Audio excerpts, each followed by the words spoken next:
Hello everyone, this is another tier list video. I nearly said ranking, which is not inherently wrong, but also not quite right. And today that's me and my friend Guy Fieri here, are going to be looking at every community death battle, kind of, and putting them in tier lists on how much we think they should be death battles. Say hello, Guy. Hey, it's me, Guy Fieri, from your favorite TV show, uh, Diners, Drive-Ins, and Dives. I think I said that correctly. Correct, yeah.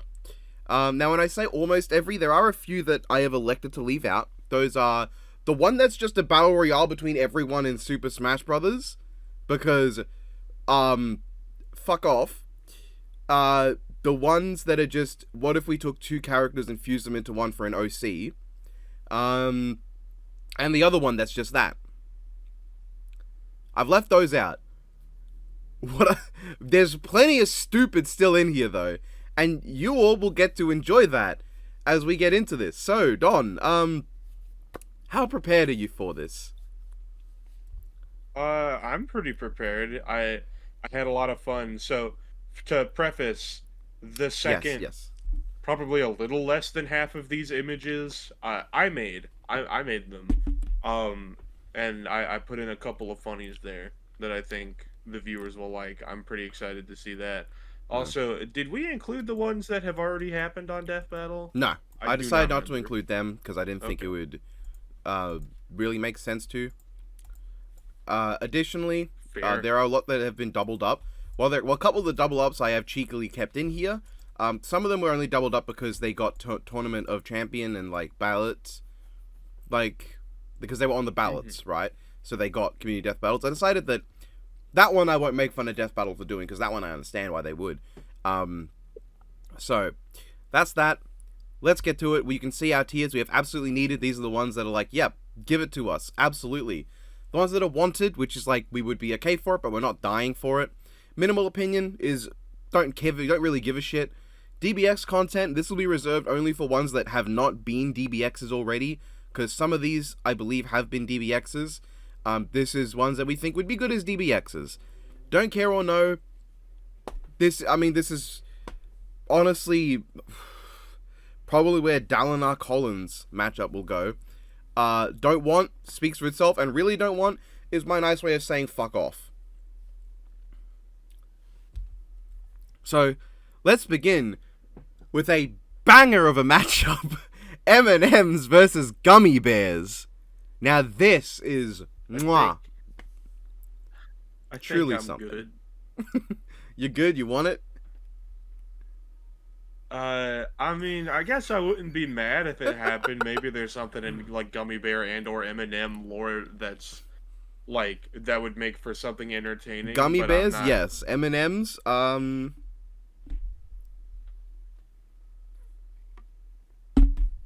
probably not. Gummy Look Bears for the does Gummy have it. Bear album in stores on November 13th. Gummy Bears does have a plenty of stuff in it. M&M's is just a bunch of commercials where they run around. Yeah, I'm So I'm I'm good. I I don't really I care. feel like this should not go in the bottom tier because at least there is some intrigue to it. In that you have no idea. You have absolutely no idea what's going to come out of this one. Um, Before I do this, I want everyone to look. This tier list is like perfectly rectangular. There is not like an extra little bit hanging off the end or anything. But yeah, so I've ruined it.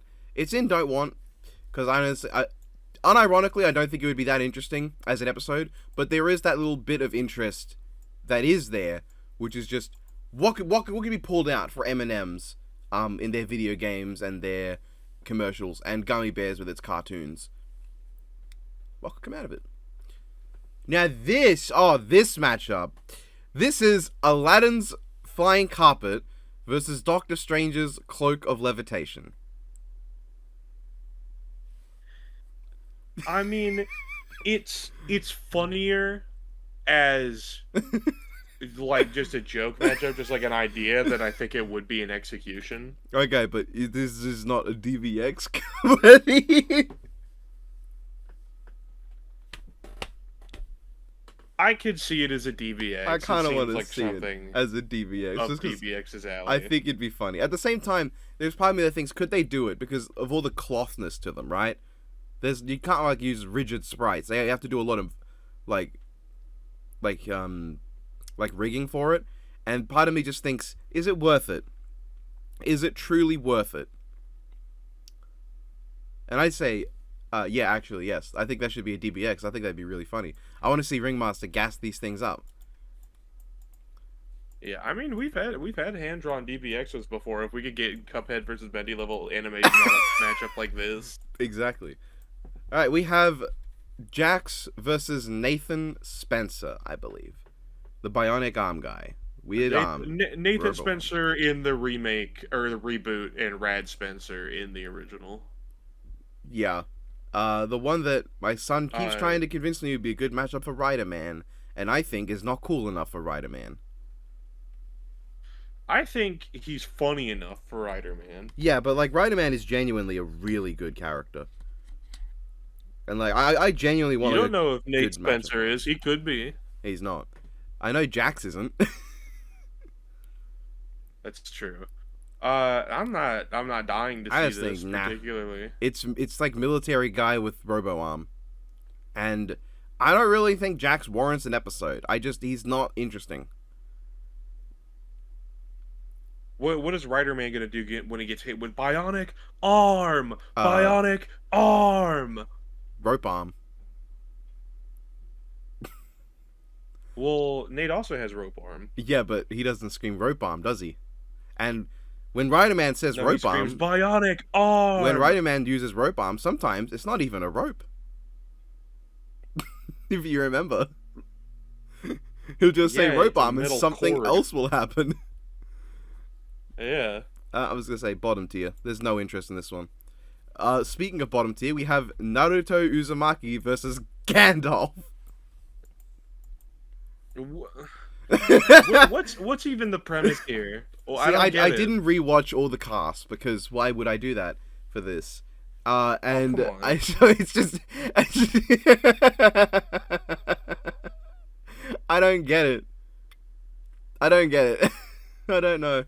Is it like No, I'm gonna say absolutely not. No. I don't think so. we have Gordon Ramsay versus Just you? because like Gandalf is cool, Gandalf is powerful. The way Gandalf performs his magic is typically a lot more subtle than the kind of bullshit Naruto does, especially towards the end of the war arc. Yeah. And you said Guy Fieri versus Gordon Ramsay? Yeah. Nah. I gotta say, I don't think there's anything that interesting you could cover for Guy Fieri. It is probably Guy Fieri bringing the matchup down here. Because Gordon has a lot of memeitude to him, but also some of the intros to his shows and just the things he's been in are weird. They're just weird enough that I think you could probably talk about it. At least in a DBX. I don't know what, even for a DBX, you could say for Guy Fieri. I'm no expert. I'm pretty sure Gordon's also like a second-degree black belt as well. Should he go to, should it go to don't care or don't know, because we can't really say for sure how much there is to talk about for Guy Fieri? I just don't really want to see him. I don't think he's that funny. I mean, yeah, you don't need to hurt yourself that much.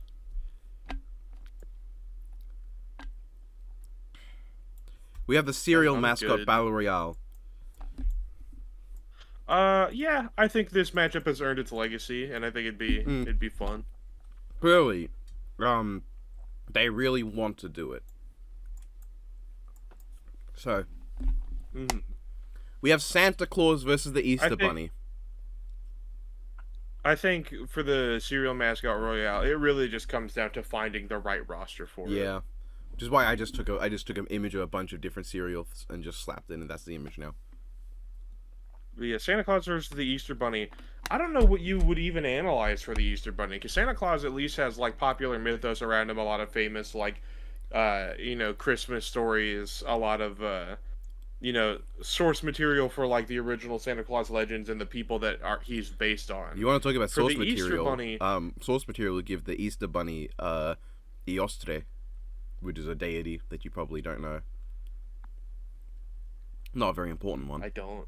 But like, I want to just point out, through the logic of Easter Bunny's origins, Eostre, you would also get Santa Claus origins, Odin. And I'm just gonna say Odin is probably a little more powerful than fucking Eostre. It's a little bit. I don't. I'm all for Santa Claus on a death battle. I think that would be funny. But the Easter Bunny, not so much. The Easter Bunny's kind of lame as far as holiday mascots go. I don't like any of Santa's matchups, to be honest. Hold on. No, I'm not. Santa. I'm not giving a pass to Dracula. If you're about to suggest that. No, Coca-Cola Santa versus Mortal Kombat Raiden. Come on. Oh, that's a very specific version of Santa that I can get behind with Raiden. If you were gonna suggest Santa versus Dracula, I would have smacked you upside the head. At least Easter Bunny, you can argue, is faster, because I think the calc for him running like going to every place on the ground is more impressive than Santa flying over places. Well, he also has to still do the process of like getting in their houses and shit. And Well, the Easter you don't Bunny know also how has big to a hide house the is. chocolates everywhere, is the thing. Oh, that's true. So, like, at least the Easter Bunny, you can argue, might be faster. Not that it'll fucking help him, because just the massive Santa flying around is going to Santa generate can also more energy. teleport as well, but only through chimneys. Yeah, well, that's not flying. That's not speed. But, like, at least you can argue that Dracula, you're never arguing him having any advantages. Alright, Bugs Bunny Yeah, versus Michael Mouse.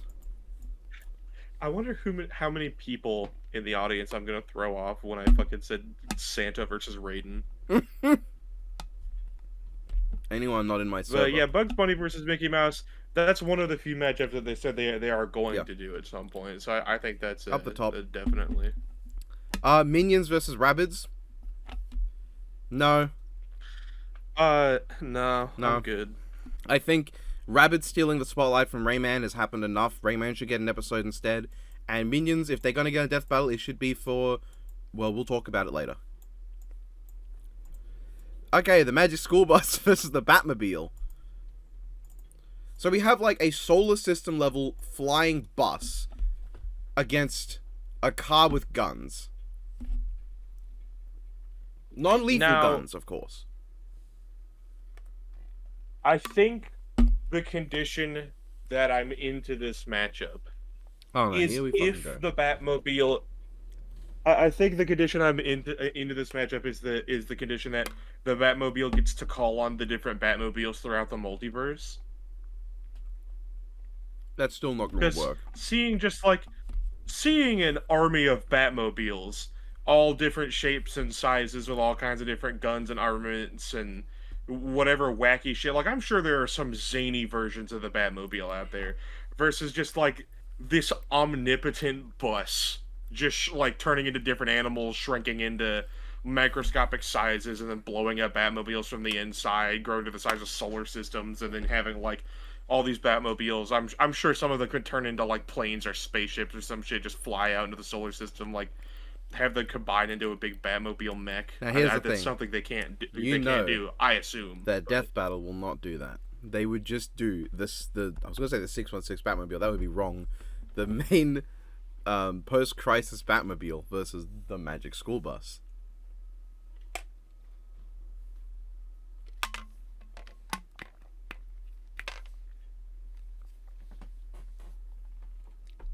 Yeah, that's fair. So I'm gonna say that I just don't think they do. Like, that's funny, but I don't think they do it that way. We.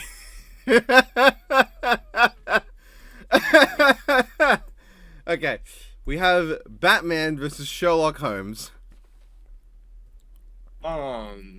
Sherlock's gonna walk in and say, If you, "You want to battle the bats?" yeah, a funny ERB reference. This would be Batman's 6th time on the show, which is a 5th or 6th. I don't remember. What? No, it's fifth. It's Okay. fifth. But like,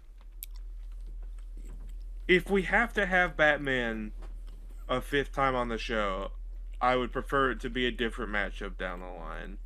Um, the very least, this matchup would be a non-Marvel character. It would be one that focuses there's on an that. aspect of Batman that isn't just super skilled, prepared for everything guy. Or is an animal. Yeah. Which also doubles as super skilled, prepared for anything guy with both of those. Yeah, he's prepared for if he has to be a bat. Yeah, of course. But like Batman, Spider-Man, they are super skilled. They are prepared for anything. That one at least has a legacy to it because they're like two of the most popular characters from their series. Yeah, they're the street level heroes. Batman Cap is just the street level guy prepared to take on anything, even if they're stronger than them. Batman Black Panther is animals and also suit and also prepared for anything that comes at them with all their prep time and their money and shit. And Iron Man, it's just the same thing. But the thing is, if I want an episode with a DC detective that's based on the detective thing, it would be Detective Chimp. Just because that'd be funnier to me. And he's got more stuff to talk about that's new. Yeah. At the very least, I think Batman versus Iron Man as a matchup not only offers us something a little different in getting to see Batman. Well, they really only used to in theory Death Battle, but like what you're saying is in entirely theory, giving us the ability to see some things most matchups wouldn't really show us. But also, I think Tony plays very well off of people who are a little more stoic or a little more serious because like Tony just has that way of getting under people's skin while also remaining like really endearing to the audience. I do think Batman Iron Man was great in concept as an episode. That was a great idea. Yeah, I don't largely dislike the episode, but it did leave a little bit to be desired. But that's besides the point. All right, we have Naruto versus Luffy. Not the matchup I versus Goku as well. Versus Goku. Versus Goku as well. Naruto versus Luffy versus Goku. That's right, because the initial context for this in the DB cast was an eating competition. But that's not what Death Battle is. No. It could start that way and then turn into a fight. It wouldn't be much of a fight. I don't really need to see this. Also, this is Bleach Erasure. I won't stand for it. It is. It does feel a bit like. But then Naruto versus Ichigo versus Luffy, like back then it was Naruto versus Ichigo featuring Luffy. Now it's Ichigo featuring Naruto and Luffy. Yeah. All right. Speaking of bad matchups, this is Darth Maul versus Carnage. They sure have similar skin. Like, I'm sure Darth Maul's got something better out there somewhere. To be honest, I'm not sure. He does. He doesn't have anything good, but he has better. I think Gabaranth maybe was his name, was a good one. Final Fantasy character? No, not Gabaranth. 14 character. Name escapes me. I've made no secret as well that I don't like Carnage. Nah, at all. It's not Carnage. I'm not a Carnage fan. But do you like Moana? Would you like to see her fight Ariel from The Little Mermaid? I do like Moana, but no, I would not like to see that fight because, as far as I'm aware, unless any extraneous circumstances or the upcoming sequel / live action adaptation are giving Moana anything, Moana herself doesn't really have powers. She's kind of just friends with the ocean. Yeah, I think she'll kick the crap out of Ariel. Ariel is part of the royalty that literally rules the ocean, and Ariel has Triton's trident. No, so she'd kick the crap out of Ariel. You wanna know why? Because it would literally just be the scene from Shrek 2. What, where Fiona throws the mermaid? Yeah, my mind was just thinking that should be the fight. That's it. Fight over. When Ariel fucking pulls out the trident and just fries Moana, and that's it. Yeah, well, she can do that after she gets thrown. She should get thrown first. It's not that interesting a matchup. We have Gypsy Danger versus Eren Yeager. And you see, this one is really funny because Jaeger is German for hunter. And you see, Gypsy Danger is a Jaeger. And Eren Yeager's last name is a misspelling of Jaeger. You see, because what a matchup. I think it sure would be cool to see Gypsy Danger with his very realistic, slow action sequences that are very weighty and hefty going up against not that. Yeah, I'm sure you could play into it. I actually learned the other day, I didn't know this, that the live action Attack on Titan movies were Toho Productions. I've told you that before. You forgot what I told you. I didn't remember that. You tell me a lot of things. That I can't be expected true, to remember man. literally all of them. That is so true. I'm sure you don't remember literally everything I've told you, but the initial. That's true. I did DB forget when cast you told me version that of Captain America was Irish, like yesterday. So that's completely fair. Yeah. In the original DB cast, the stipulation was that both Eren and Gypsy Danger's pilots were drunk during this fight. Well, Eren's pilot. That's just himself, isn't it? Gypsy Danger's pilots, plural. I'm pretty sure it won't matter. If it's Gypsy Danger using only its original film, it will either get ripped to pieces, or it will detonate the nuke and Eren will fucking die with it. And if it's Gypsy Danger scaling to the future Jaegers, which it probably would, because it's one of the strongest Jaegers, it would just be Eren flailing on it completely pointlessly until it just smacks him. I'm sure Death Battle will give it to him because it's his most powerful thing, but the final form of Eren, I guess I won't name names because maybe people watching this haven't finished Attack on Titan, don't want to be spoiled, I don't know, can only be used under a very specific circumstance that requires another person to be there. I guess that makes the matchup make slightly more sense. Yeah. I guess, like... But, like, I don't like this. You could give Eren another person to activate that power, but at that point, Gypsy Danger doesn't stand a fucking chance in hell. Like, even with a nuke, it is, Gypsy Danger versus basically the end of the world. Well, that's the thing, is, like, if you were to scale Gypsy Danger to the later Jaegers, I think it gets really high. Let me double check the calc. Because it's the feat from Uprising. And Gypsy Danger is still treated as, like, the top tier Jaeger. Like, the Mark III Jaegers are considered the strongest of the Jaegers in, like, canon. And I think only Striker Eureka and... No, that's it would compare. So, like, yeah, he's, like mountain level. So, he's a bit above where Attack on Titan gets, which I guess that could be an interesting debate. And... I think at a point with just how massive in scale the final thing he'd be fighting is, like, he'd eventually either just run out of power or just get overwhelmed. Yeah.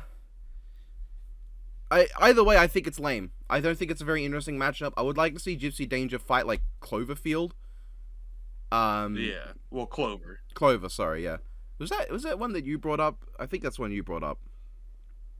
Yeah, it's like the not just because the comparison being that like, yeah, they're the I guess semi-recent. They've both been out for they're like quite a while now. More modern Western takes on the classic kaiju and mecha genres.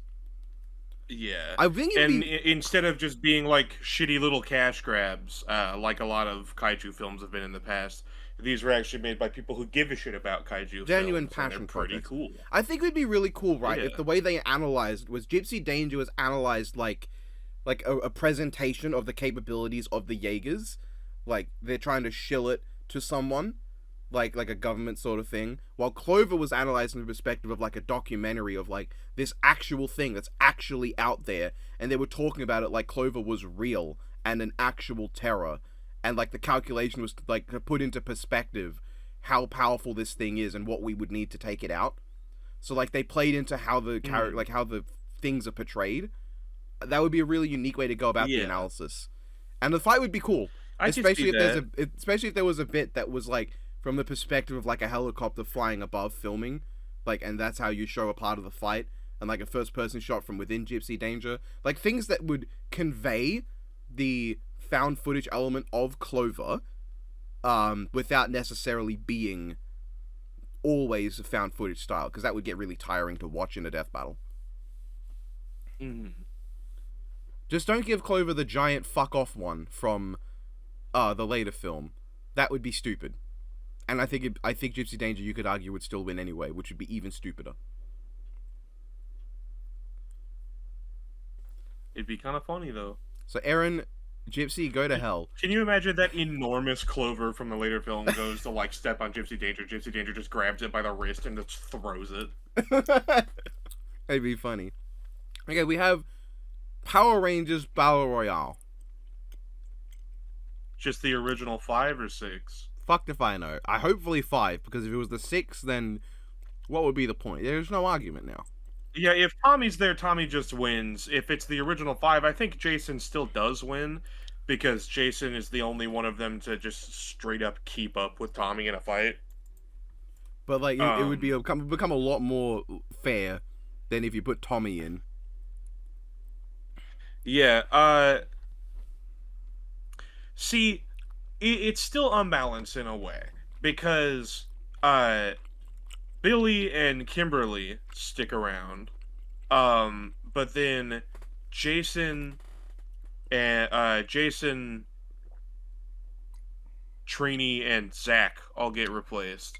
And so, Trini just never shows up again once she gets replaced, because her actress unfortunately passed away. Kimberly shows up again a while later, but doesn't really show up as a different Ranger. If you wanted to add something, I guess, stronger for either of them, in the comics, Kimberly does get a scaled-down version of Lord Draken's mech that she's able to turn into a power armor, pretty much, which would be kind of cool to give her, just to, do something different. Billy never really gets any other powers. He does have a few gadgets he's invented for himself, but that's mostly stuff like a mirror or like a flying car. Nothing really crazy for a fight. Kimberly does have the Ranger Slayer, I guess, but that's an alternate version of her. That's not like our Kimberly. Zach, I don't think comes back for a long, long time. I mean, he does end up coming back eventually, but he's still just the Black Mastodon Ranger, and he doesn't really get anything extra. And then if you give Jason everything he has, then he's also the Zeo Gold Ranger, and the Zeo Rangers are just like several tiers above the Mighty Morphin Dino Rangers. So in other words, you're saying Jason that you wouldn't be the interested in strongest seeing of this them. as a death battle. I think how they would approach it is probably just having them all be in their Mighty Morphin powers, which would be kind of lame. But if you give them comics in their later forms and stuff, I'm sure you could do something with it. If Tommy's there in either regard, he just wins because he has, I think, 5 different Ranger forms. Well, let me think. Mighty Morphin Green, Mighty Morphin White, Ninja White, Turbo Red, Zeo Red, and Dino Thunder Black. So 6 Ranger forms. And if you give him his half of the, Heart of the Grid or whatever it is, he just scales pretty directly to Draken as well. Yeah, I think we'll leave it there, because if I start talking about Sentai through this, we'll never get to anything else. So let's talk about the Foot versus the Putty Patrollers. No, I'm good. The putties are pretty fucking nothing within Power Rangers. The thing is, the Foot actually are really cool and have a lot of, like, I know it's meant to just be the standard Foot Ninja, but there's a lot of variety within the Foot as, like, an organization, that you'd probably be better off putting them against something like Cobra or Hydra. Or the Hand. Or, I don't think the Hand really has much to keep up. I mean, they don't even have a boss with an interesting name. Oh, it's Harinobu. I'm so scared. That sure is a normal fucking name. We have the Shredder, which, depending on how you see it, is either really cool or really stupid, but at least it's not boring. Yeah, the Putty Patroller, the most notable thing about them in my mind is that Lord Zed comes along, kicks Rita out of the main villain position, and is like, now I'm going to introduce my Z putties. They're going to be even stronger. They're going to be way better than your putties, and I don't even have to make them out of anything. I can just summon them. But then the Z putties have the weakness of if you hit them in their chest, on the little Z on their chest, they just die instantly, which the normal putties What? didn't do. Why? So they just have a kill button in the middle of their torso. Is this why I've never been Well, it's like, accused yeah, of you being could- smart? Yeah, you could mass produce them easier, I guess, but then if they get hit pretty much once, they die. I don't see They the point of can- mass as, producing as- L's. As Nick Kramer put it, they could never wear a seatbelt, they could never sleep or just lay facing down, and they will never know what it's like to give a hug. You also can't give them CPR if they drown. Nope, they're just fucked. Just gone. We have Dr. Manhattan versus the genie from Aladdin. No. No. Outright no. 100% no. We have... Now, this is a fun one. Not because of the matchup. Because of who's in it. Batman versus the Big O. Yeah. The Big O's cool. This is not the matchup. The only thing, to my knowledge, Batman has that's the size of Big O is the final bat suit, which is way stronger. He's also got the Batcavatron, which is about a similar scale. That is just the Batcave getting up, ready to punch you. I don't think you would. Can you imagine he pulls out the Justice Buster and then Big O just picks it up and throws it like a football? Let me actually look at how tall is the Big O. Like, is there an official height for it? The Big O is about the size of like a 10-story building. 30 meters tall. Hold on. 30. For the Americans in the audience, it's 98 feet tall, almost 100 feet. So it's pretty big. Yeah. At least that's what I'm being told online. I think it's like an extrapolation of data of information given, but I mean, Big O's really cool. Like as like a pick for a death battle, really cool choice. Batman, wrong choice. The wrong one. Yeah, Big O is cool. Big O, I'm sure, has 1,000 other opponents because the mecha genre is so much deeper than so many people realize. It's well, I mean, the cool. Big I O is wanna part deep of it. dive Most people more probably into don't it. even know he's there. Yeah. The Big O, for people who don't know, is pretty much Bruce Wayne. He's a cool, like, slick millionaire guy. Instead of dressing up as a bat, he has a giant robot, a weird-looking robot, but a cool one. And he goes around cone-shaped. fighting other robots and solving crimes and stuff. If I had to assign a matchup to it, I think the best I could come up with off the top of my head is Giant Robo, because the kid that pilots Giant Robo is similarly like a upper class, very wealthy kid, finds like this ancient robot and stuff. And Giant Robo's cool. It's a very long-standing staple of the robot genre, almost as old as Tetsujin 28. Nah, Go, you gotta do the Big O oldest of versus the Kamen giant Rider robots. build, obviously. Nah. Alright, we have the Speedster Battle Royale. This one's also interesting because of who's in it, but not good. It's Sonic the Hedgehog versus Speedy Gonzalez versus the Roadrunner versus Joe.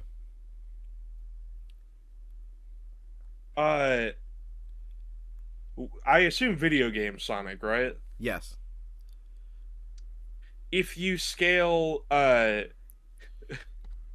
funny as it is to say, if you scale Speedy Gonzalez and the Roadrunner to Wally West, they're just the fastest, outright, no question.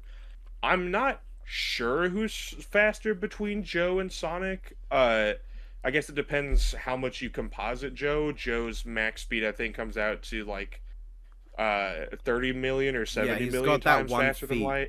from the I think it was an anime feat where like an explosion happens. It might be in the manga too, but an explosion happens. Yeah, it's and then it's a if big he spends, like, explosion. He months- runs around for the duration of a month. Like, yeah, it's a long time. While the gas explosion doesn't move at all during that time. 77 million it's times tens the of speed of millions of times. 77 million. Yeah. That's actually faster than like anything for base Sonic and the majority of feats for Super Sonic. I think it's funny you can argue like but- without Super, Sonic is just the slowest guy here. But I think it's funny to you can argue that even with it, he's still the slowest guy. Yeah. it's just not that interesting of a matchup. All of them, I'm sure, have something more interesting. I think Speedy Gonzalez versus Mighty Mouse could be funny. I think if I don't really need Sonic to come back, but I'm Honestly, I sure he think has as a something else matchup, you could throw in this would be there. much stronger if you just took Joe and Sonic out. If it was just Speedy Gonzalez versus the Roadrunner, I could see that. But Mhm.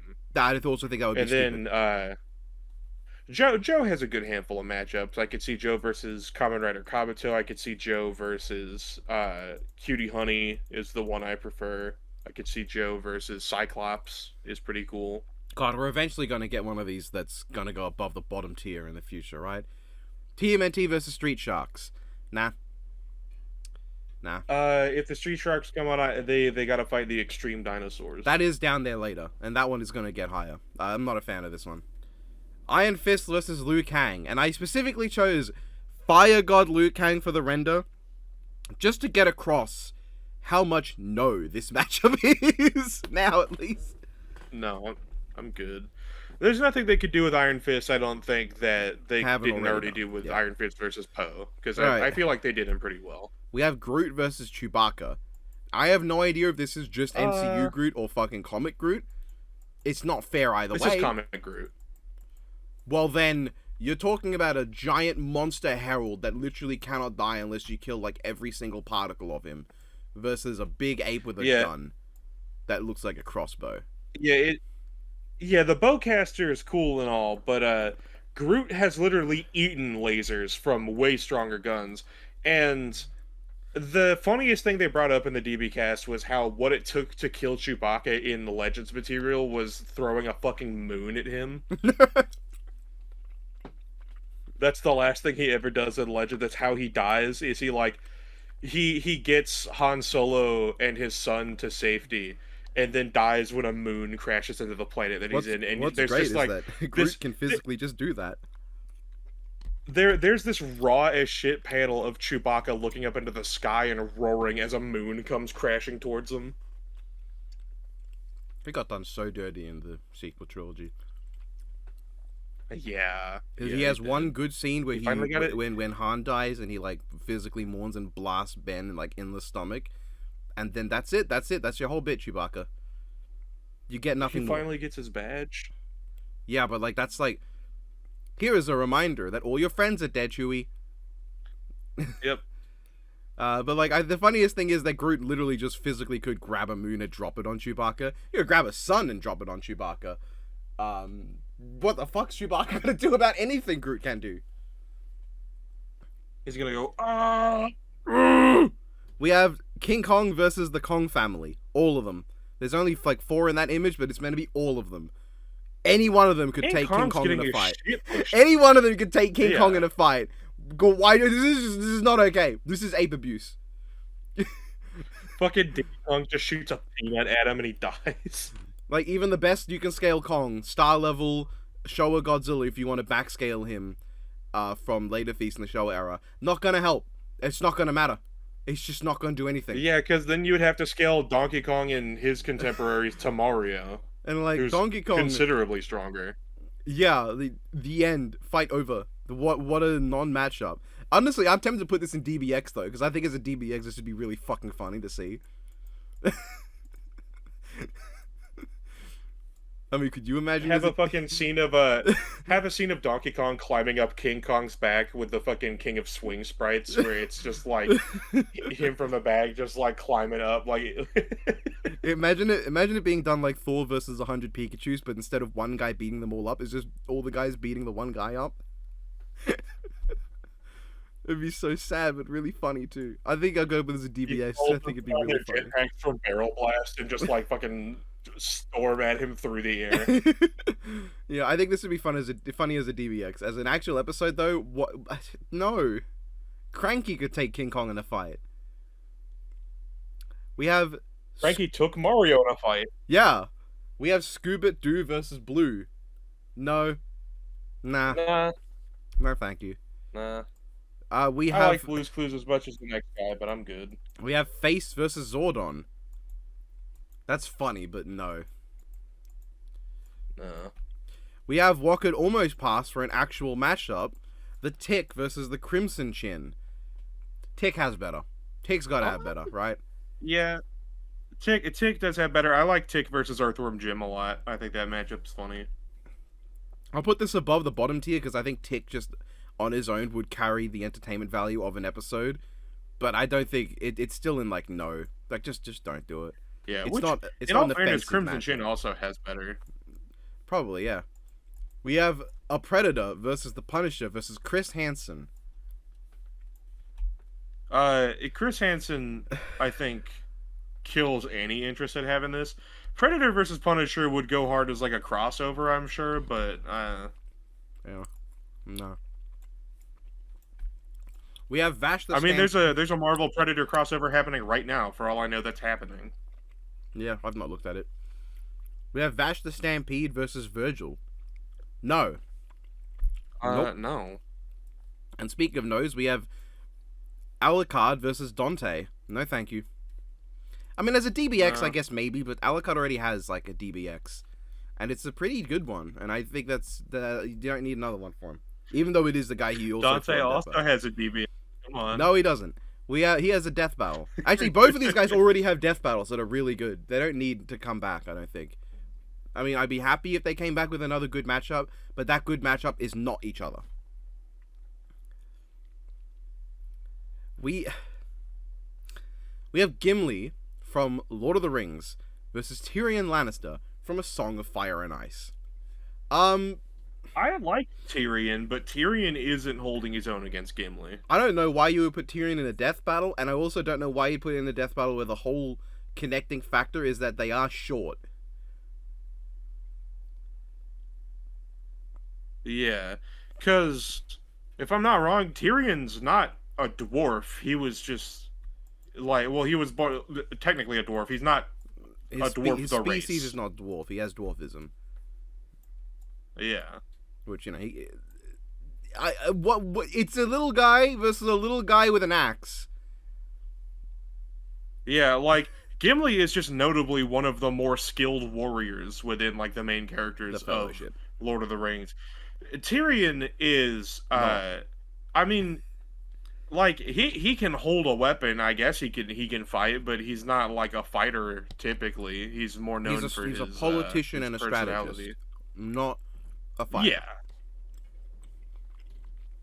Oh, great. We just keep hitting it with the bangers here. We have Thor and Zapdos versus Natsu and Moltres versus Elsa and Articuno. Thor just beats all of them. Yep. I want to note that Elsa and Articuno is the only team that doesn't have any electric going on. Yeah. Like, Ice is still super effective against flying. Not going to do much with Moltres, but... I mean, for that matter, Thor has both ice and fire as Yes, well, since he controls all weather, which includes hail and storms of fire. He is a master of the elements. Like, I don't see... Like, even if you... the thing is, if you got rid of Thor, suddenly you would have Zapdos versus two teams of other characters. And if you got rid of all the characters, you would just have Legendary Birds Royale. And if you got rid of the Legendary Birds, you just have Thor featuring these other two. No version of this works. So no. It's funny, but no. No. Optimus Prime versus the Iron Giant. Nope. R2-D2 versus No. BB-8. Okay, at least the next one will give us something to talk about. Or something for you to talk Would about. R2-D2 not just fucking stick out his little, like, thing and fry him? That's the thing, R2-D2 is like proper thrown down with other droids. Yeah, R2-D2 can defend himself. BB-8's just a little BB-8's fucking a ball. ball with a head. It's a no. And also, like, it's a same series matchup, but not a particularly interesting one at that. Here we have one that They've you met at that, I'm pretty yeah, sure. Yeah, they meet at the end of Force Awakens. So here's one for you to talk about: Sonic versus Goku. All right, go on. I'll wait. No, I think the time for this to happen has passed when we didn't already have Sonic versus Mario twice. One with, I'd argue, better research. One with, I'd argue, a more fun fight and showcase of the two. And then Sonic versus Flash, which already covers Archie Sonic pretty well, I'd say. I think they did a pretty good job. There's just no version of Sonic versus Goku Yeah, that and then really also Goku Superman 3 does anything that for me at this used point. Goku's extra like media, and also Trunks versus Silver that gave us an Archie versus Heroes matchup. Yeah, there's just nothing Sonic versus Goku could offer at this point that we haven't already seen in a death battle, I don't think. And if we have to have another Archie versus Dragon Ball fight, I think Piccolo versus Archie Knuckles does make the most sense thematically, and I think could offer the most unique.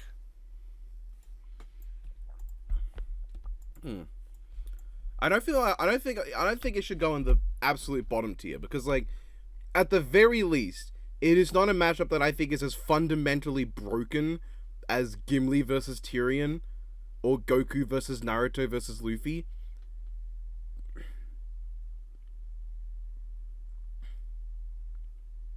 Are you still there? It's just a matchup Okay. that like early on maybe, but these days nah. I mean, we've seen everything this matchup can offer. But considering I'm what's about to good. come next, it should not go in the very bottom tier.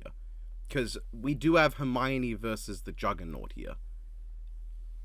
Now, I'm- I think I would put this in DBX tier I'm ahead because of you. it's been such a it's been such a long time running joke in Death Battle Cast. It is probably the most infamous Death Battle Cast matchup, and it even became like the mascot matchup for the series for like community Death Battle, I'd argue. Mm-hmm. But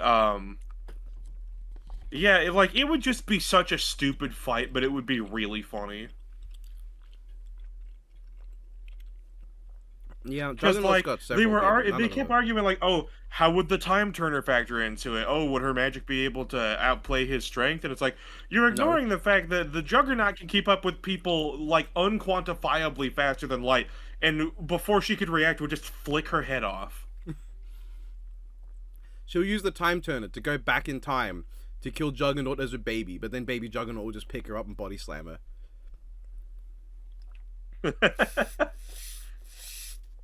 Literally, he's powered. Sidorak just follows them into the past, like, oh shit. He's powered by Sidorak. Yeah, Sidorak sits out of time. It's like Hermione's like goes like Avada Kedavra, and Sidorak just sticks his finger down. It's like, no, you're not doing that. Kicks her back through time. No. Didn't say the magic word. Okay, we have Okay. We have. I think it'd be funnier, honestly, if she used Avada Kedavra, Juggernaut died, and then he just got back up. Just got back up anyway. Funnily enough, I think both that and Juggernaut just tanking it would be both something he can do. We have Frozone versus Sandman. What? Why? Do I have to explain it to you, Don? Yes. So, Frozone is a guy with element powers, and that element's ice. Sandman is the same, but his element is sand.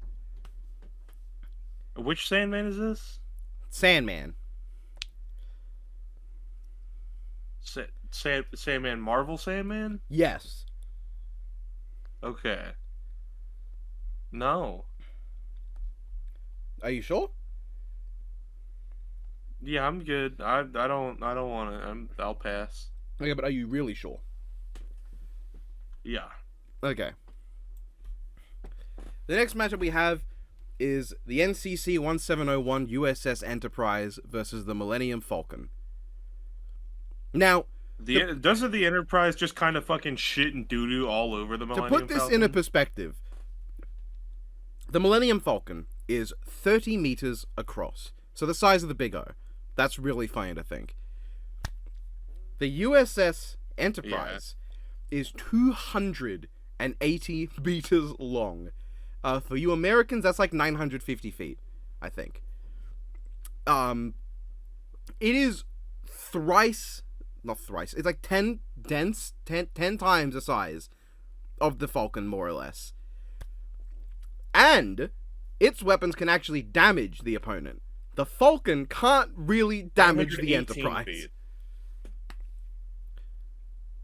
What's that? Yeah, like if the Enterprise's shields are up, there's just the best you can argue for the Falcon.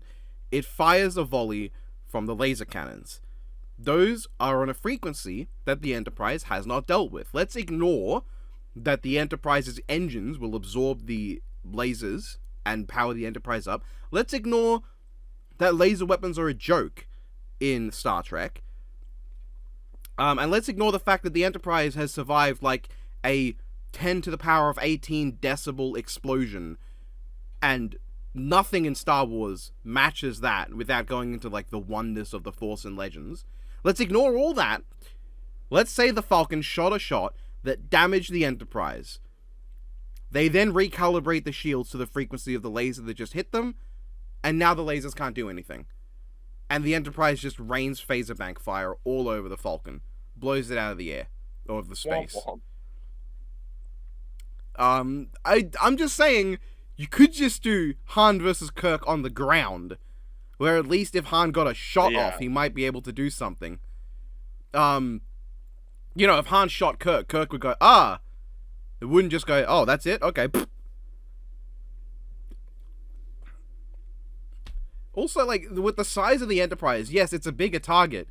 At the same time, there's more of it you have to hit to take it out, and the Falcon just does not have that. One good phaser shot, it's gonna blow the fucker out of the sky. The Enterprise goes into warp speed and just fucking obliterates the Millennium Falcon. Now, I do think the Falcon has faster warp speed. I believe in general Star Wars warp, like, transwarp speeds are faster than Star Trek warp. Don't quote me on that. At least by the time of the original series, I believe that's the case. Technically, at max speed, the comments tell us. Technically, okay. I know Star Trek fans can be anal sometimes. Warp 10 in Star Trek Enterprise is established to be complete omnipresence. I am aware of that. By that metric, yes, Star Trek warp speed is faster than what a warp drive in Star Wars can accomplish. Much faster. At the same time, actually, no, technically that would be completely feasible for the NCC 1701, because that was an older model of Enterprise that was able to pull that off. So, yeah, you can argue that if the NX-01 can get to Warp 10 with modifications, fine. I don't think the NCC 1701 ever would be. I guess you would use Constitution 2. You would technically use 1701B specifically. Or would you use... Yeah, you would use... No, the B was not pilot. It was not captained by Kirk. The B was captained by... Harriman? I think? Because the C was Garrett, and the D was Picard. The NCC 1701A, from Voyage Home onwards, is Kirk's most advanced Enterprise, to my memory. Don is completely lost right now, but essentially, Star Trek superfans in the comments, tell him why he's wrong. Do tell me if I'm wrong, because I it's been a while. I have watched the original series recently. Again, I still really like it for all of its problems. But I've not rewatched the movies, but I believe the NCC 1701A is the Constitution 2 class that is flown in Voyage Home and Undiscovered Country and shit.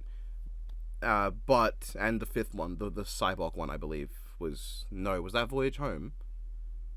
Was Voyage Home the Cyborg one? No, because that was the one with Shatner. So the third one was Shatner directed. So I can't talk about Sentai, but you get to do this. I see how it is. We'll get to it. There's more Power Rangers later that you can talk about. That's not the same thing. No, but you can transition into Sentai is what I mean. Okay.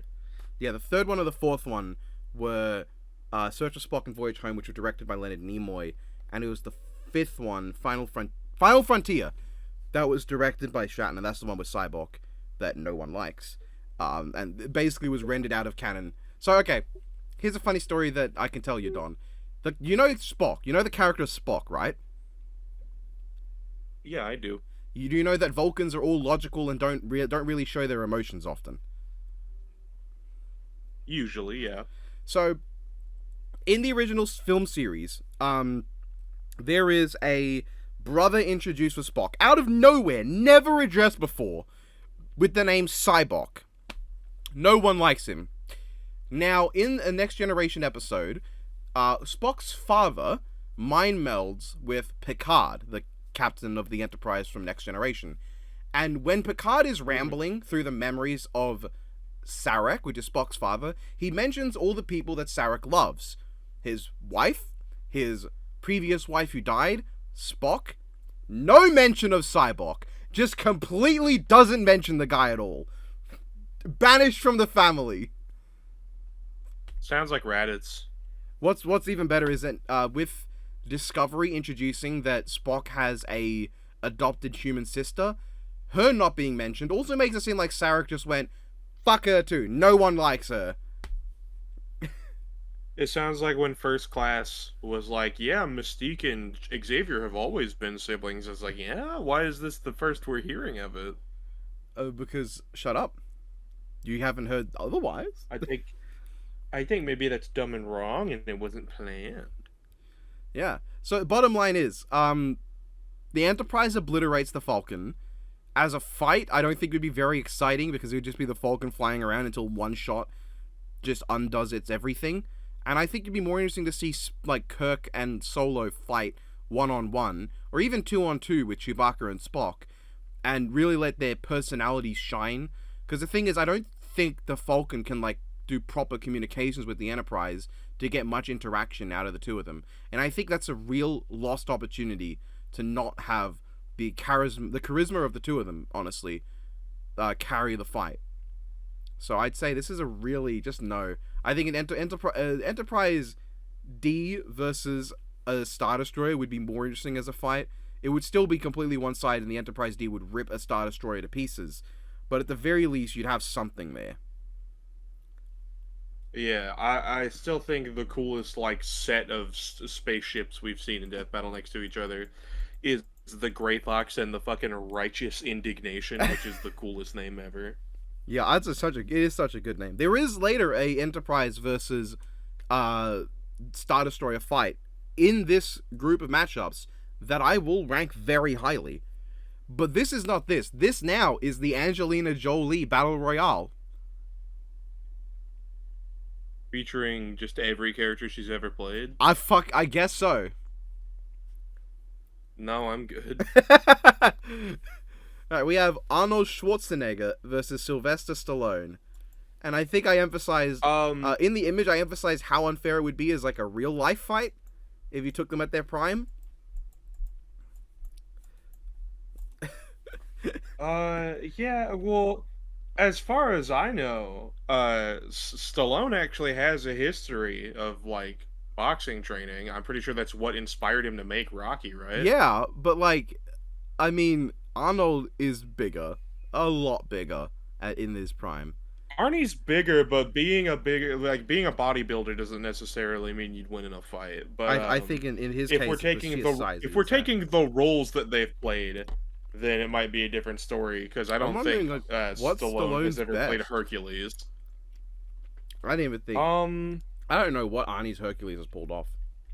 I've not seen that movie in a long time. Yeah, Arnie's got Hercules. He's got fucking Freeze, John Matrix. Terminator. He's got the Terminator. He's got multiple Terminators of that. Yeah, and then Stallone has got, Rocky, Rambo, King Shark. He's got his dude from Spy Kids. Here's a question that I'll, if Ducko's watching, I'll pose to them. Is there, like, a... Hold on, I'm gonna cough. Can you think of a good good Arnie character to fight against John Spartan from Demolition Man? I kind of want to say, what's his face from Last Action Hero, just because the two films are very much commentaries on things hidden in the veil of complete nonsense action. But get back to me on that, Ducko. I'm curious what you'd have to say about that, because I want to know if there's a good John Spartan matchup. That is. But yeah, as fun as this matchup is, I don't know if it's something I want to see on Death Battle. I know Max and Ducko have shown a lot of interest in the idea before. I think they've said that they want to do it. I don't know if there are currently plans to do it. because I don't know if they would want to wait until we've seen. Because like both of them are getting up there in age, I don't know if they want to wait until we've seen both of them pretty much act all of their roles before they go into like retirement or whatever. But this is a very multiverse match coded episode, and I know that Max and Ducko both have a lot of passion for a lot of the films that these two have been in. Yeah. So I think I think I would like I've this I've matchup talked to the put two about it on before, and this show. I even brought up to the fact that if it went for one specific Arnie movie, he's never died. Like, and he's never actually died. Just robots that look like him have died. Mm-hmm. Anyway, this is no. I don't think I'm interested, and I also won't be interested in seeing Bruce Lee versus Jackie Chan. Is that the next one? Yes. I know it'd be funny to Um, think that you just thought I pulled that out of nowhere, but no. For once, I did not pull a I, complete non sequitur out of nowhere. I think in a similar vein, if you composite all the roles the two have played, it could be cool, but I'm sure Jackie Chan would just win. Here's the thing: I would rather see Jackie Chan versus Jet Li in that regard, I could see that, yeah. especially because I'd like But to see because the two have been in a movie before as like immortals, and I think that'd be really fun to play on that. To play on the idea like these are two immortals that do know each other. Just what they don't know is the amount of complete bullshit that they've done in behind the scenes without telling each other. yeah, which technically Jackie Chan and Bruce Lee have been in a movie together. I think Jackie Chan was pretty young at the time, Well, and yeah, he he was would've playing been. one of the extras in like a. He was playing one of the extras in like a dojo that Bruce had showed up to like challenge the leader of. Here's Um, a funny thing. I mentioned Demolition Man earlier. I think that's like that movie has the first on-screen role of Jack Black in it. that's cool. In the background, But I could barely notice him. You could barely tell it's him because he looks so different. He looks so Jackie young. Chan tells a story of his interactions with Bruce Lee on set there, where Bruce Lee was doing a stunt with a quarterstaff and was like, hitting people, and he accidentally, I think, swung on Jackie a little too hard, and then as soon as they said cut, he went over and was like coddling him, and saying, "I'm so sorry, I didn't mean to hit you that hard. Are you okay?" And Jackie Aw. Chan just recalling how cool it was to like meet Bruce Lee and how fun it was to work with him. Also, fun fact for audience members who might not know, I'm sure you do.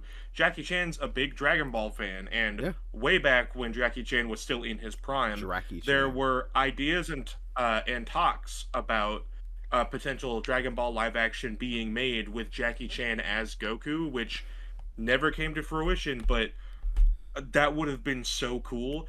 Jackie Chan and Akira Toriyama have actually met a few times, and you can find images of it online. It's pretty cool. I would There's a say lot of Jackie Chan references if in they Dragon Ball as well. if they wanted to 'Cause- do another live action Dragon Ball attempt, at his age, you could probably like use him as like a form of Roshi. That's something you could probably yeah, do. you definitely could. Because the guy that does play Roshi is probably one of the more fun roles in Yeah, Dragon Ball he definitely Evolution. put a He's lot more probably energy the into one it that than feels that. the most towards Roshi. Which God, what the fuck is the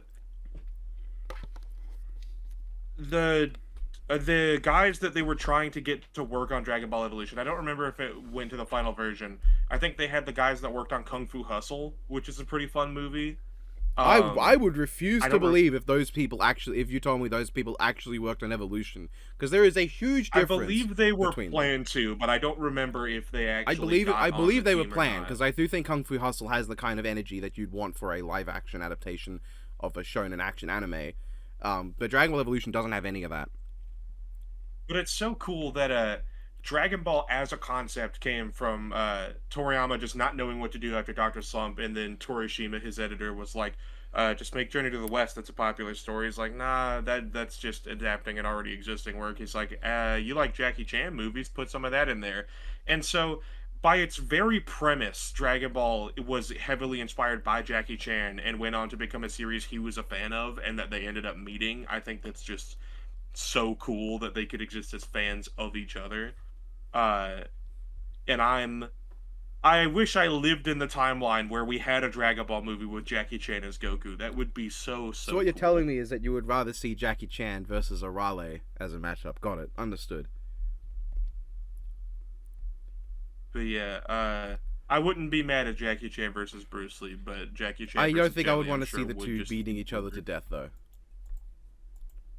No, not to death, but I think it could be like a fun little fight, a little skirmish.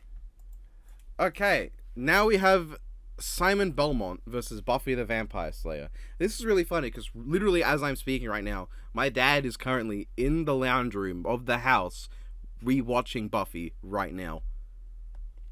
That's funny. On DVD because he and I are huge fans of the series and Angel as well, and I really like Buffy. And you know what? I think Castlevania is really cool.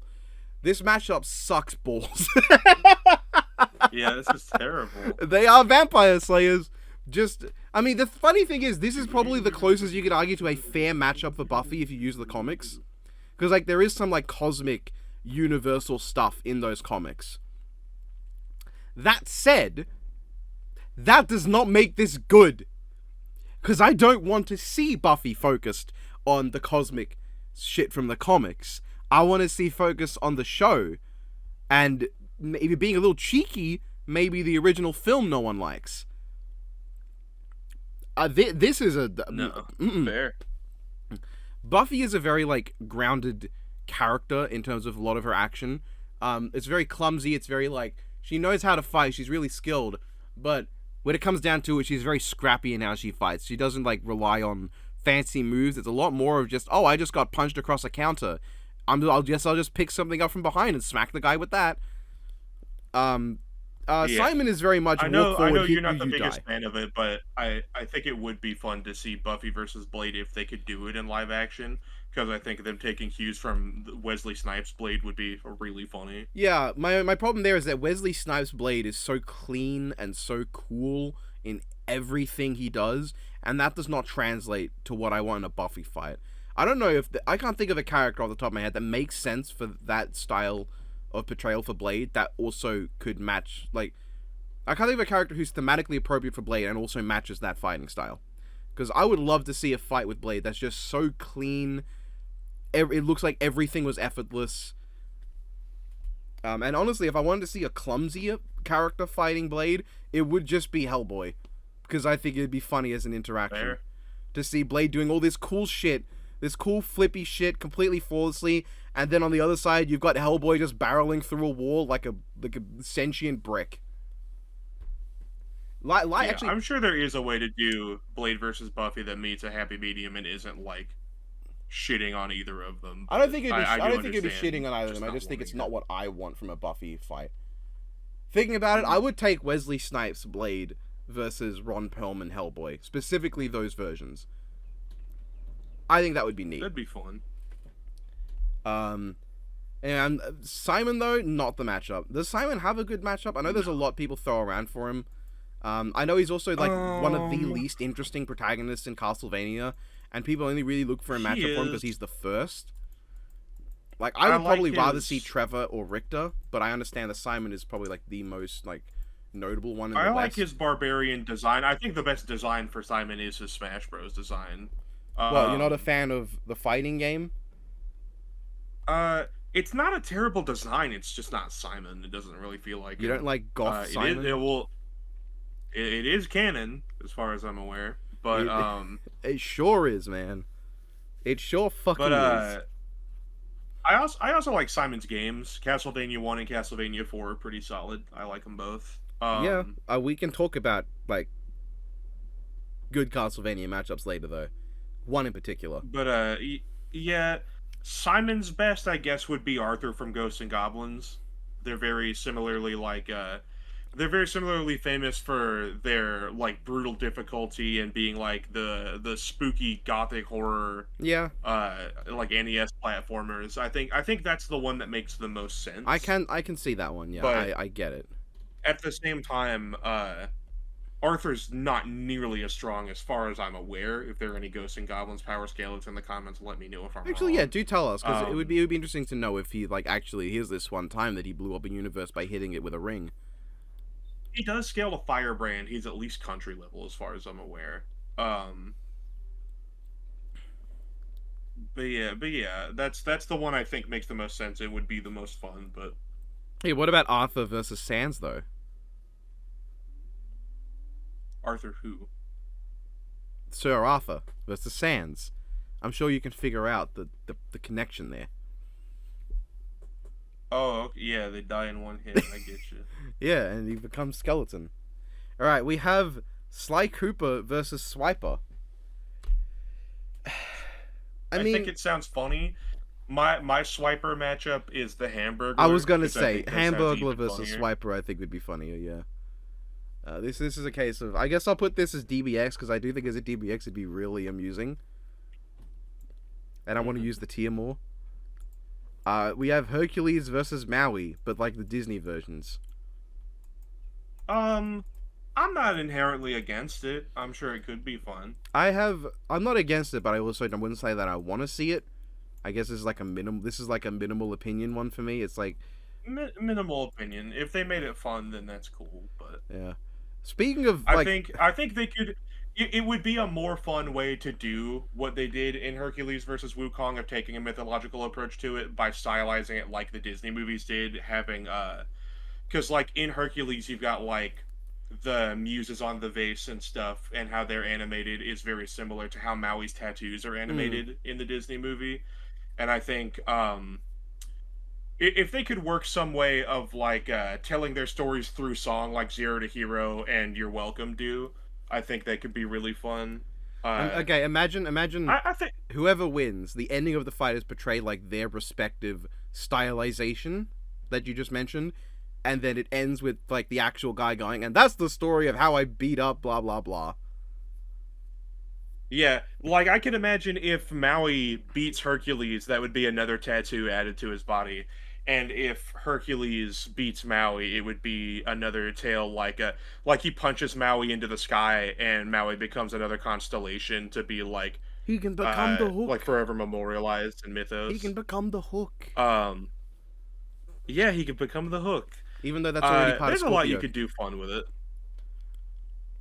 Yeah, I think it could be cool. but I just don't have any connection to these versions of the characters really. So well, I think it's cool. I can't exactly say I'd be chomping at the bit for it. Moana is probably one of my favorite Disney movies, and Hercules is up there too. I like Hercules, but That's fair. Moana was probably my favorite 3D Disney movie. Tangled might be up there if I had seen it past like being a child. It's been such a long time.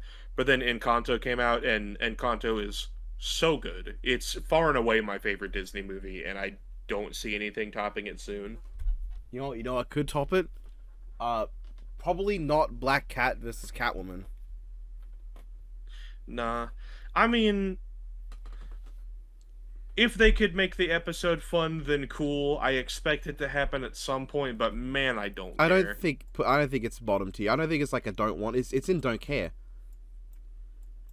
Yeah, I've because like I like some versions of both of these characters. I think they definitely can be fun, but I think most of the fun of them is playing off of Batman and Spider-Man. Yeah, but we also have another Marvel DC here, Don. You know what it is? Not off the top of my head. It's Solomon Grundy versus The Thing. Why? They're big. They're big and ugly. No, thank you. I do want to see the Thing on Death Battle someday. I don't know who he'd fight. I guess the one that makes the most sense is Robot Man, but he would Yeah. just fucking trash Robot Man. He would kick the absolute. Would you shit be out of him. surprised if Robot Man has like some one-off herald scaling that allows him to match up to what Thing does, so they can make it seem kind of fair? You wouldn't be too shocked, would you? I wouldn't be too shocked, but the Thing's feats, just on average, like Robot Man's like, ooh, here he is lifting a car, or here he is ripping out part of the ground. Here's Thing fucking bench pressing a planet. Here he is boxing a god into submission by just not going down. Here's him being a regular enemy of Doctor Doom. Yeah. Yeah, here's him just grabbing Doctor Doom by his cape and fucking whooping his ass. Here is Palpatine versus Voldemort. No, thank you. Just no. Nah. Here we have Xena versus She-Ra. This is the matchup that She-Ra should have had. Yeah. Like, I know people would have Uh, wanted something more based on the reboot, like the Magical Girl approach. I would prefer something on, like, the Amazonian Warrior Princess approach, which I'm sure the reboot has as well, but people really like to push the Magical Girl aspect for reboot She-Ra. Which I'm not necessarily against. I think it just comes down to finding the right matchup for her. I think I've heard Reboot She-Ra versus My Adventures with Superman version of Clark thrown around, and that sounds kind of fun. I could see that being neat. Where for Xena, if not She-Ra, I think Xena versus Conan could be fun. Yeah. It definitely seems like one of the more reasonable matchups for Conan. Yeah. Um, I think I'd say this one. yeah. I think I'd put this one in wanted, but not the very top, because like I would want to see it, but it's not one I'm dying for, at all. Yeah, this one's neat, but I don't have much stake in it. But what you do have stake in is probably not Mr. Fantastic versus Elastigirl, and not DC Elastigirl, but like the one that people actually know. Yeah, from The Incredibles. The one Ella that when I Barr's looked up, like, when I looked her up to get renders, safe search turned on automatically, and I went, "Oh yeah, that makes sense." yeah, some of the most vile shit I have ever heard on the internet is questions regarding Elastigirl. Uh, I I don't. can Oh imagine no. her being like, I'm a full time mother. What's your superpower?" And then he just points the ultimate nullifier at her and just erases her from existence. My superpower is a gun. I'm the smartest man alive. Yeah, I think about it, I'm just realizing how funny it would be for him to do that to Plastic Man, but then the nullifier in his hand turns out to just be Plastic Man having shapeshifted into it.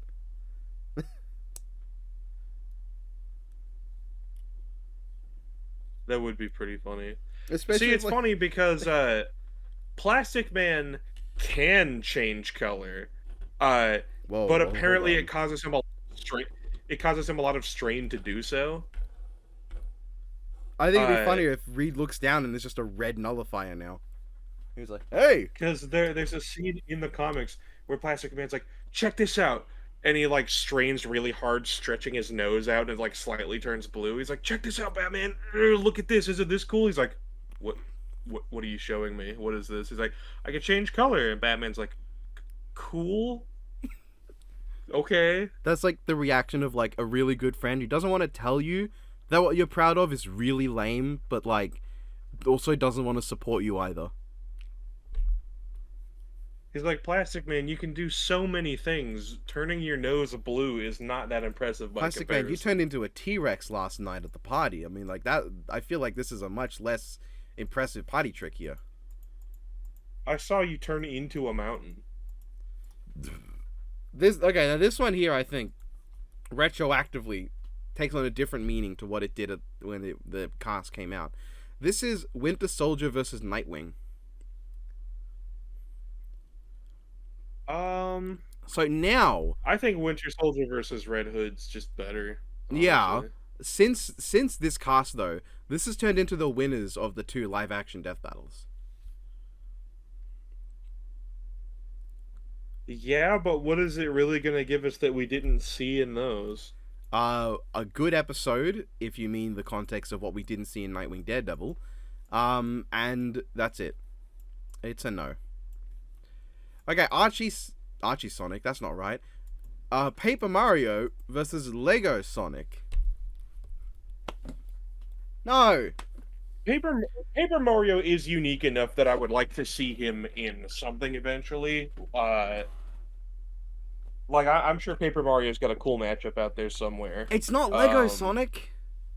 Not Lego He Sonic, because has Lego a Sonic I think only exists in Lego he Dimensions. has his storyline in Lego Dimensions. He has a few Lego sets. He has a couple commercials, but that's really it's not anything to go with. Nah. I would sooner go for Paper Mario versus Archie Sonic if anything, or Paper Mario versus Storybook Sonic, because even he has more to do than Lego Sonic. I really wish we got the third entry in the storybook series, because otherwise, in my brain, it's just like, yeah, Arabian Nights, Arthurian mythos, Werehog. Yeah, I don't see the problem there. I'm like, well, You're a big lycanthrope fan. I'm not. I don't like werewolves. You're a big fan. Werehogs are funny though, because they're like, if we were to make Sonic into a werewolf, what would that play like? Oh, let's make him stretchy. Let's make him stretchy and let's make him Kratos. Yeah, that's the only reason his arm stretches to mimic the Blades of Chaos. That's really funny. Okay, we have Piccolo versus Martian Manhunter, and I think this should be a DBX. I think this would be a good DBX. It would get plenty of views, and you don't need to put them in a death battle together. And you might actually get an unexpected result where Piccolo wins. He probably will win. He would win. Piccolo would win the vote. I think Piccolo versus Knuckles is better overall, and I think Martian Manhunter versus Silver Surfer it's pretty solid. It's an alright episode. I don't think Manhunter needs to come back. I would argue that Manhunter, as much as I love him, didn't need an episode in the first place. But I'm of the unpopular opinion that just because I like a character doesn't mean they deserve to be in death battle. So, we have the Incredibles versus the Fantastic Four, of which any member could solo the Incredibles. And frankly, probably all of Pixar, Johnny Storm as far as I'm aware. Human Torch can just turn into a supernova. Mr. Fantastic not only has the ultimate nullifier, but can consistently take hits from heralds, and recently just stretched into a universe. He caught a planet-sized meteor, I think. That alone. Yeah. Invisible Woman can create barriers to suffocate people, put cones in their eyes to make them go blind.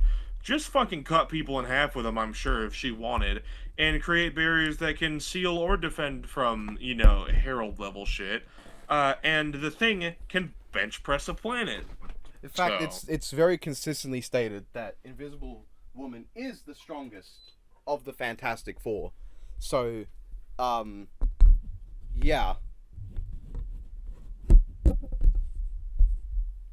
This is a no for me. Not even as a DBX do I think it would be very interesting. I just don't think DBX... I don't think Death Battle has the budget to make this fight work. Not on DBX. Alright. No, I don't. We have the Biffweed Boy, Winston Overwatch, versus fucking Gorilla Grodd. No. No, thank you. I mean, this one, at least I understand the logic. As a member of Overwatch, I've come here to put an end to your evil deeds, Gorilla Grodd, and he just gets mind crushed. Fuck you! Fuck you. Brain death. Yeah. Gorilla Grodd just goes, "Ah!" And Winston his head just explodes.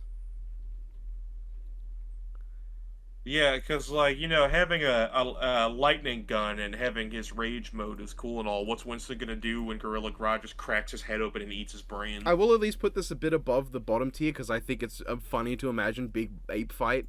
And that's enough amusement factor that I would say that's funny. But, it's still, no. No thank you. Because, it's just a DC Herald versus an Overwatch. And it's Gorilla Grodd, who's not the most spectacular, interesting character, versus the guy that Biffweed would be very sad to see get the shit kicked out of him by a DC Herald. Yeah, fuck Gorilla Grodd. It should be Kongorilla. Exactly. What? Okay, we have Rouge the Bat versus Sly Cooper. No. I don't like it. No. And out of spite, I will put it in the bottom tier when it probably deserves to be a tier above. But I just, out of spite, yeah, no. I don't dislike Rouge. She's fine. But Sly definitely has much more interesting opponents. We have Yamcha versus Aquaman. Fucking no! The joke is just, haha, they're bad. We have, okay. So Don, how much Final Fantasy 15 and Monster Hunter have you played? I've played a little bit of Monster Hunter World. By that I mean the tutorial. I played a little bit of Monster Hunter Rise. By that I mean the tutorial and a couple missions after that. And I've played one fight against a Nibblesnarf in the 3DS one. So as a decent enough fan of Final Fantasy 15 who thinks the game is a little underrated, and a huge fan of Monster Hunter Worlds, I'm giving my seal of what the fuck to Ignis versus the Meowscular Chef. That is the blind guy in Final Fantasy 15 who is your chef versus the Palico that cooks your food when you leave for a mission, if you choose to get food cooked in Monster Hunter. Worlds. I'm good. God, I didn't even think it'd be that interesting because of DBX. I think it's funny though. We have the Hamburglar versus Wimpy. Fuck Wimpy. Fucking C tier ass Popeye character. I know he's like Popeye's best friend or whatever, but like Wimpy sucks. Wimpy's not funny. Yeah, I don't think this is a great one for the Hamburglar. There was Swiper. Honestly, I like the Hamburglar's Hamburglar. based though. I like the Hamburger versus even the Brickster from the Lego Island games. I think that's funny. Pretty much any like completely ineffectual thief character who is just an asshole but is really funny and also very specific in what he steals is funny. But Wimpy's not that guy. As funny as it would be to see like I guess like a crossover where the Hamburglar steals from Wimpy and Popeye just fucking punches his shit in. But that's funny because Popeye's showing up to punch the Hamburglar in the face. Yeah, Popeye and Ronald could both show up. Imagine them being friends. Because Ronald, like, for as much as the Hamburglar does try to steal shit from him, Ronald does like him. They are friends. Popeye just punches the Hamburglar into like those stripes on the road. He just punches him, and that's what he turns into. And Ronald he's like, oh, geez, how do I turn that back?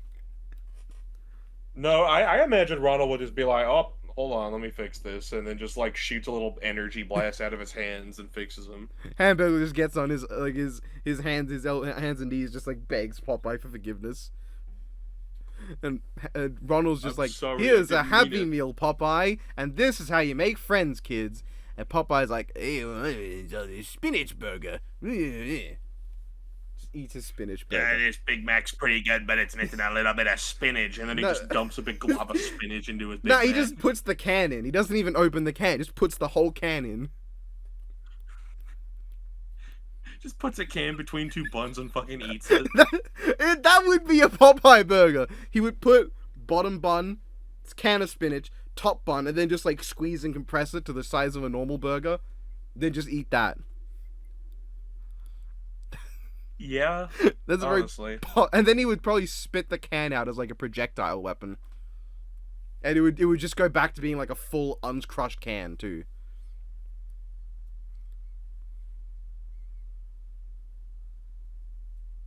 Are you ready?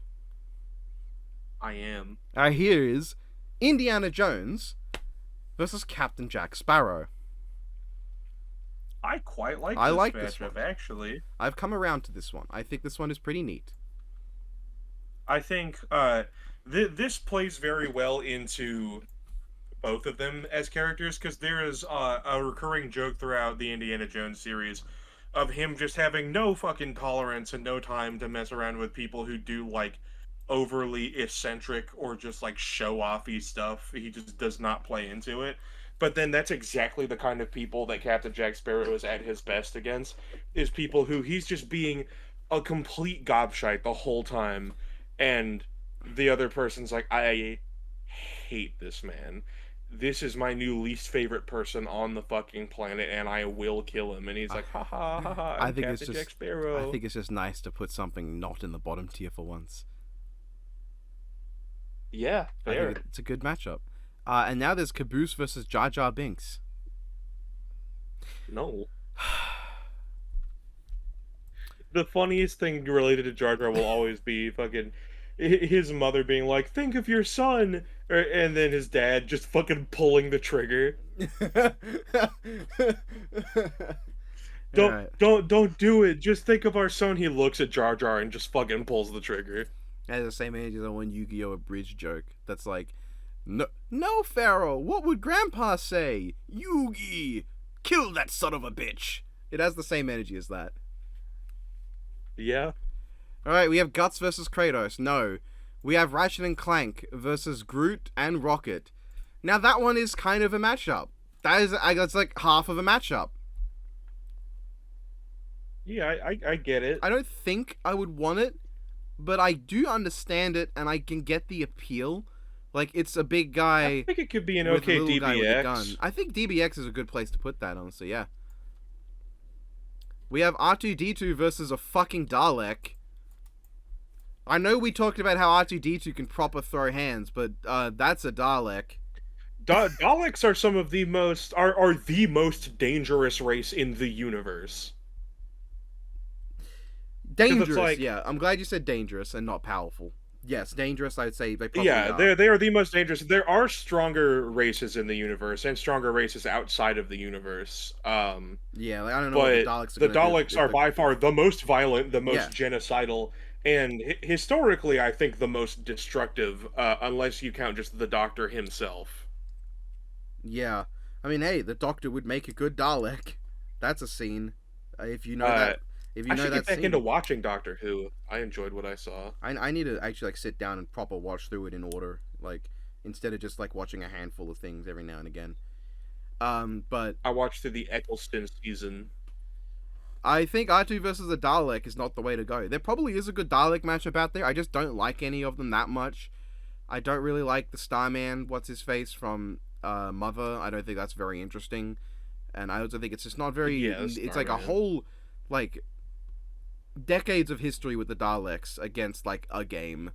There is the Gravitals from All Tomorrows, which is the most thematic, but that's even worse because that's like you know what? You know what? The Daleks versus Shocker.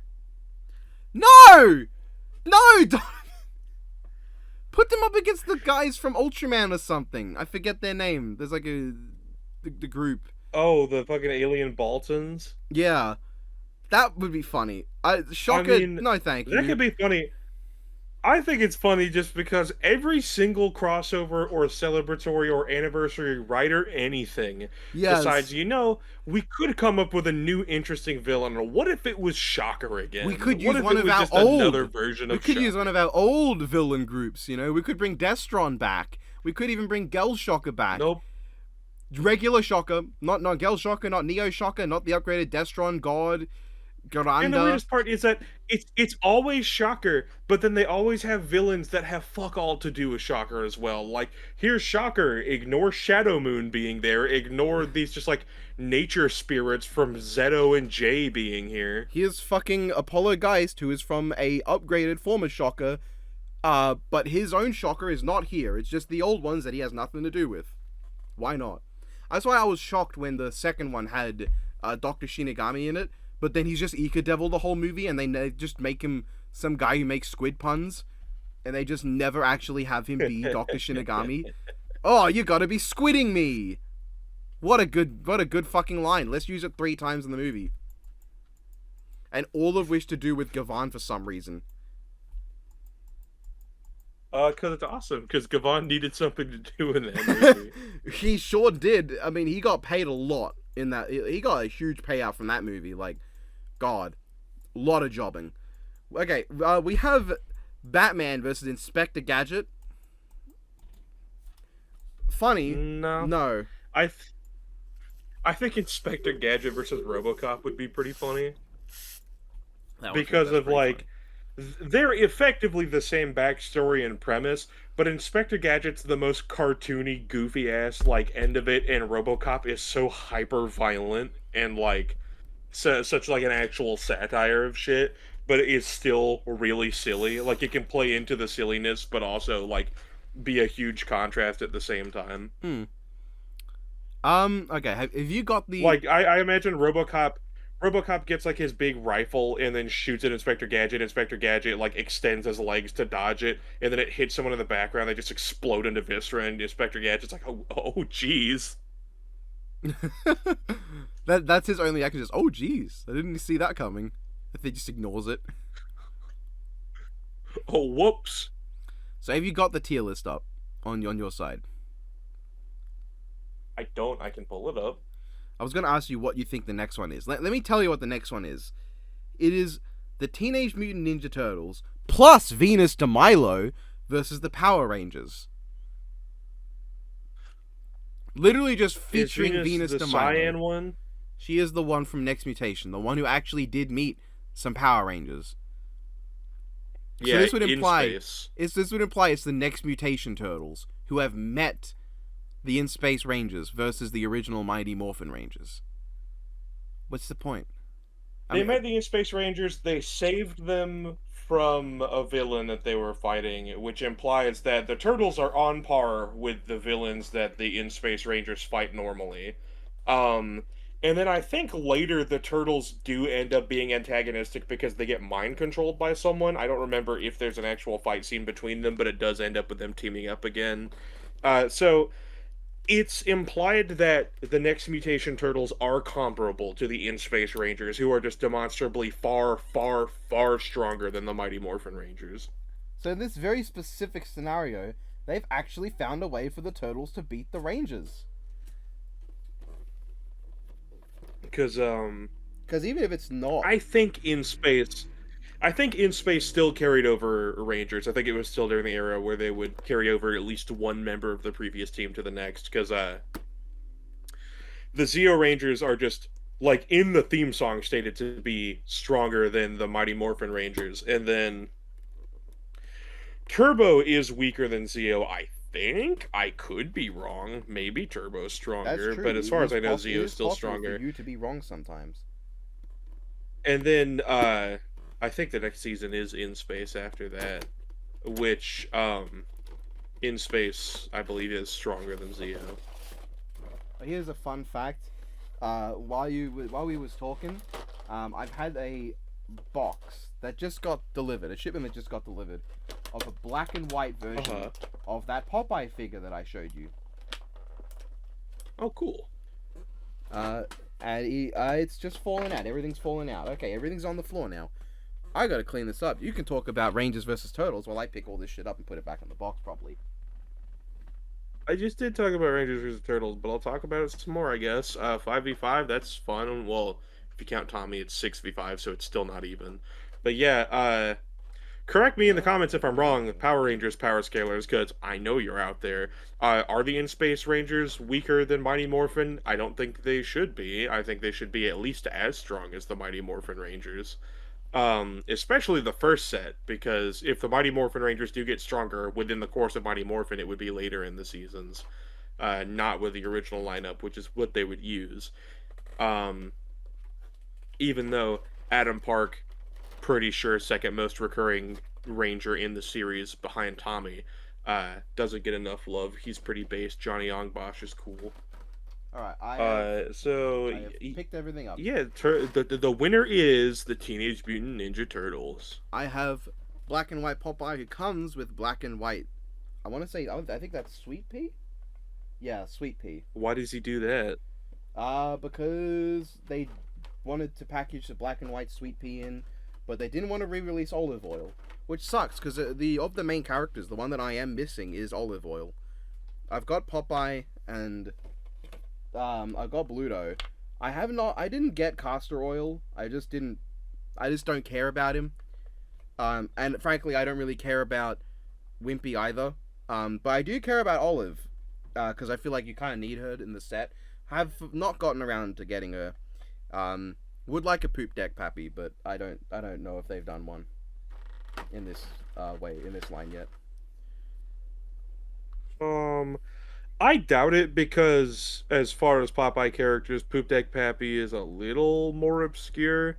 He's not like the most obscure Popeye character ever, but he's not like I'd say he's like a B list or like high C list Yeah. Popeye character.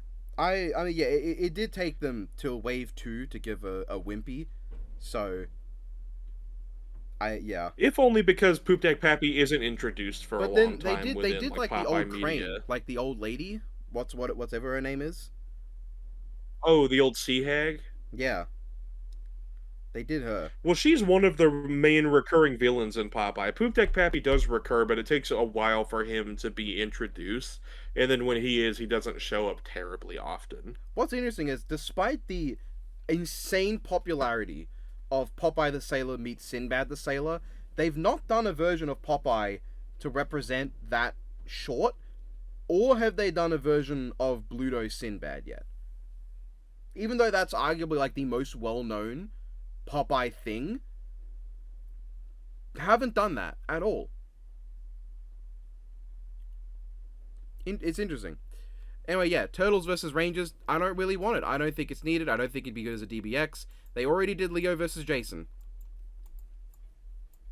Yeah, which is pretty good. Yeah, it's a fine episode. It has its problems, but it's good enough. We have Wreck-It Ralph versus Mr. Incredible. I don't see how this fight makes sense. I don't really want to see Mr. Incredible beat up a video game cabinet. And also, I just don't really care about the matchup in general. Yeah, fair. Maybe as a DBX. As a DBX, I think it'd be neat. Because I wouldn't mind seeing it as like a short little fun animation that doesn't need to worry about making any sense. But as an episode, I don't know. You also would be analyzing a lot of feats that take place within a video game and comparing them to, like, here's Mr. Incredible throwing a fucking car. Yeah. Actually, Wreck-It Ralph versus much. Freddy Fazbear would be really funny as, like, an animation. Someone should do that. Yeah, if only there were an animator here. Yeah. Shame. We have Ridley versus Spyro the Dragon. See, they are dragons, and sometimes Ridley is purple. Yeah, sometimes. Sometimes he's red, sometimes he's blue, sometimes he's silver. Sometimes he's kind of teal. This render I've used is green, with red wings. And sometimes he's a zombie. Sometimes he's a robot. Sometimes he's a robot. I'm going to safely Which, say... in all fairness, sometimes Spyro is different colors. Not often, but sometimes. Yeah. I'm going to say no. Not even... Oh, that's the wrong one. Not even as a DBX. If Ridley's going to get a DBX, it should be like Ridley versus Charizard or something. I don't know. We have now... now, I've used a render of Speed Racer, but it's just the Mark V versus the Batmobile versus Kit from Knight Rider. This feels like something that they should have done for Death Race. Yeah, they probably would have if they could find a model for the Mark V. Okay, let's get some quality here. We have the Pilaf Gang versus Team Rocket. I like this. I do like it. I think it would be really fun. The characters would play off each other very well. The big thing that kind of lets me down is that within at least the main story of Dragon Ball, some of the spin-off media might have more stuff, but within at least the main story, there's really only one Pilaf machine, and it's a good machine. Team Rocket has used so many giant robots and so many contraptions throughout the years. The amount of nonsense they have to throw at the Pilaf Gang is unreasonable, frankly. And the Pilaf Gang don't really even scale to, like, being able to survive any of the higher-end stuff. Meanwhile, Pikachu is one of, if not the strongest Pokemon Ash has, and Team Rocket routinely survive Pikachu just beating the shit out of them. No, I don't think Pikachu's trying to kill them, though. He's not, but, like... It is very scaling one-sided, to any of that. But I do want to see it, because it'd be a Pokemon anime fight that's actually using characters that are interesting from the anime and they're really likable. And especially after having watched all those films, my appreciation for how much Team Rocket carries some of them is higher. Yeah. And I like the Pilaf Gang. Not even getting into all the Pokemon they have as well.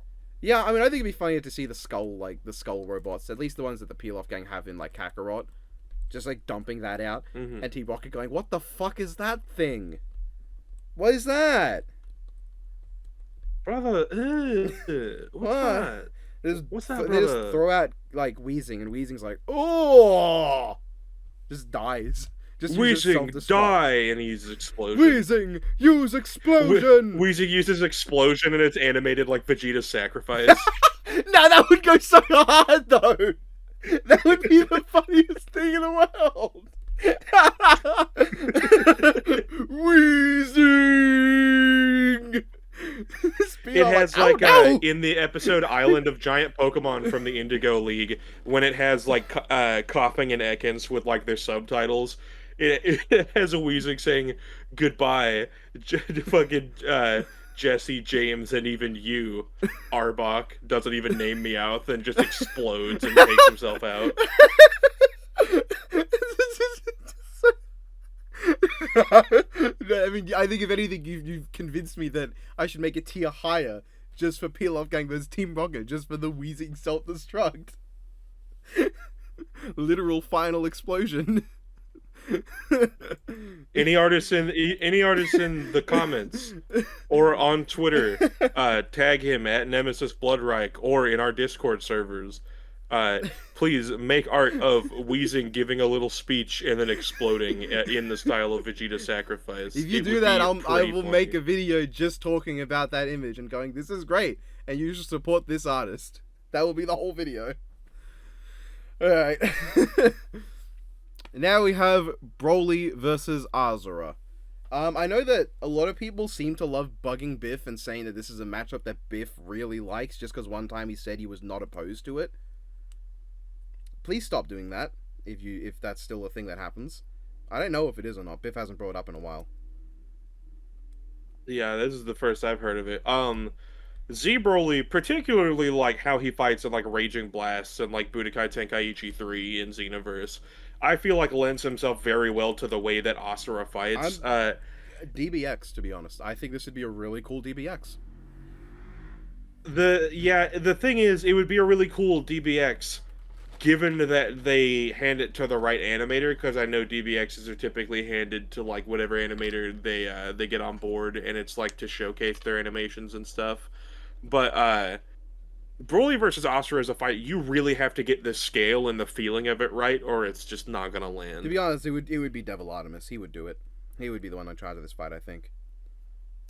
And I think Didn't he do the Thorgita DBX? Yes, but I'm not gonna hold that one against him. I mean, I think the finished animation is still bad, but like most of the real problems are only a result of like error, like problems with the render. He did Superman Saitama, which was okay. Look, Devil Artemis has come a long way since the last season of DBX. I think at the very least he would sell just it being a silly, over-the-top, punchy fight. Hey, look at his work on Popeye Saitama. Like, he did sell some of those planet explosions better than like Broly's actual death battle. Yeah, like if nothing else, I wouldn't mind Broly versus Asura as a death battle so that it gets the proper like full death battle fight animation budget and length. Yeah, I just know that if they did that, they would composite Broly again, and I love new Broly, but I don't think he's the one that needs to fight Asura. I think it is really an old Broly, especially old Broly in like the way he was crammed into random Dragon Ball games out of nowhere. That would be the one to use against Asura, I think, as like just a fight. Especially because Asura has bringing up his appearance in Attack of the Saiyans, which is a Nintendo DS RPG for those who don't know that covers the Saiyan saga, specifically all of the Z Fighters training for the invasion of the Saiyans, and then you fight Vegeta and Nappa, and it's really cool. And then there's a post-game area where you go through a portal in time and fight fucking Broly for some reason. That Broly versus Saiyan Saga Z Fighters. That version of Broly versus the Janemba that just shows up in Boo's Fury. It is Boo's Fury. Yeah, right? which Where at the Janemba very least is there. that happens during that arc. Yeah, like that's when that movie would take place, and it makes sense for like the time. But there's no reason for like, oh, here we defeated all the Saiyans. Oh, look, another one Broly comes in, and it's just like unfathomably more powerful than any of them could even think. What's funny is that like Asura has experience fighting a giant muscular beefcake with silly hair that loves to just show up in places he has no right being in. Yeah. Like he did just fight Akuma. That did just happen. Like I imagine there's a move that Broly has where like he sends someone flying and then runs alongside them and just beats the shit out of them as they're flying through the air, and he's just like running next to them, and then Asura turns that around on him, grabs him by his face, and then just flies forward and drags him across the ground. I think it would be cool as a DBX. I don't think as a death battle, just because the analysis it would very much be Super over Z, and the fight animation would probably use Super Broly as well. While with the DBX, I think they'd be more free to just use classic Broly. Yeah, and I think like obviously Azura, he has more popular matchups that they would actually do I over think what you Broly. could do with it that would be cool too is there's a line in the first Broly movie where it's like, Kakarot, you care about your son, don't you? And he uses that against Astra, and Astra's like, you just picked the wrong fight. Azura just like goes into the Destructor, and Broly's like, "I have made a serious mistake." Yeah, he goes into that form, just starts beating the absolute piss out of Broly. And Broly's like, I have made a serious and continuous lapse in my judgment. Imagine Broly like, "I've destroyed galaxies," and the Destructor just throws like 7 at him, and he's like, all right, let's talk about this. Hold on." I haven't destroyed this many, I said, "Hey guys, I meant like one. Hold on, Yeah. no." Which, there's contention as well, since it's north, south, east, and west galaxy, that it is a quadrant of the universe, and technically thus limitless in size, or at least 1/4 of the universe in size, so bigger than a normal galaxy, but... Stupid, don't like that. Lame. It's a galaxy as shown, and also he doesn't do it in one night. It's like an over the course of time thing, but like, I think it's more of like a ridiculous speed feat for Broly. Yeah. Yeah, this is definitely DBX to me. I think this would make for a pretty cool DBX if they got the right animator on it. And like, I don't dislike the potential here. Now, this one's gonna rock your socks off. It is Damian Wayne. I'm not wearing any. Well, it's gonna put socks on you and then proceed to rock them off. It is Damian Wayne versus Jason Todd. Why? Because they're the Robins that are rude? The only thing I could think of is the interaction they have in the comments, or in the comics, where Damien's like, I'm a wanted man, Jason. He's like, that's impossible. You weren't even a wanted child. Oh, Jesus. Really? Where it's like, he really did it like that? It's consistently shown that every time Damien tries to look tough against Jason and be like, I'm badass, I've killed people, Jason's like, fucking, I don't care. Do you understand how much younger than me you are? Do you understand how much shorter than me you are? I'm your older brother. You are not shit to me. I'm going to pick on you till the day you die. That's like, Jesus Christ, didn't need to do him that bad. Alright, we have Big the Cat versus Waluigi. I already know how you feel. No. I mean, it's a DBX though. That's a DBX though. Like, think about it. Okay, specifically. Can you imagine the DBX? DBX. Like we open an open shot at a pond. Froggy's just chilling on a lily pad. Big is just fishing there, and he's just sitting watching Froggy. And then Waluigi just sends Froggy to the fucking stratosphere with a tennis racket. Okay, imagine. Okay, this a matchup done like Goomba Koopa 2 on DBX. I think I want them to play it more straight just because these two are so weird with what they can do anyway. So I'm going to put this in DBX whether you like it or not. Alright, Ghidorah... They gotta bring up the fact that, for some reason, in a background shot in one episode of Agretzko, Big the Cat there as a character. Why wouldn't he be? Yeah, something's biting. Have you seen my bummy wog, pal? Alright, we have Deathwing versus King Ghidorah. I don't like this one. I know like it's popular. I'm not a fan. I don't think it gives me anything I want in a Ghidorah matchup. I think Deathwing versus Alduin is pretty cool. I think Deathwing versus Alduin's cool. I think, like, I had to put like Heisei Ghidorah as the image because most people love to think of Monsterverse Ghidorah. Sure, that one probably could fight Deathwing, just because like I get it, the big storm thing, and like that kind of matches like the scale of some of what Deathwing does.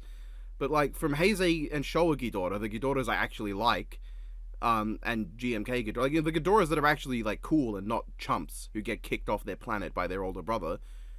Like, I want to see something for them that plays into how they fight. Like Showa Ghidorah is very much a flail heads everywhere, blast everything, complete mindless fighter. Heisei does a lot of grappling, and like GMK does a lot of like absorbing pure energy, and like I know people like to say, oh, Deathwing's got like the energy on his back, but it's like, yeah, little bursts of energy that attack human-sized enemies. Like, it's just not what I want. So no. It fits, to an extent, MonsterVerse Ghidorah. But, like, as someone who has a Hiya Toys MonsterVerse Ghidorah and is very impressed by the figure, I couldn't give a shit about MonsterVerse Ghidorah. He's lame. He's not even the right color. The whole point of Ghidorah being gold is that he's meant to look like he doesn't belong on Earth.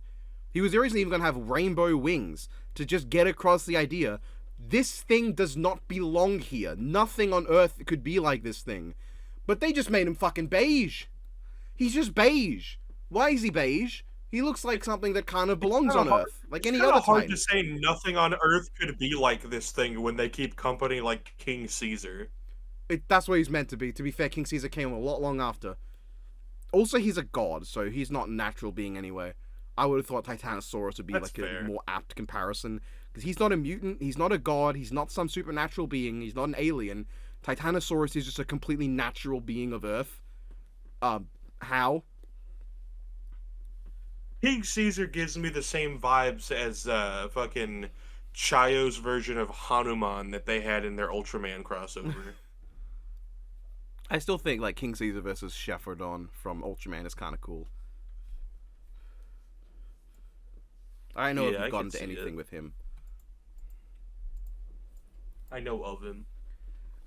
We have. I guess I'll put Ghidorah Deathwing above the very bottom tier, because like at least I understand it more than fucking Jason Todd versus Damian Wayne or fellow random dragon fight Spyro Ridley.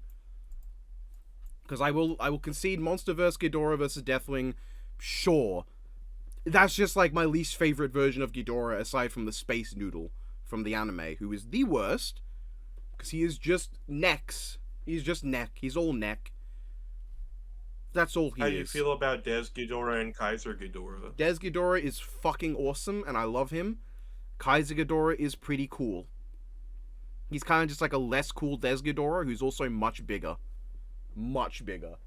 I like Kaiser Ghidorah is cool and all. Monster X is just such a fucking rad design. Monster X is great. To really be honest, like I wouldn't mind like Monster a X. good Monster X matchup where he can like change into Kaiser Ghidorah, but like a lot of the The way focus he can like be on... floats down, the way he floats down and just his silhouette gives me such like Frieza energy, and then he starts like twirling and doing pirouette backhands He fucking and like shit. laughs And at it's just, Godzilla like- several times. Like he's got a lot of personality to him. Yeah, I'm like, this fucker, and then he just turns into a big fucking dragon for Godzilla to fight. I'm like, I mean, this is kind of cool. He's neat, but like a solid Orca tier kaiju. He really is just like Des Ghidorah, but with like the identity of Des Ghidorah with his like unique color scheme sort of just taken away to just look like King Ghidorah now. And like it's cool. And it's Des fine. Ghidorah sounds like a fucking... Des Ghidorah sounds like an elephant, which, to be fair, way more intimidating than what regular King Ghidorah sounds like. Yeah, though regular King Ghidorah is meant to sound like Reg- nothing that belongs on Earth. Regular King Ghidorah sounds like a phone, to the extent that in the original That was a 1966 Ultraman, their phone ringing just is Ghidorah. Yeah, yeah. Bottom line, I don't want a fight for MonsterVerse Ghidorah. It's as simple as that. I don't dislike the MonsterVerse, but I don't feel much for its version of Ghidorah. I only have the Hiya Toys I one do, because and it I don't looks want really this matchup. cool. Like, I only have the Hiya Toys one because he looks really cool, and if I knew they were going to do a Heisei King Ghidorah Hiya Toys figure, I might not have even gotten the MonsterVerse one. I would have waited for the Heisei one. Because, like, at least the Heisei one doesn't have tiny fucking heads. Which, like, that's accurate. MonsterVerse Ghidorah has tiny fucking heads. He's a pinhead 3 times over. But that doesn't mean I like it. Yeah. I like the massive size of Heisei Ghidorah's heads. Anyway, I'll say of Ghidorah of MonsterVerse that movie is the only one of the MonsterVerse that I particularly like that much, but that's nothing to do with him really. It's just to do with the end credit song being one of my favorite songs from one of my favorite bands performed by my favorite singer. Lovely. But we can go worse than Ghidorah Deathwing as a matchup. We do have Bowser versus King K. Rool. Fucking no thanks. Alright, now we have... This is one I can talk about, with maybe less pure negativity. Garrus Vakarian from Mass Effect versus Thelvadam Arbiter from Halo.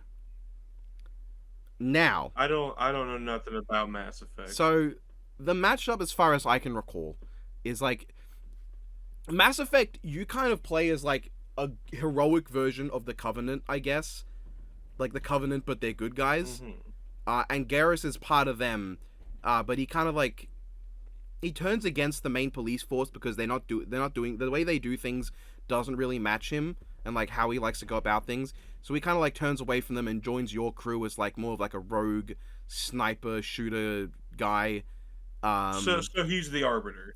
He's very similar to the Arbiter as like a character in like what he does. Personality wise, the Arbiter is a lot more serious and like honor bound than Garrus. And also like as a fighter, the Arbiter is very much a sword guy. He's got guns. He uses tons of guns in Halo 2, but like a lot of his iconography is his like unique sword and like just using energy swords like a lot of Sangeli. Garrus is a sniper guy. He likes his sniper rifles. And while the Arbiter can use them, he can use Covenant sniper rifles. I forget the name of them. But I'm not sure how sold I am on it as a fight. I get it. I understand the theme. I think it would be cool. I'm just not sure if it gives me what I want for Their either. sniper rifle equivalent would not be a fuel rod cannon. That's like a No, rocket that's like a launcher. fucking It's, bazooka that makes you go stop what being the there. fuck? It's not the plasma rifle either. That's their, I guess, SMG. Yeah, that's their like equivalent. rapid fire weapon. What the fuck? What is it called? It's a big purple gun. Yeah, I know it's a big purple gun. Hold on. You guys tell us down below. I'm Unless gonna it's look just, it up. is it the one that's just called the sniper rifle system? Like the particle beam gun? Is it the particle beam shooty gun? No. Hold on, I'm looking it up. Is it the is it the carbine? Is the carbine the sniper? I believe so. Yes, the Type 51 carbine. All right. That's what it is. So like he's got the carbine. He's got carbines he can use. There's like multiple like variants of it throughout the games where he appears. I just don't because the thing that gets to me is like for the Arbiter, like specifically Thelvadam, I would want to see him use his like energy sword, and Garrus doesn't really have, to my memory. He might have the punchy like laser blade that the characters have in the third game. He might have that. I just don't know how well a little like arm blade is going to match up against that big fuck off sword. But like Yeah. thematically, I think The it's one of the carbine and the fuel rod cannon don't feel too good to use. I don't have too much fun with them, but the standard plasma rifle and the needle are pretty good. I like the regular UNSC sniper rifle. this really is like the number 2 matchup to Master Chief versus Commander Shepard. Like that's the matchup, and then your secondary equivalent is Garrus versus Thel. Now it's not bad. I wouldn't say I'm against it. Honestly, I would be up for seeing it. I'm just not sure it's ideal for the Arbiter. Yeah, I wouldn't mind this happening, especially if Chief versus Zoom Guy 2 happens. Yeah, I'll put it in wanted because I definitely am for it. I just don't think it's top tier for me. You know what is top tier though? Ben 10 What's versus 10 Ben Singers.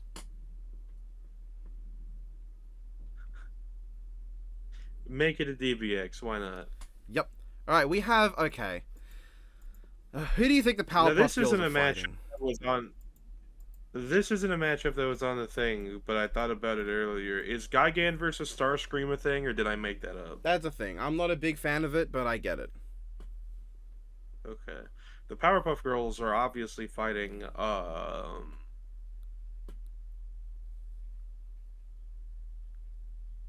Don't fucking look, just guess. I'm thinking, I'm looking at my fucking water bottle right now. So am I actually. That's weird.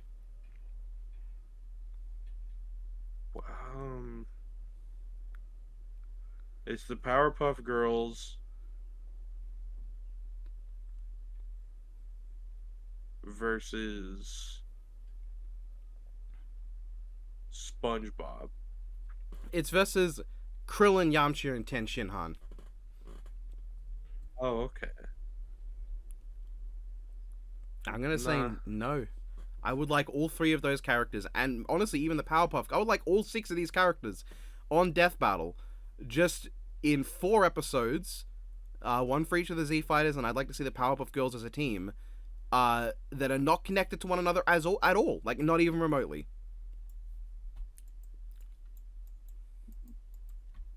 One thing I was surprised by is the sheer amount of Snake Eyes cast. Like, they really want to use Snake Eyes, I think.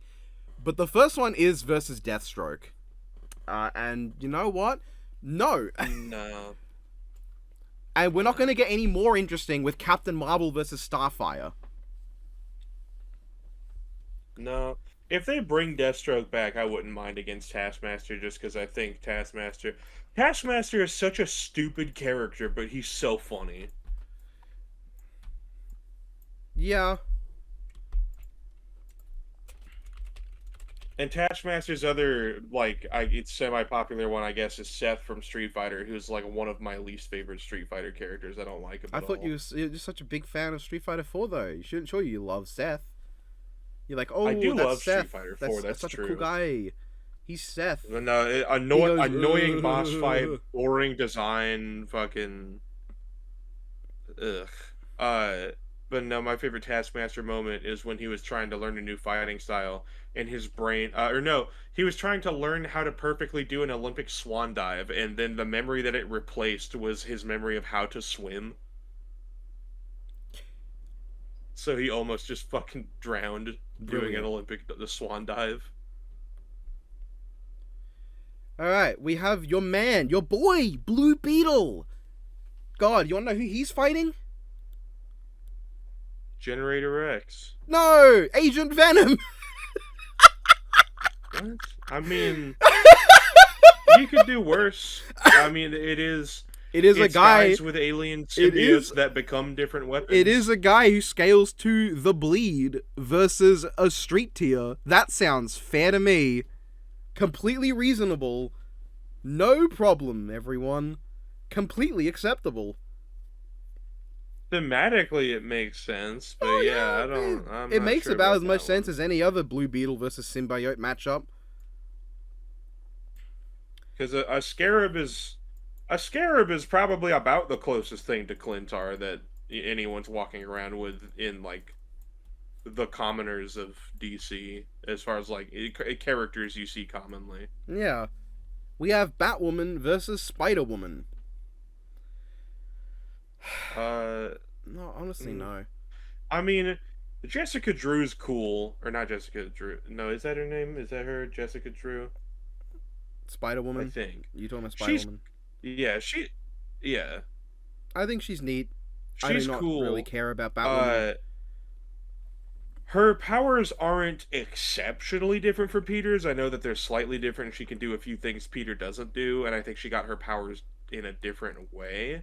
But I don't even think I've ever seen a thing with Batwoman in it. I've seen Batwoman, I've seen, like, the character, but I don't think I've ever interacted with media she's been in. Yeah, you don't need to. To me, there are very few Batman Spider-Man matchups that use the, like, versions of Batman and Spider-Man that I'd be interested in seeing. And this is no Peter Parker versus Bat the Sentient Batmobile, so this is going at the bottom. Now, okay. People might be confused what this one is. It is Archie Sonic versus the Flash. But It's Barry Allen. oh, okay.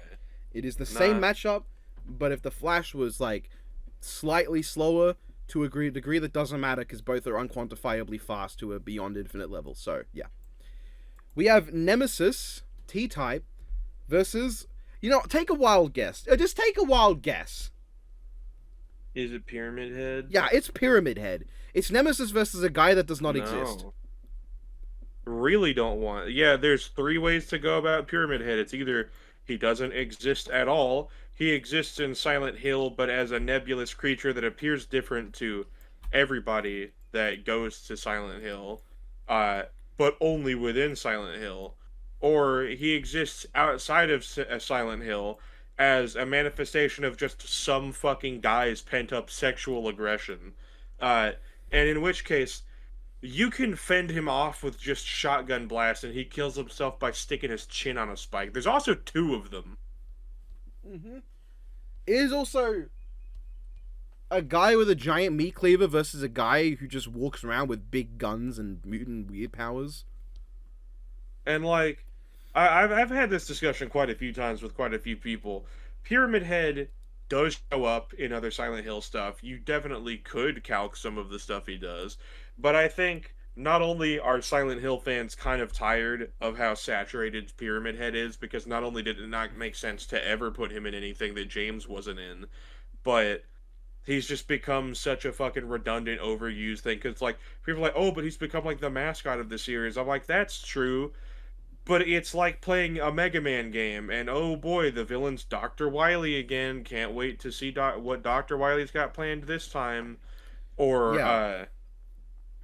He's a mascot adapting that a the new actual Bat- fans are getting sick of, and have gotten sick of for a long while. He was cool in the first yeah, game and it's that he showed up in, not the first game in general. His for debut, he was cool in it. But like as time's gone on, he's only gotten less scary. He's become easier to fend off. He's made less sense being around. He doesn't need to be there. I understand why he was there in like the live action movies. I guess I can understand why you would put him there to kind of almost resemble Silent Hill superficially, because the rest of the film doesn't. yeah. But like in the games, why And do it's you need like to keep showing up? if you need a Silent Hill versus Resident Evil matchup from Silent Hill 2, uh, or rather not Silent Hill 2, Silent Hill 1, Harry Mason versus Ethan Winter from Resident Evil 7, I think is cool. Because both of them go to these like fucking horrible hell places to try and save family members, and like it's similar premise wise, and he's also one of the Resident Evil protagonists that isn't like a fucking super soldier action hero badass type character. Or And then Nemesis also has a cool option in The Magician Yeah, from House of the Dead, I which was gonna is say, if you want Nemesis a matchup, pretty use Magician. under talked about zombie series in Versus stuff. Like House of the Dead's like an arcade classic. That's Yeah, a very big use popular Magician, zombie the series. character that someone definitely didn't pay me to draw, along with Nemesis, solely to show the matchup. Just coincidence. I definitely did not know exactly who it was upon seeing who the characters they wanted me to draw was. If you want me to draw something, you can pay me down. But all right, we're on to Banjo and Kazooie versus This Jack and matchup goes Daxter. in.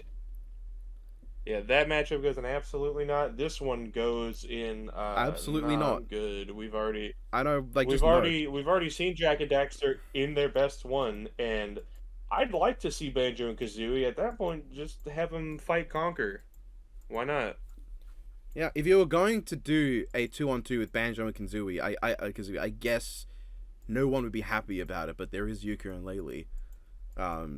There are some people that would be happy about it, but like if this was Jack and Daxter versus Groot and Rocket, I would be willing to entertain that a bit. In the same way I can entertain Groot and Rocket versus Ratchet and Clank, I think those three duos in general would be fine against one another. Banjo and Kazooie can why do I keep saying Kanzooie? Banjo and Kazooie, I don't think would fit.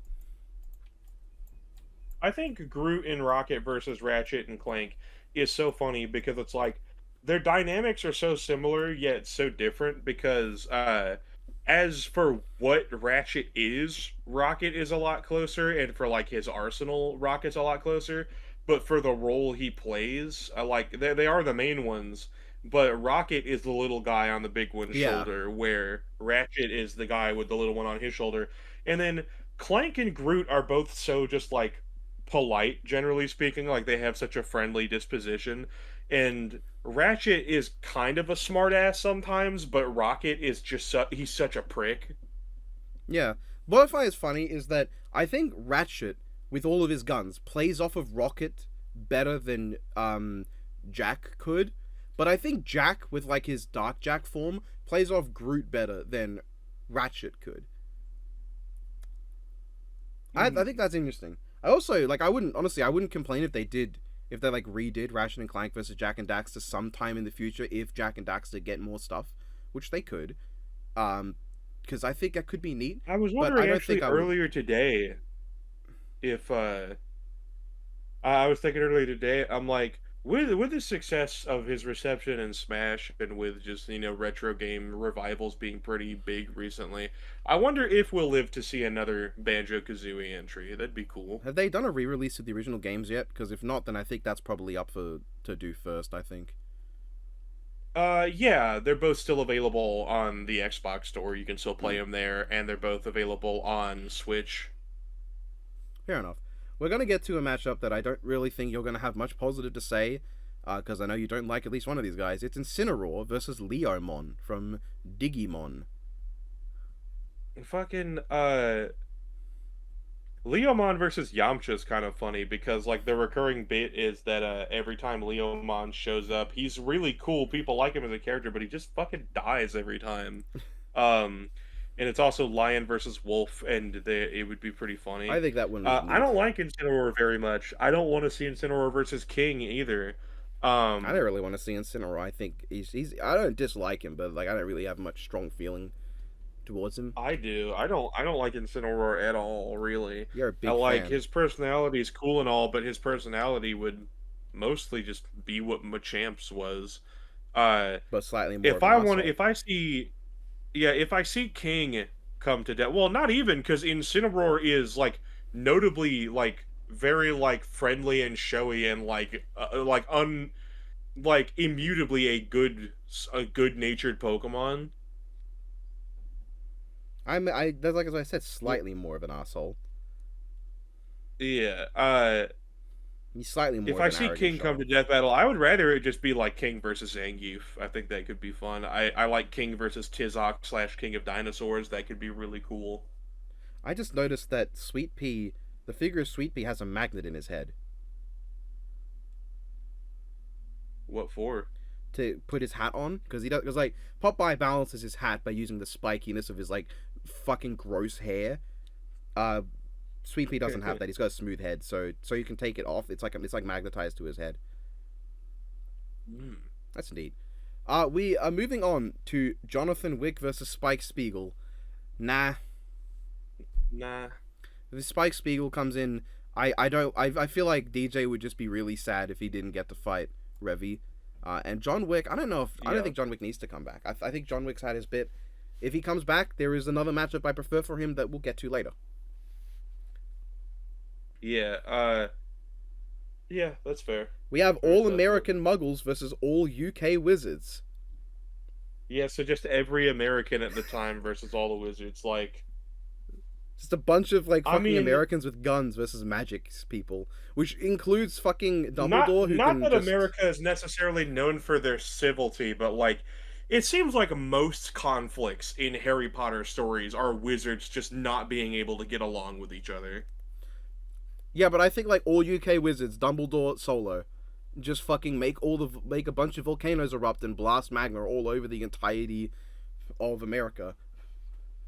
The How end. many volcanoes do you think there are in America? No, I mean like what I meant was he makes all the volcanoes in the world erupt and just sends all the magma at America. He can do that to my knowledge. Just like Yeah, uses I don't uses I don't know uses how good volcanoes as the average mortars. wizard's defense against I don't know how good the average wizard's defense against just being shot is. They are all like relativistic like reactionary speeds. So if they got shot, they would Okay. probably fucking die. But you know that's if you can see beams of light coming towards you and dodge them. It's on you if you get shot in the face with a gun. Okay, that's on you. You deserve to get shot. Okay. We have the cops who arrested Thanos versus the thugs that mugged Darkseid. Nah. It's funny, but it's not like death battle material. It's not death battle Yeah, it's material, I funny, think. but you couldn't even make like a DBX out of it because it's like they both have like what a panel. I could do it for not death battle. I bet you I could do it. I just don't think it'd be interesting to animate, to dedicate an animation to that. We have Raphael versus Red Hood. I get it. I I get mean, ya. I get it. I can see the vibe, especially with the what was it, 2006 3D animated 7. movie? 7. Is it 7 or is it 5? Especially with like God, I gotta check. Ribbit, comment, I don't please. remember. It's sometime in that period. That was one of the versions of Turtles that I grew up on. Uh, Oh, the you're the young. vigilante stuff Raphael's doing there definitely feels very Red Hood esque. Yeah. I think it's 2007, but like, And Ribbit, you his can tell me his down below if you're general watching. his general disputes with Leo in that film also feel like Jason bickering with Batman or Jason's Nightwing. bickering with fucking anyone. Yeah, honestly, Jason just doesn't tend to get along with people. Um, I understand it. I think it could make a cool DBX. I think DBX is where I'd put it. I need a don't whole think as a full death battle, I think Red Hood's got a borderline perfect episode for him, with the exception of the fucking conclusion that's just horrible. And I don't think he needs better. I don't think you need to go give him a whole episode to fix one small part when you've got like the perfect fight for him. Everything you need for Red Hood. It's a far more thematic matchup. I think Winter Soldier bounces off Red Hood better than Raphael even. This is DBX, I think. Alright, we have now one of the most not Death Battle coded matchups in a very not Death Battle coded lineup. It is Wally versus Carmen Sandiego. Now, I would be super interested in this just to see, because I haven't gone through the extensive Where's Waldo history. Yeah. I think, like, Wally has a ton of, like, cartoons and movie stuff, I think, and, like, some games. And Carmen Sandiego also has a cartoon Carmen Sandiego, stuff. I know, gets up to some absurd shit. I know she steals some crazy things. She stole, like, a concept once, which I don't get how that works. But it would be really... she can steal a concept. I know she's stolen several, just, like, national monuments, just fucking put them in her pocket.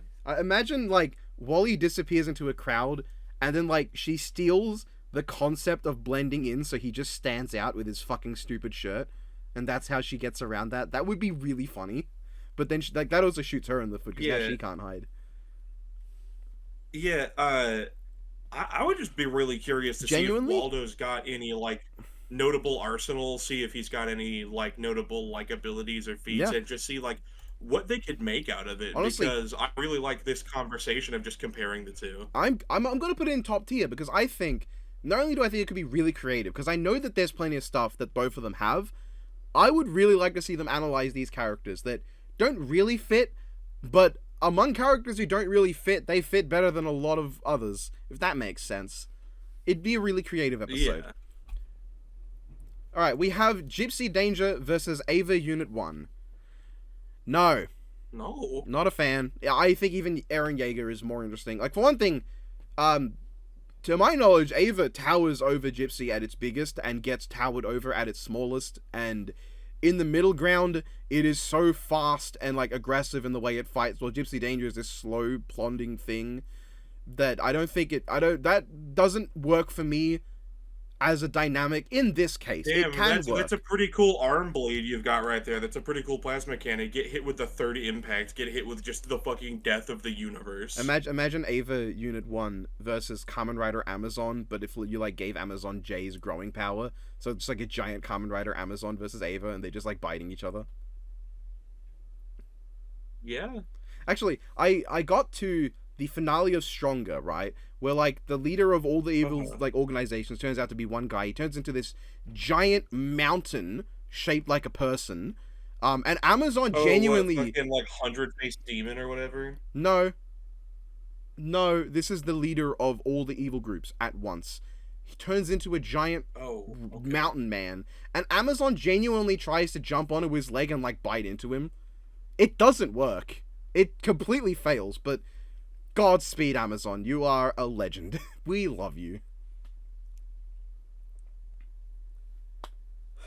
Anyway, Ava, Gypsy, not a fan of Ava and Gypsy Danger. It don't work for me. Not into it. I just don't think as a fight it's great. Yeah. Rush versus Blade Wolf, I believe his name is, from Metal Gear Rising: Revengeance. Blade Wolf, yeah. I think conceptually it's pretty funny. I wouldn't mind it as a DBX. I would like it as a DBX. I think one of my favorite things about the potential of Rush in a death battle is there is I forget what the game is called. It's some sort of like rhythm puzzle game, I think.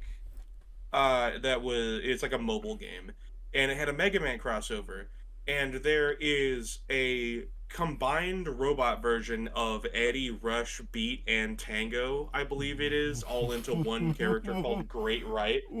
Um, it it's a really cool design. Hold on, I'll find it and send it to you, and then if you want, you can just fucking slap it into Oh, the you video, or cutting we can out. just not let the audience see, or the audience. Can Go look it ahead, up. audience. Great Take a Right. look. Bro, hold on. Are you enjoying this image? Let me grab the picture. In the complete silence as I type in the timestamp so I can put it in. And you can't see that. Hold on. Are you excited? Copy image. Do you like it? Don is. I can't see it, and I won't be able to see it until later. I'll put Rush versus Blade Wolf in DBX. I have now sent it to you. There we go. Cool. I will look at it on my phone as I move, close, open, flip, flap, flong, swibble, swabble with the cheese. We are on to Donald Duck versus Daffy Duck. This one speaks for itself, I think. Yeah. This would be cool to see. Yeah. We have Disney Princess Battle Royale. Nah. Like, for a long time, I know it was one of Chad's most wanted, and I know that there would be like a lot of work and passion put into it, but I'm just not feeling For it. a sort of jokey Royale, I think Serial Mascot Royale is better. And I think in this case, you might as well just do Elsa versus Rapunzel, because that is all the matchup is, really. Everyone else doesn't matter. It's just those two who have a shot at winning. So you might as well just do those two. I mean, even then, Elsa just fucking destroys Rapunzel, because in that movie, most of Rapunzel's magic revolves around being able to heal. If you use the movie, absolutely, but the cartoon basically turns Rapunzel into a Dragon Ball character. Oh, does it? Yeah, there's like a planetary. It's planetary or multi-continent, maybe moon. That range feat. Rapunzel just... It goes from Elsa just kind of walks up and impales Rapunzel to she walks up, breaks ice across Rapunzel's face, and then Rapunzel Kamehamehas her. Or I guess Kamehameha. Because the whole conflict of Frozen is her freezing a country over. Yeah. I think it would be neat to have Rapunzel Elsa, but as like a battle royale, you're just wasting the others. Like, I don't want to see like Mulan walk in and just get fucking spifflicated by ice. We have Diva versus Penny Parker from, I think, specifically Spider-Verse, because no one gives a shit about comic book Penny Parker. Yeah, no, I'm not particularly feeling it. I think she's cool in the comics. I like that her mech is a little more Ava. I think this matchup is okay enough in concept. I think I can put it in the higher tier of the bad ones, because at least it's cool aesthetically. But, like, I don't think this is necessary at all as a death battle. And Diva's already got a completely acceptable DBX. Yeah, I feel like Penny isn't enough of a presence in Spider-Verse or in the comics. And Diva, I'm sure, just has better. Alright, this one bothers me a little bit. It is Big Boss versus Nick Fury Jr. Well, it should be Senior. It should be Senior. Like, I like Nick Fury Jr. Don't get me wrong. I really like him. But Big Boss should fight Nick Fury Sr., the original. And I think Nick Fury Jr. should get his own matchup instead of just taking the matchup that the previous Nick Fury has. This is just no. I'm against this one. But I am totally for Nick Fury Sr. versus Big Boss. And I'm totally for Nick Fury Jr. getting his own matchup. If anyone can throw one at me, that's cool. Go ahead and share in the comments. Alright, this one's weird. This one is Nico from Devil May Cry versus Cindy from Final Fantasy 15. Now, have you played Devil May Cry, any of them? I have played the first one a good ways through, and I own the first 3. I have never played 4 or 5. Okay, so Nico basically like upgrades and like gives you weapons in the 5th game. That's the thing. They are the people who upgrade and fix up your weapons in Devil May Cry 5 and Final Fantasy 15. That is the matchup. It's not much I don't think I'd be interested in seeing them fighting against each other. No, thank you. This one is What's Goose. up with these fucking ass Final Fantasy 15 matchups? This is the second time this has happened, that it's just a fucking NPC you go to for services. Don't worry, Noctis has a matchup coming up, and it's fucking horrible. We have Goose versus Bat-Hound. Goose being the cat-like alien from Marvel, who is a giant tentacle monster. Yeah, I know who Goose is, and I know who Ace is. Would Goose not just fucking eat him? Yeah. That is exactly what he would do. So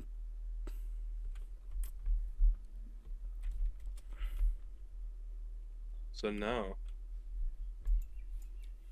I think I took the wrong timestamp down for the image you sent me, so it might not even go up. Oops. Yeah, Goose Bat-Hound. I don't want to see a dog get eaten by tentacles. We have Two-Face versus Handsome Jack. You can do better for Handsome Jack, and you can do better for a DC character coming into Death Battle than fucking Two-Face, okay? You can do better. Yeah. Fair. We have matchup 100. Shazam versus Superman. What? Alright, we have R-Wing versus X-Wing. Specifically, and I had to get the right render for this. No, why was that matchup 100? Oh, we need a big momentous matchup. Let's just do Superman versus worst Superman. If it makes you feel better, if I include the fan fiction character battle they did, number 100 is actually Handsome Jack versus Two-Face. We have R-Wing versus X-Wing. Specifically, just the vessels, not Fox McCloud or Falco Lombardi in an R-Wing, and not Red 5, not Wedge Antilles, just an X-Wing. No.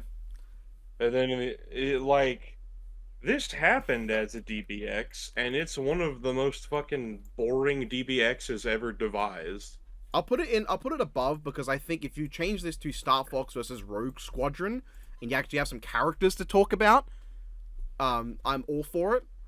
But as what it is, in concept, fine. In execution, I don't think it'd be the most exciting. You have to do a lot of creative stuff with it. And like the DBX tried. Did it succeed? The next matchup is Sherlock Holmes versus Detective Pikachu. Like a specific version of Sherlock, or just Sherlock, like the canon Sherlock? Then that's just a dude versus a lightning rat. Like, I would like to see Sherlock in Death Battle, but against like Arsène Lupin, not against like fucking anyone else. Honestly, just Sherlock Holmes versus Arsène Lupin. Maybe Phantasmo if you want to be a little weird. Pikachu. Not against a fucking Pikachu. Alright, we have Arya Stark from A Song of Fire and Ice versus Katniss Everdeen from The Hungry Games. Look, I don't dislike Arya.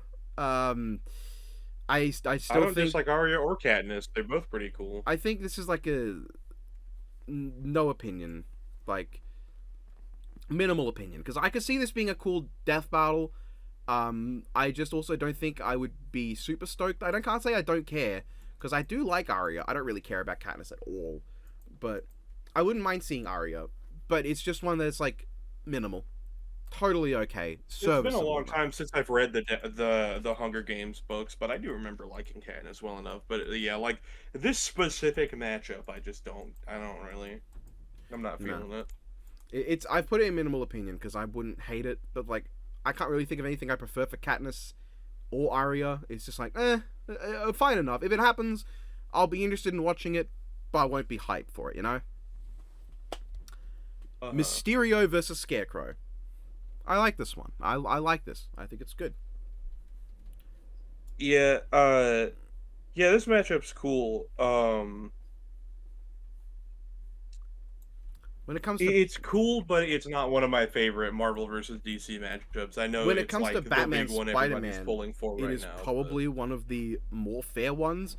But to my knowledge, the only one that's actually like almost fair is Sandman Clayface, and that is a matchup where Sandman literally does no way to win, and yet it's still probably one of the closer ones because he fucking stat stomps to hell and back. Mysterio versus Scarecrow is just a case of like, these characters are cool. I don't personally have much stake in them. Okay, what if Death Battle got Robert like, Englund to play Scarecrow though? They won't. That would be cool. But like that'd be cool if they did. Everyone's like, oh, Mysterio's like the coolest Spider-Man villain ever. Mysterio. I'm like, fucking other than Far From Home, name me a significant thing you've seen with Mysterio in it. Most people who are a fan of this matchup cannot. They cannot name me something. I really like Mysterio, not because he's the coolest guy ever, but because he's kind of a loser who masquerades as the coolest guy ever. Honestly, kind of like Taskmaster, but he backs up his boasting in completely different ways and fails in completely different ways. Mm-hmm. Alright, now we have the Noctis matchup. It's Cloud. Goodbye. We have... Who wins? Who wins? Noctis is the weakest Final Fantasy protagonist in the main 15.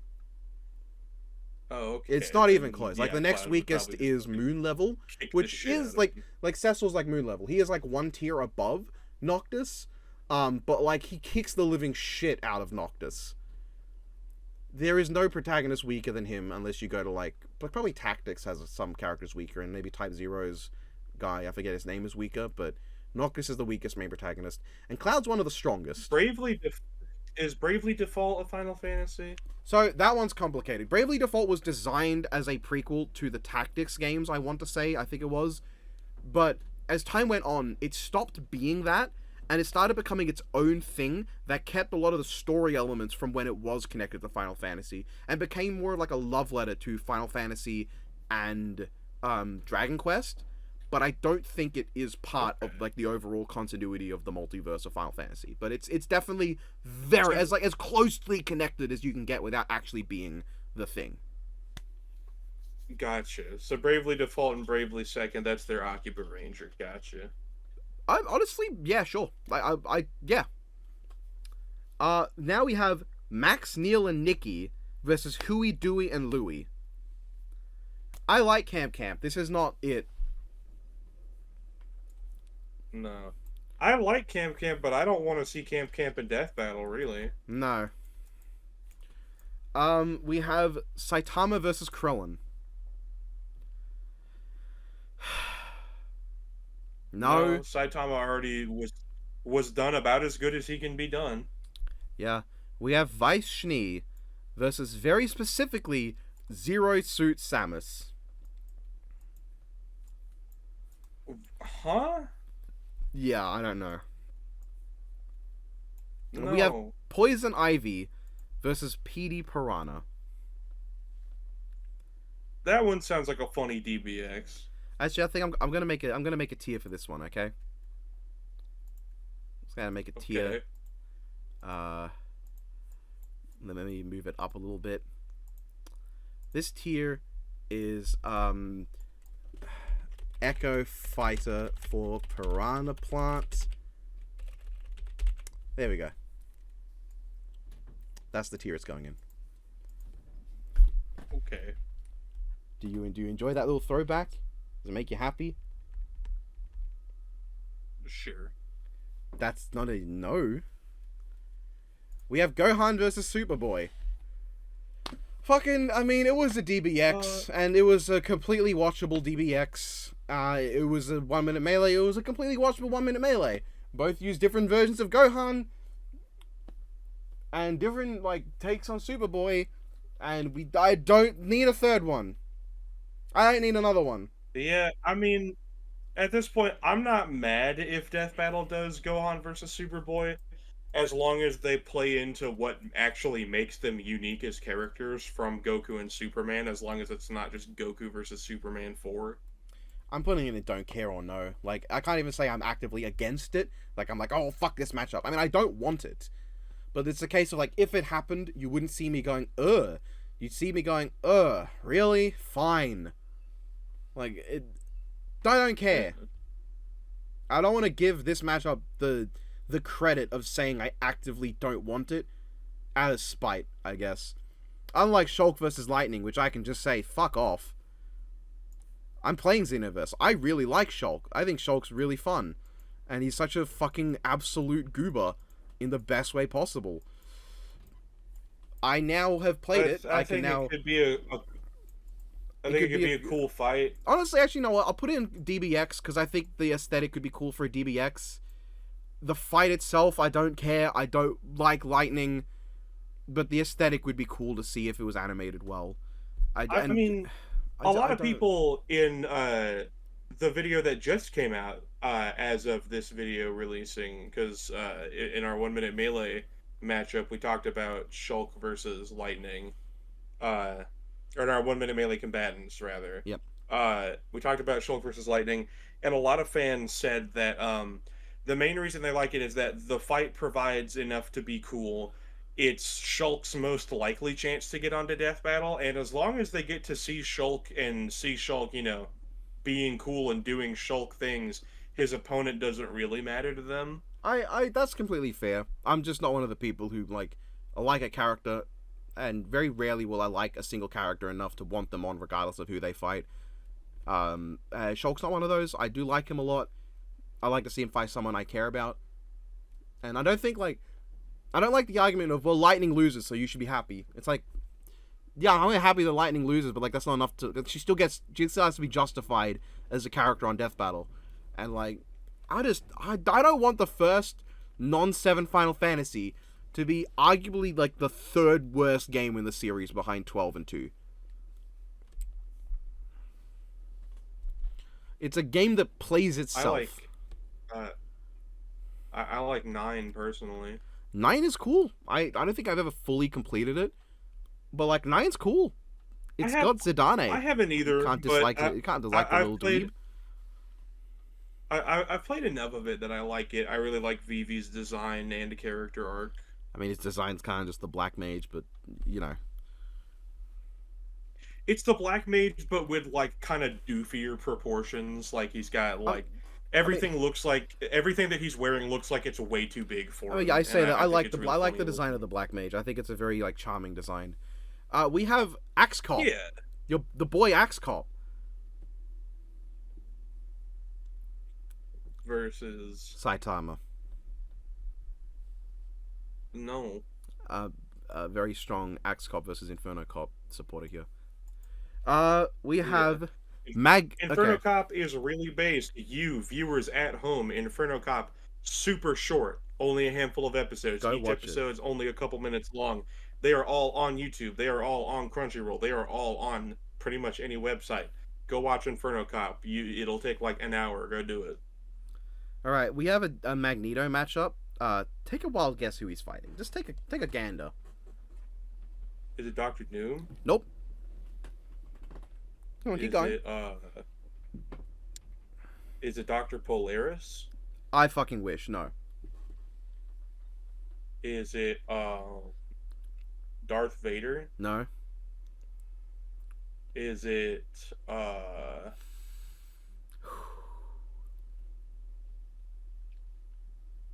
let me think. Is it Red Skull? No. Oh god. I mean, Magneto versus Shocker would be really funny. Is it Accelerator? Nope. You're kind of close in the hair color. Oh. Want to know who it is? Well, Magneto's hair is white for that matter. That's true. Do you want to take a guess? Oh, sorry. Do you want to know what it is? Have you given up on guessing? Hold on. Give me a couple more guesses. Is it to do with magnets? Fucked if I know why they're fighting. Oh, good. So it could be fucking anyone. Is it Saruman the White? No, that would be a kind of cool one though. Just as a discussion. Is it? Who the fuck do I know with white hair? Is it Ultra Instinct Goku? That would be even funnier, but no. I know. I'm not sure. It's not Santa Claus either. It's Danny Phantom. What? Huh? Also, you forgot about Alucard. He's like the guy in one of your favorite matchups ever. How'd you forget about him? Yeah, he is. That's true. All right, we have. Well, because like Alucard's hair, depending on the medium, is like a platinum blonde. Yeah, I guess that's true. It can be like portrayed as like very light yellow. Especially in the anime. In the anime, it's not as white. We have Zuko versus Dinobot from Beast Wars Transformers. I think this matchup is neat. As the person who can actually comment on the matchup, it's neat. I get it. It's cool. You can have a sword fight. Do I want to see Zuko fight a Velociraptor? Actually, kind of. It would be kind of funny. It has a similar vibe as fucking Sasuke fighting a Velociraptor. Yeah. You know, actually, I think that might... I was going to say it's not my thing, but thinking about that might have just sold me on it. Just the idea that, like, Zuko disarms Dinobot, and he's like, you should give up. You have lost your weapons. And Dinobot's like, no. Beast mode! Turns into a fucking Velociraptor. And Zuko's just like, what the fuck is that thing? And just tries not to get fucking mauled. I'm gonna put that like right near the top now. Like, as the guy who doesn't want to see Transformers in Death Battle, just that idea on its own has kind of sold me. Just sometimes being stupid enough is enough to overcome any disliking you have of something. Is if it just gets to a level of absurdity. Zuko versus a Velociraptor. I mean, why not? Why not? All right. Yeah. Okay. Fair. Mewtwo. Yo, why don't you take a guess who Mew. Mewtwo's fighting? Yeah, just take a guess. Is it Mew? It's Mew. Fucking. I don't particularly want to see this as a death battle or a DBX. Really? I'd be quite surprised if Mewtwo just didn't outright win. He should. All right. Yoshi versus Tails. To be honest, after the ones we just went through, this one almost seems halfway appealing, but nah. I'm good. I'll put it like a rank above just because I just don't want to put it right next to Mewtwo, Mew, and Magneto, Danny Phantom. That is literally the only fair. reason. Like, I wouldn't be mad about it, but I don't really want it either. Like, I get it. Mario rides Yoshi, and Sonic rides on the fucking Titan Tornado. Is that what it's called, if I remember correctly? Tails, like, plane. Yeah, the tornado. And also, Tails carries him. Yeah. Like, I get it. It's cool. I'm sure it would be a fun episode. Maybe should be in DBX material, but I feel like even DBX you can get a bit more creative. Here is Deathstroke Taskmaster. This one for me is probably don't care. It could be cool. Because, like, the options from your perspective are Taskmaster versus a boss you hate, or Taskmaster versus a pedophile. Or Taskmaster versus some samurai from an anime and manga you do not care about. So really, there's no winning for you when it comes to Taskmaster. And they're all better than Gambit, at least, but, you know. I'll put it at least Deathstroke is at least cool in a fight. Yeah, he got an episode, though, and it was cool. And, like, he spends most of it kicking Deadpool's ass.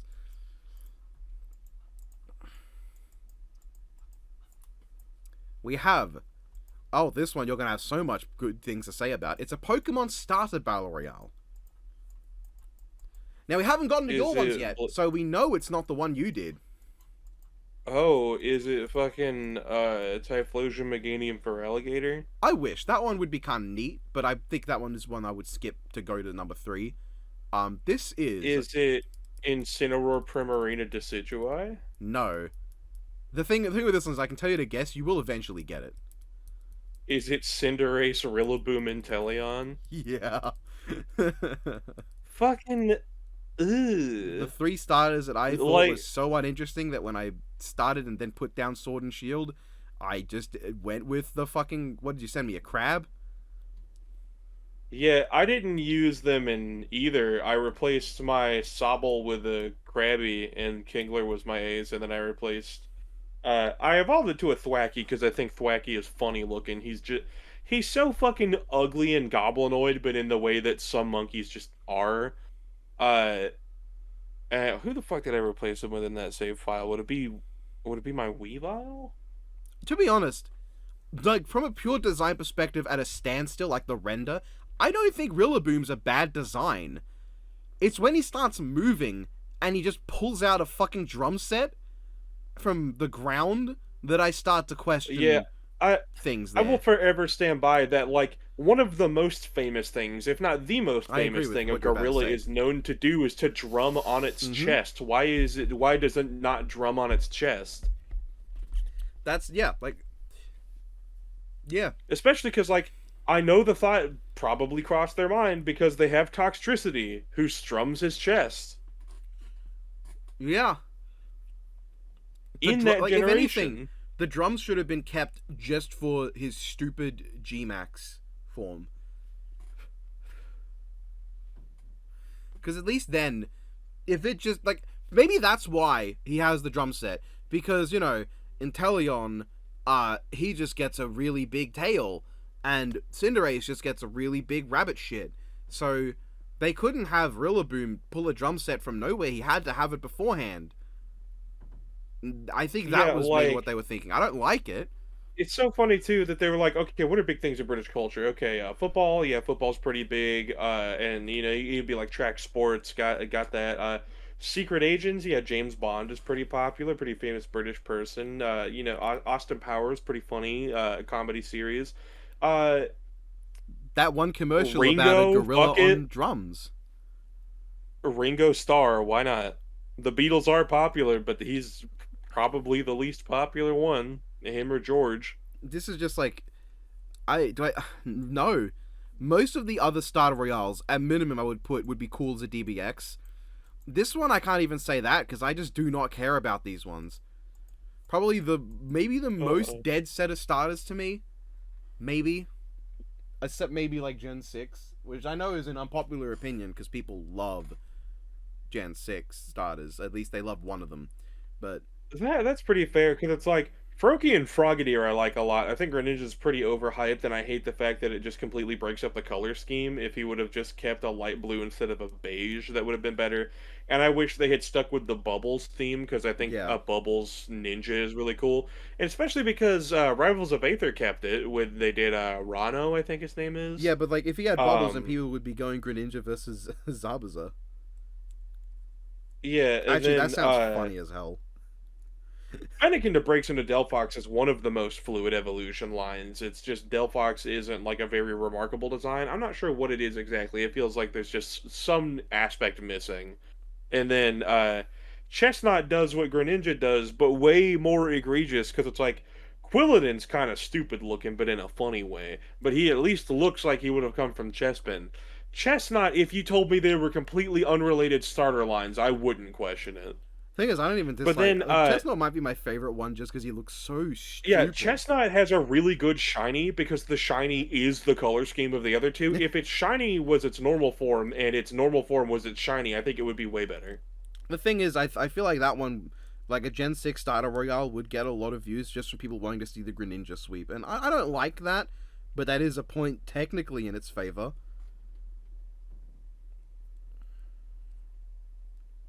Yeah, I I think can't if say any I'm other gen were to I have can't say a I'm starter particularly hyped for the royale, Gen 7 starters either, to be honest.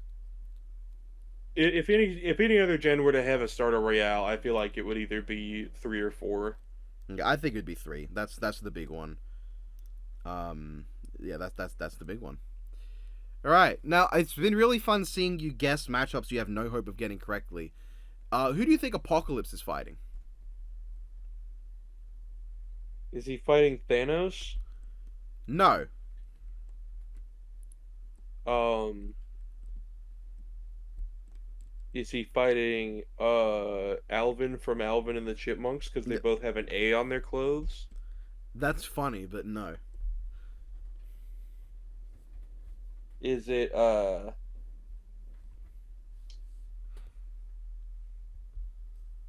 You're not. Um, Your hint is that you're not gonna get it.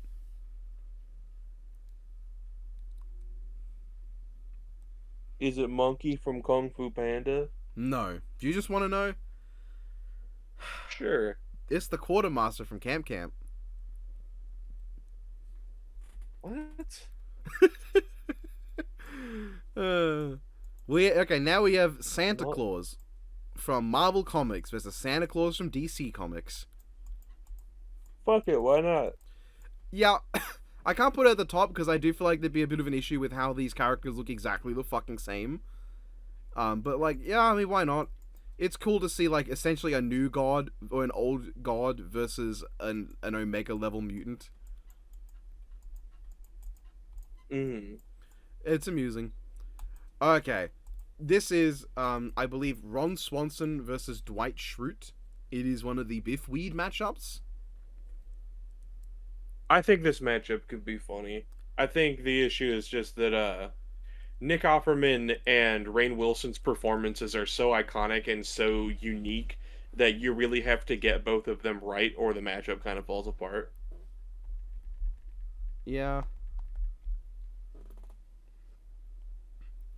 But I think I gotta put this one at the top for my boy Biff Weed. Biwi. I have to Google this one to remember who this is because I have my list of notes of episodes where I might forget the names of the characters. It's not very long because I'm a fucking loser who knows too much. This is Sam Mitchell from Death Battle Cast versus Christina Parrish, who is a comedian in Canada.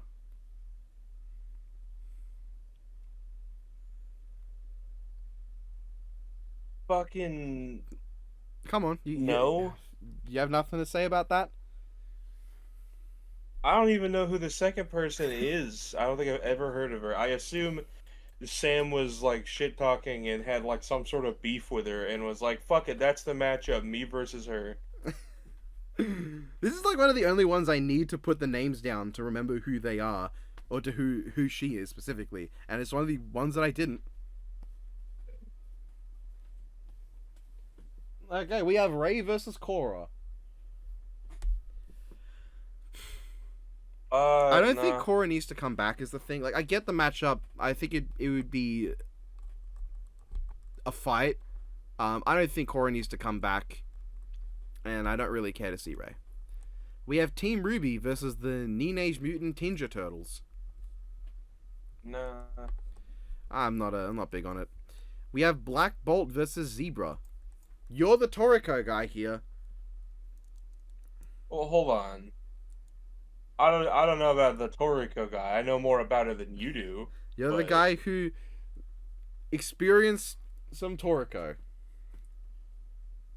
Zebra's one of the more based characters in Toriko. He's pretty funny. Same issue with Toriko himself. The creator's kind of a creep. I don't know if I really want to support that. And also, it's Toriko. But the same argument you could make for it being, you know what? Honestly, that might kind of lend to the matchup is that like Shonen Jump and Toei were trying to push Toriko like it was the next big thing. They're like, oh, this is gonna be badass. People are gonna love this. It's gonna be the fourth. It's gonna be the big four. We're gonna add Toriko to it. And then fucking Marvel was like, yeah, we've got the Inhumans. This is gonna be like the next Avengers. This is gonna be the next X-Men. This is gonna be the new big superhero team. And then for both of them, they just did not take. Nah. But then, like, I think that the thing here is that as a fight, Black Bolt keeps up with Zebra, like, so it passes Zebra in terms of, like, his hype, in terms of what it said he can do, but, like, visually, he doesn't do things that are on par of what Zebra visually does, to my knowledge. Black Bolt when Zebra just beats the shit out of him. The thing is, Black Bolt could probably do that back, but Zebra's a lot bigger, though, so it'd be really weird to see Black Bolt just fucking thump this guy around. Thing is, I like Black Bolt enough, but I'm not exactly into seeing him on Death Battle. I think it'd be very interesting. I think it could be cool. Maybe as a DBX this would be fine, but I don't know. I think this is like... there. Lucy Hartfilia versus Ash Ketchum. No, thank you. No. Okay. This is the Green Man versus the Green Bastard. Yeah, from It's Always Sunny and Trailer Park Boys. I'm not familiar with either of these bits, but I do know the shows they're from.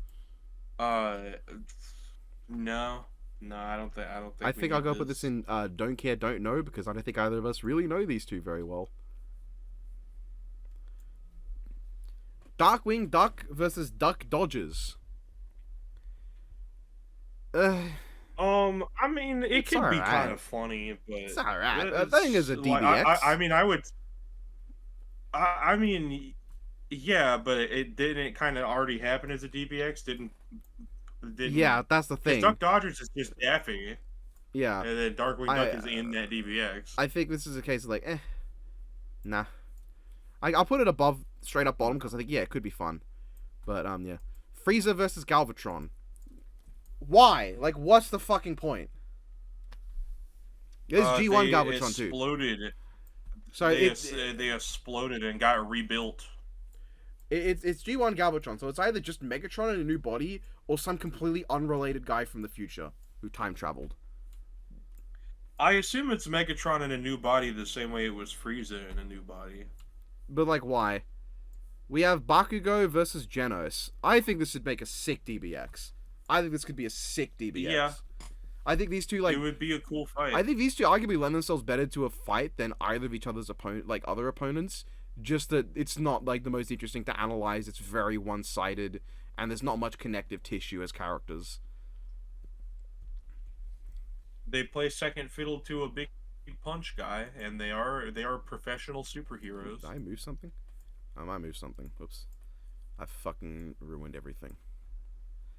What did you do? Spider-Man versus Ladybug. Oh, I got no opinion, to be honest. Like, on its own as a matchup, I don't really have much to say. It'd be cool to see Spidey come back. I don't think any of his options are terribly exciting. I remember hearing Ladybug versus Randy Cunningham, 9th grade ninja. That sounds cool. That's two new series getting introduced. I remember seeing Ladybug versus Kamen Rider Forze. That could be funny too. Imagine he just comes up like, "Want to be my friend?" And she's like, "Oh, what? Why you just walk up to someone, say that, and stick your hand out into my face? Can you not do that?"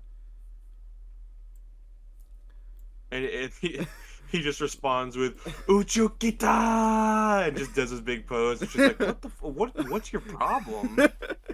Forze is such a weird guy. Honestly, like, as a DBX, do Forze versus Josuke. Just do it as a DBX. I think that'd be funny.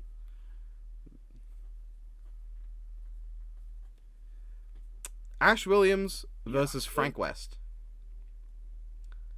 I'm not. It's okay. I'm not against it. Like, yeah. Minimal opinion. I wouldn't be super upset if it happened. I think both have better. Yeah. Punisher versus Judge Dredd. I don't really think Punisher adds anything to this matchup beyond giving someone for Dredd to shoot and giving someone to kill Dredd with a punch to the face. Yeah, I think given the right tone, it could be a pretty cool death battle. And I think it's a pretty likely one for both of them. I think there's a pretty good chance it happens. I just like Dredd versus RoboCop. I like the connections, and I'm not against it. I like the satirical nature of both their stories and how much they comment on things then that's still relevant today.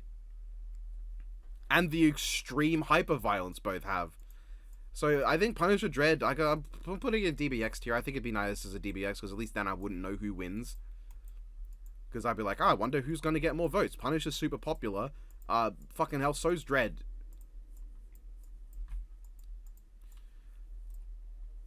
We have General Grievous versus Thelvadam again.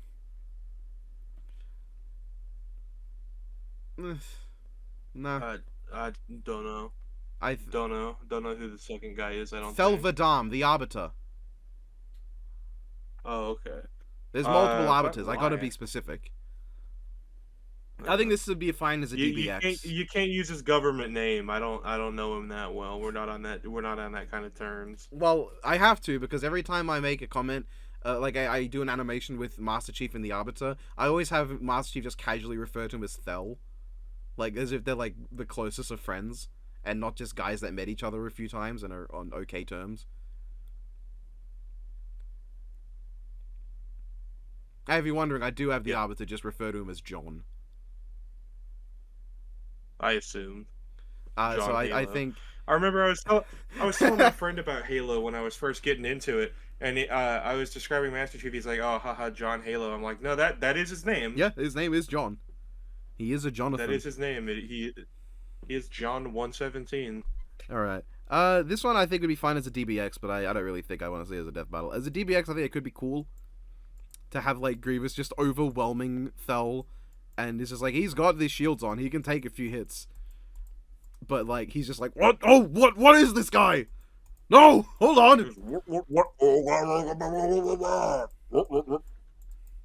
This is just not what I was ready for. Han Solo versus Indiana Jones. This nearly was a death battle. Thank God it wasn't. Go to hell.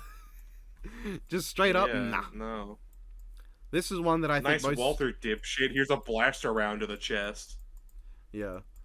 This is one that most people are not going to know these characters. This is Jack Burton from Big Trouble in Little China versus Snake Plissken from Escape from New York.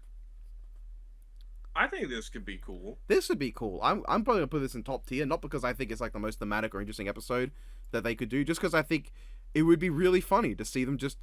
Like, when it comes to matchups where the theme is just, here's the main character played by the same guy, at least this one's fucking funny. I mean, those are also two very popular action movies, and I think it would be pretty cool to see Death Battle tackle, like, singular popular movies. Yeah. I mean... No, yeah, just, yeah. We now have... What do we have? Oh, the Fairly Odd Parents versus the Fairy Godmother. No. We have the Match 5 versus the Bluey Falcone. No. We have the Juggernaut versus Pac-Man. No. Honestly, kind of cooking. This would be a good DBX, I think. Are you against it as a DBX? I still don't understand. I think it was literally Juggernaut just they just versus asked Pac-Man. the two guests on the show to just name two random characters, and that's what came out. Okay. I think as a No, I'm DBX good. this would be kind of... Oh no, I've already got Hermione versus Juggernaut there. I can't put two joke matchups with Juggernaut. We have Vampire Hunter D versus Alucard. Yeah, I absolutely. don't know how many That's one times of you my have to most- talk oh, about wait, this hold matchup on. before people realize you really like it. Yeah. We have Next time a Death Battle releases, get in the comments. Let them know. Chie versus Mako. This was really popular a while back and then just completely dropped off the face of the earth for very understandable reasons once people realized just how little Mako had to go off for a fight like this. Yeah, she's only combative in one episode. She Where gets it. she She gets gets a it Goku like uniform. that's her main one, but she gets her Goku uniform back at like near the finale, if I remember correctly, when everyone gets to fight. Oh, But like she's not really a focus. She's yeah. never really focused on outside of like a couple shots. Yeah, which I mean, eventually they also get to the point where it's humanity versus the life fibers, and they just stop. But Honestly, yeah, she gets her Goku uniform mostly for one episode, where the only reason she's able to do anything to Ryuko is because Ryuko refuses to fight back because she's not gonna hit Mako for no reason, pretty much. And Mako does do some like cartoonishly over the top shit in some of the episodes. I think Like entire squadrons, basically a firing squad shooting at her, and then her just catching it because it's money, not bullets. yeah. But that it's makes it not easier. like it's not really the same stuff or the same scale as what Chie does, where Chie goes out of her way to fight in her free time because that's what she enjoys doing. I think this would be fun as like a DBX, and that's about it. I can't see it being more than that.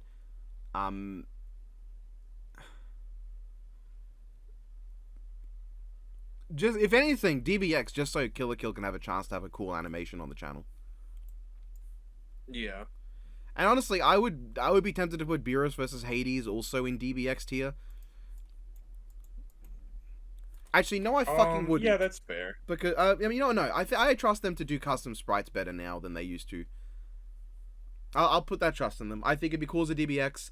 Beerus doesn't need to come back to Death Battle. If Hades gets into a Death Battle against a Dragon Ball character, it should be Zamasu. If anyone, I could also completely understand saying, "Fuck off." I guess you could argue Hades Galaxia, but at that point, do that as a DBX too.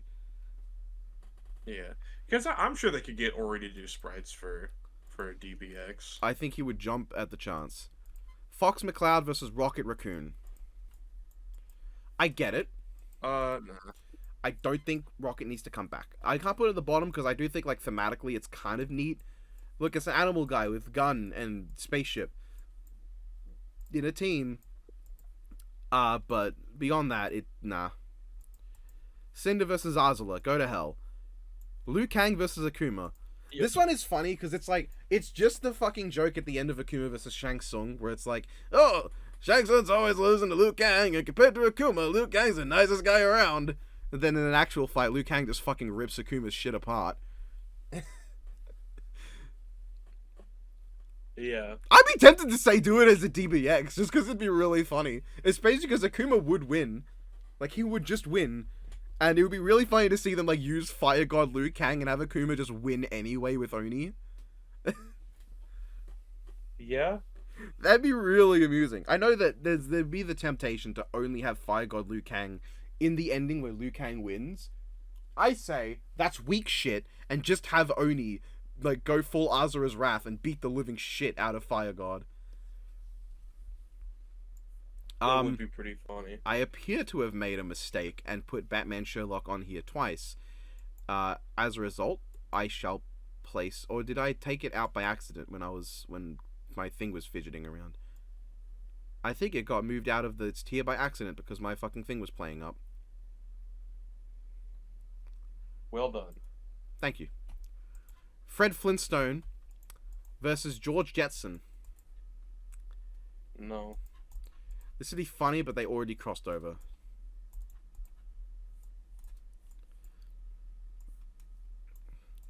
Snake Eyes versus Ice Bear. No. No. Townsville versus Metropolis. This is funny to me as an Australian. Townsville's just a fucking place that I could go to, like, if anytime I want. And just be like, hey, where are the Powerpuff Girls? Yeah, just the towns themselves, like, no. I'm good. Batgirl versus Kim Possible. No. Not a fan of Kim Possible? I mean, I get it, but... Well... I don't think Batgirl needs another episode. No, this could be a fine DBX. DBX, sure. I don't think Batgirl needs to come back for another episode. Okay. Jack from Mass Effect versus Lilith from Borderlands. Don't know either one. I do not know Lilith. I know Jack. I like Jack. I think she's cool. Please fight someone that I know and can comment on. Here we go. Here's some... Do you smell that? That smells of peat, because this is Street Sharks versus Extreme Dinosaurs. Hell yeah. Let's fucking go. Absolutely. This is so stupid, but I would love it. Oh god, we're filling out the higher tiers. Good. Yugi Moto versus fucking Rudy Tabuti, whatever his name is. Who? Yeah, I guess I put that in don't know. I don't know this guy very well. I guess I'll put Jack Lilith up there too, because I don't know Lilith at all, and you don't know either of them. This is... God. Perry the Platypus versus Monkey, like a monkey. I forget name and what this thing is from. It is a monkey in yellow and black. I will probably remember the name. Oh, is it the fucking monkey from Super Monkey Hyperforce Super We'll get there. What the fuck is it called?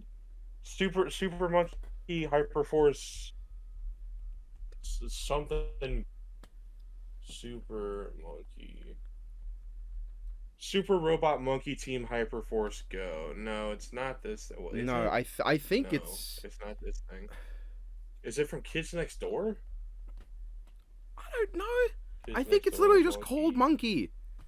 No, Is it Dexter's those are Laboratory? the It looks like a things. Dexter's Oh, Laboratory character. oh, I think it is. Yeah, I think it is Dexter's Laboratory. Hold on.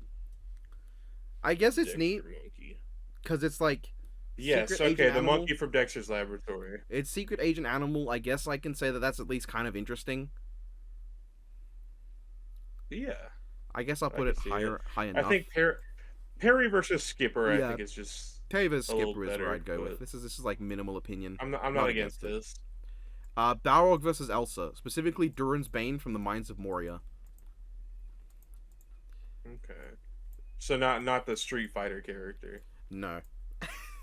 That would be funny to see him punch Elsa in the face and then promptly die.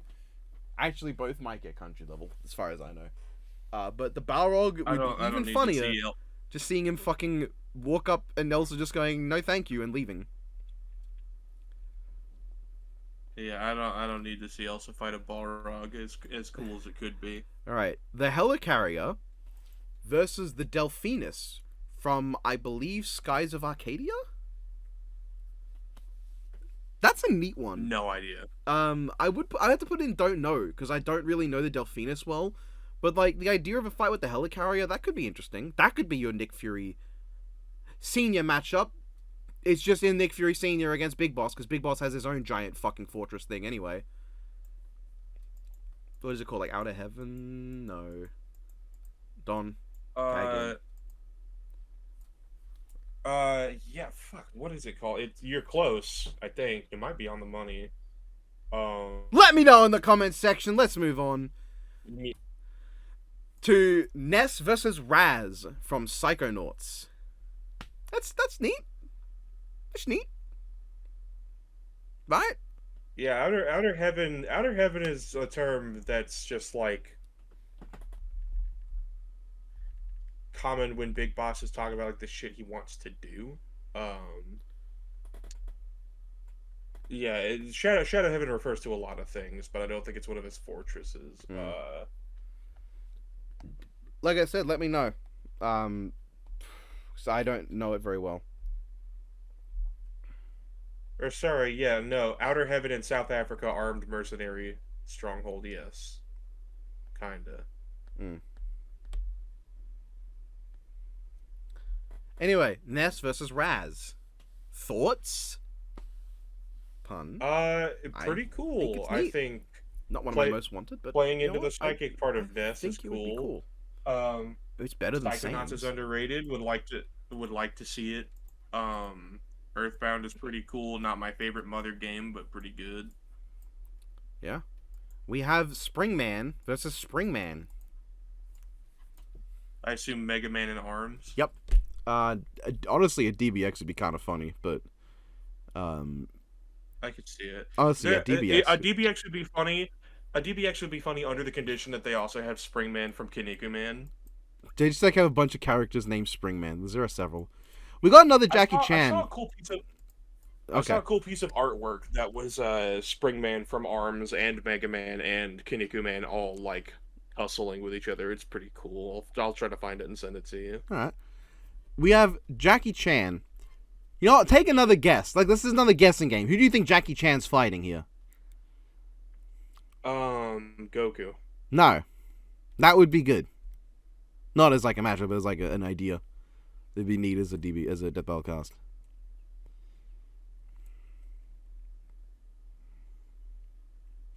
Are you lost? No ideas left?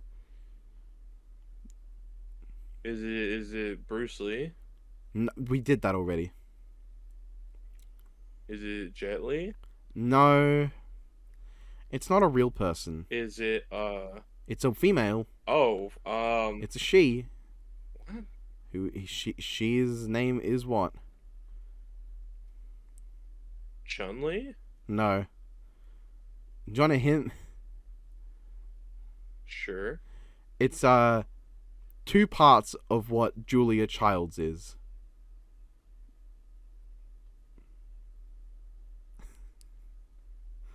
Two parts of Julia Child. What the fuck? What do you mean 2 parts? 2/3 of her.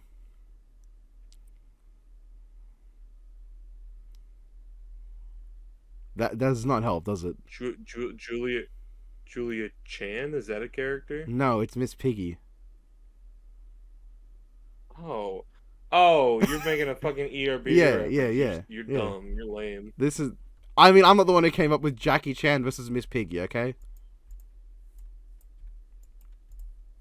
Fuck that. Fuck Miss Piggy. Fucking F tier Muppet. A lot of people want to do that, but they do not deserve recognition. We have Fox McCloud in the R-Wing versus Poe Dameron in the X-Wing.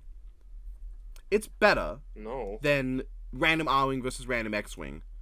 But Poe would not It would be my way choice. cooler if Poe Dameron was like a character.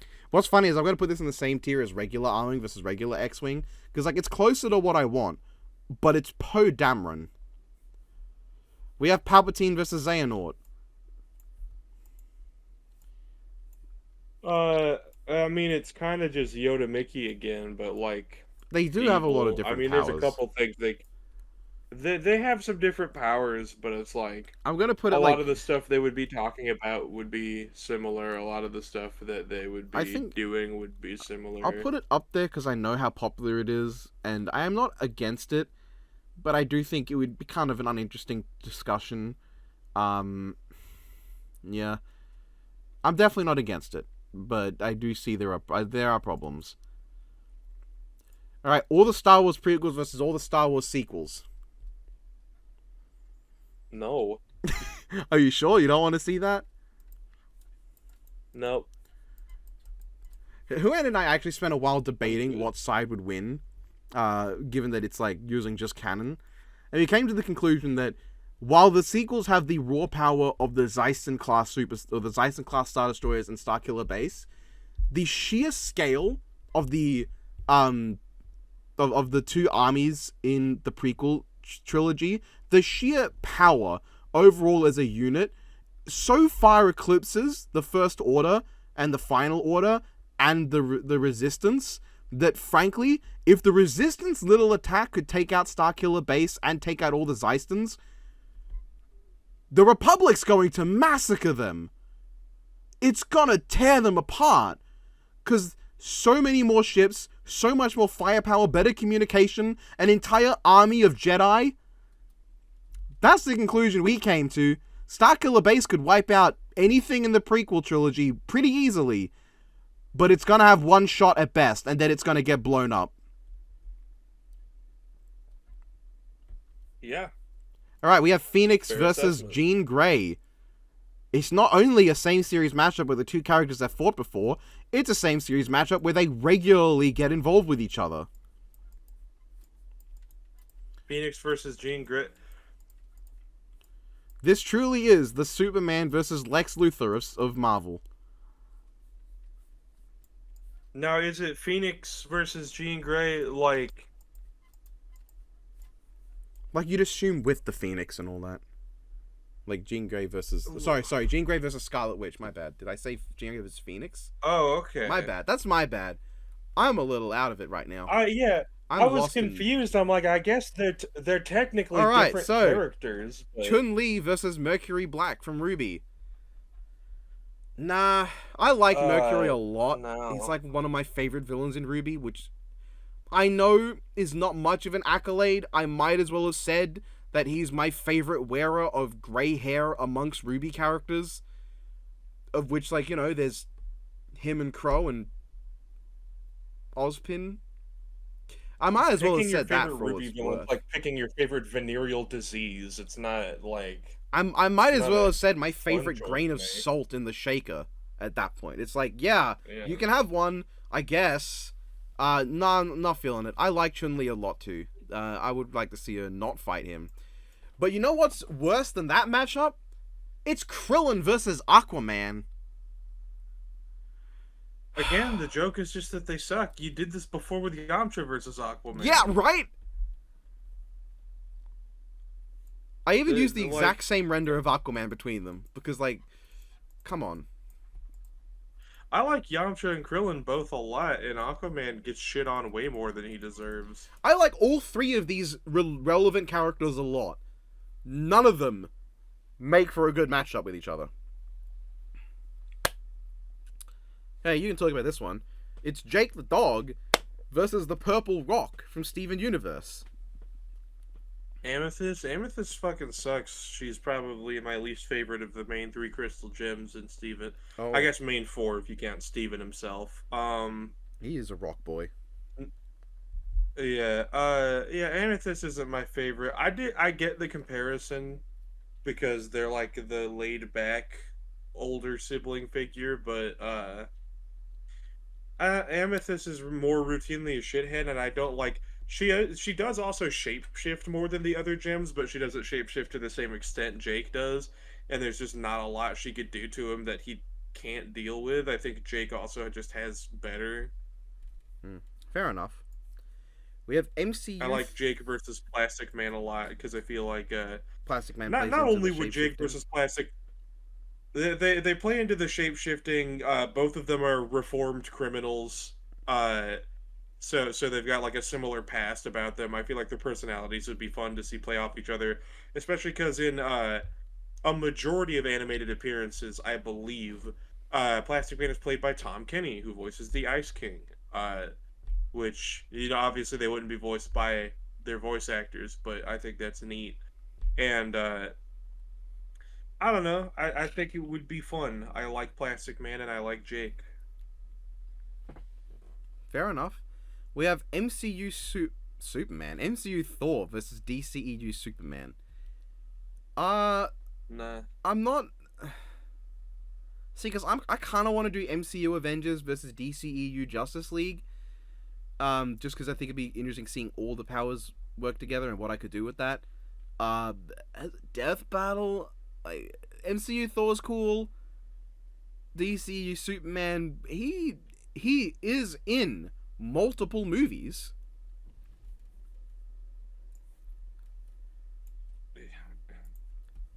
I would argue that like DCEU Superman, the damage he has done to Superman's public reputation is so fucking bad and so irreparable in like the public zeitgeist. I know what the matchup is now. DCEU Superman versus MCU Hulk. It's perfect. Yeah. All right, we got something that someone cooked for once. It's Splinter versus Shifu. I'm all in. Yeah. This is sick. I love this matchup. This matchup seems cool. And now whoever cooked wasn't allowed to be on the next episode because now it's Oscar Isaac Moon Knight versus Robert Pattinson Batman. But I get it. I think these are like relevant at the time. It's Batman Moon Knight. That's a popular comparison. I get it. No shade to anyone who came up with any of these matchups because the bad ones are funny as hell. There's not a lot of matchups that are just bad without some degree of funniness to them. I say after we just got Krillin versus Aquaman.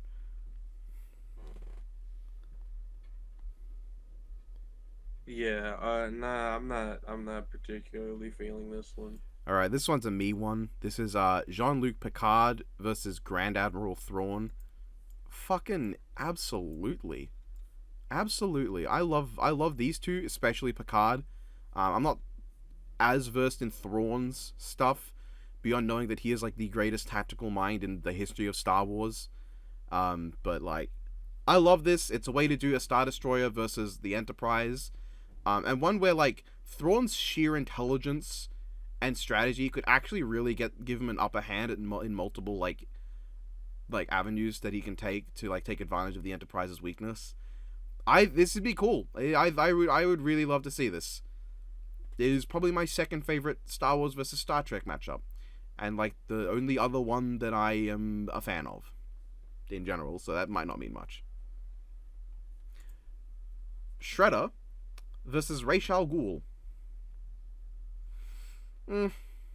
I like the Shredder, but I feel like his episode was already pretty good, Yeah, and I don't care about Ra's al Ghul enough to have him in an episode.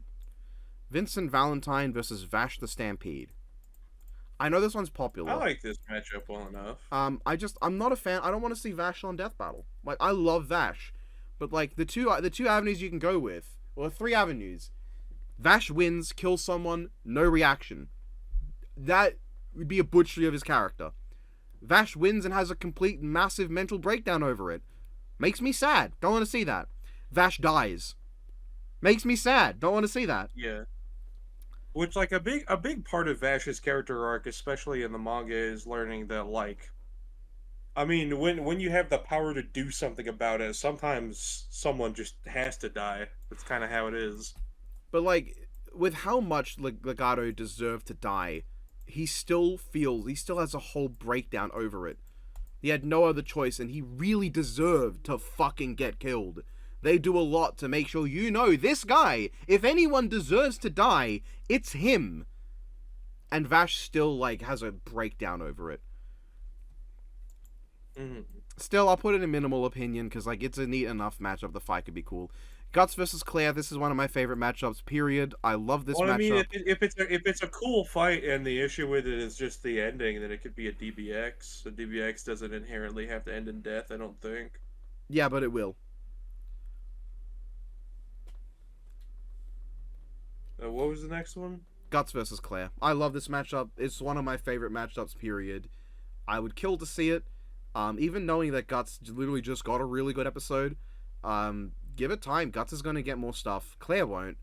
But this is the only chance for her to get on Death Battle. And I really like Claire. And I think it would be really cool to see. Especially like Berserker Guts going up against Claire like in her own complete madden-ass demon form.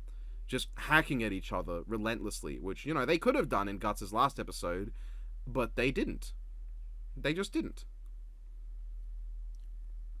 I agree. This matchup's pretty good. Alright, we have Spike Spiegel versus Gene Starwind. This is at least like a really interesting pick. This is a really interesting pick in my opinion. Yeah, this matchup's cool. I think Gene versus Star-Lord is also pretty cool. I would probably I go think that's Gene one of the more Star-Lord, yeah. interesting Star-Lord ones I'd see. I'm not against this one. I think this 'Cause one's a lot- like A lot of Star-Lord's other matchups are just like other fucking space guy with gun, like fucking Boba Fett or some shit like that, which sounds lame. I think if they're gonna do Spike, they should probably stick to Revy. Yeah. But this matchup doesn't This is sound not bad, bad. yeah. I'm okay with this one. Raven versus Marcelin. I mean, if it's specifically like the Teen Titans cartoon Raven versus Marceline, then I could see it because it's Marceline? Okay. I don't know. yeah, I assume the Adventure Time character, right? Yeah. That's why I stay quiet to Marceline. let you speak. So Marceline's whole bit is her dad is the vampire, or not a vampire, he's a demon. He's the ruler of the Nightosphere, which is basically hell. He's and he wants Marceline to become the new ruler of hell in his stead. It's basically the same dynamic that Raven has with Trigon. Fair enough. And Marceline has all kinds of shape-shifting, all kinds. She can like turn invisible, fly, regenerate. She's got like mind control and stuff. She's got all kinds of different crazy vampire powers, and both of them are pretty cool. I think if it's specifically the cartoon version of Raven, then it could be really cool. So I guess that would go in DBX then, because you know in a death battle they would do Raven, but in the DBX they probably would be able to like just like represent Teen Titans Raven in the animation. Yeah. All right, now we're moving on to so you're the guy who's more versed in Hero Arca than me. I kind of dropped off after Hawks was introduced. I like him enough, but Hawks versus Falcon. I mean, I like Hawks. I like Falcon well enough. I think it could be a cool DBX. I don't know if it needs to be a whole death battle. Would you rather Hawks versus Falcon or Hawks versus Angel? Hawks versus Falcon for sure, because Angel's just like... Angel's not as cool when he's in a fight as Falcon is, and like Falcon has his whole history with Captain America and stuff, and I feel like what if it's Archangel? I feel like there's just more to be done there. Well, it's Archangel. I mean, then Archangel is pretty much a different character, and I think Archangel would probably just fucking kick Hawks' ass. All right, this one's gonna go in the don't really know category. I think it's Jehuti from Zone of the Enders versus BT-7275-4 Uh, from Titanfall. Zone of the Enders is pretty fucking cool. One of Kojima's I would, more underrated I think Zone of the Enders would video be game cool to get on Death franchises. Battle. It's never gonna get on Death Battle. Um, And Titanfall is one of the most beloved pieces of mecha media in the past like decade. I haven't played much of it, but everyone I know that has played Titanfall really loved it, and I like Zone of the Enders in what I played of it. I wouldn't be against this matchup, but I think both definitely have more sensible options. I think, like I said, it has to go and don't really know because, like, how much do we really know about Jehuti and Because I think uh, BT-7274? I mean I know a good deal about No, them. you don't. Okay. I think the biggest similarity that goes for this one as a matchup is that both of the pilots of these mechs end up in them by complete like circumstance.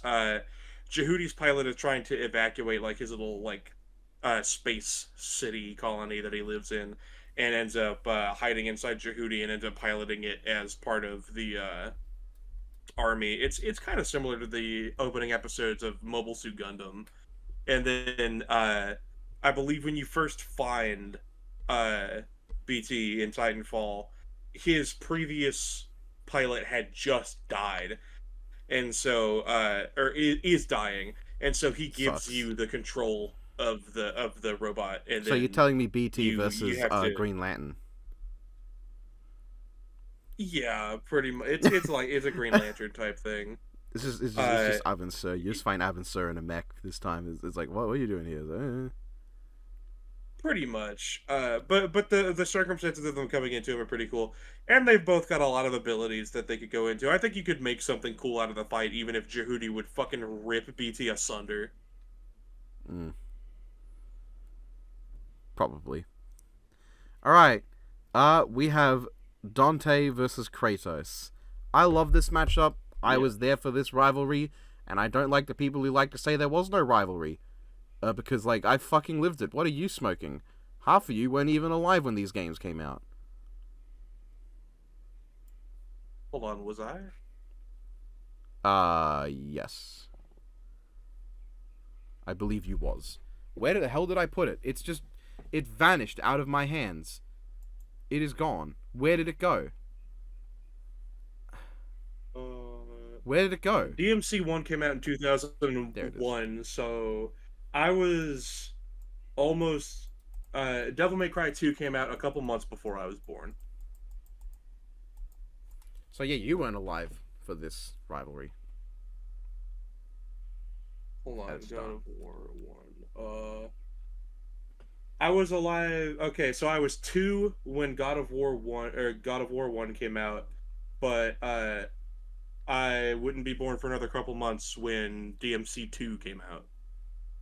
Because DMC 2 came out January 2003, I came out April 2003, and then Don't say God it of that way. War came out 2005. Yeah, I love this rivalry. It'll always be my rivalry. This is my Mario versus Sonic. Fuck Yeah. you. I So never really cared I about was Mario versus Sonic alive for some until of the a good bit rivalry, I later. just wasn't sapient yet. Yeah, it was a good bit later before I really started to care about Mario Sonic as a rivalry. But this is the game rivalry I got attached to because I really got attached to at least Devil May Cry, and I like God of War well enough. Now I really like both. I love these two characters, and I think it's more thematic than people want to give it credit for because they like to say it's just the rivalry. It's perfectly fine thematically. And now it's 2B versus Winter Schnee. Uh, To make at least a few people in the audience feel old, I say I wasn't alive when a couple of these games came out. I'm 21 years old, so full adult. Let that sink in how old you are, assuming you're older than me. I am older than you, yes. I know you are. I'm talking to the people in the audience. All right, Winter versus 2B. I get it. I don't really like it though. But I like both characters, I so I'm don't gonna really. bump it up a little bit. But I'm not a I fan. don't really care, but yeah. All right, this one's gonna be fun for you. Every persona versus every stand. No characters. Not the characters. Just the personas and the stands in an army fight. I mean, every persona just wins. It's not close either. It doesn't need to be close. It's everything versus everything. It's like, would you like to see Giorno versus Joker, but without Giorno and Joker? So it's somehow it's got even less personality. By the same merit that The World Over Heaven or anything from George Joestar would count, you would also have to scale Persona to Shin Megami Tensei. I don't think you'd have to. I also don't think it would matter. I think Persona would win anyway. Just on, like, overall power. Overall power and the fact that pretty much every Persona can learn Tetrakarn and Makarakarn, which effectively nullify almost every stand ability.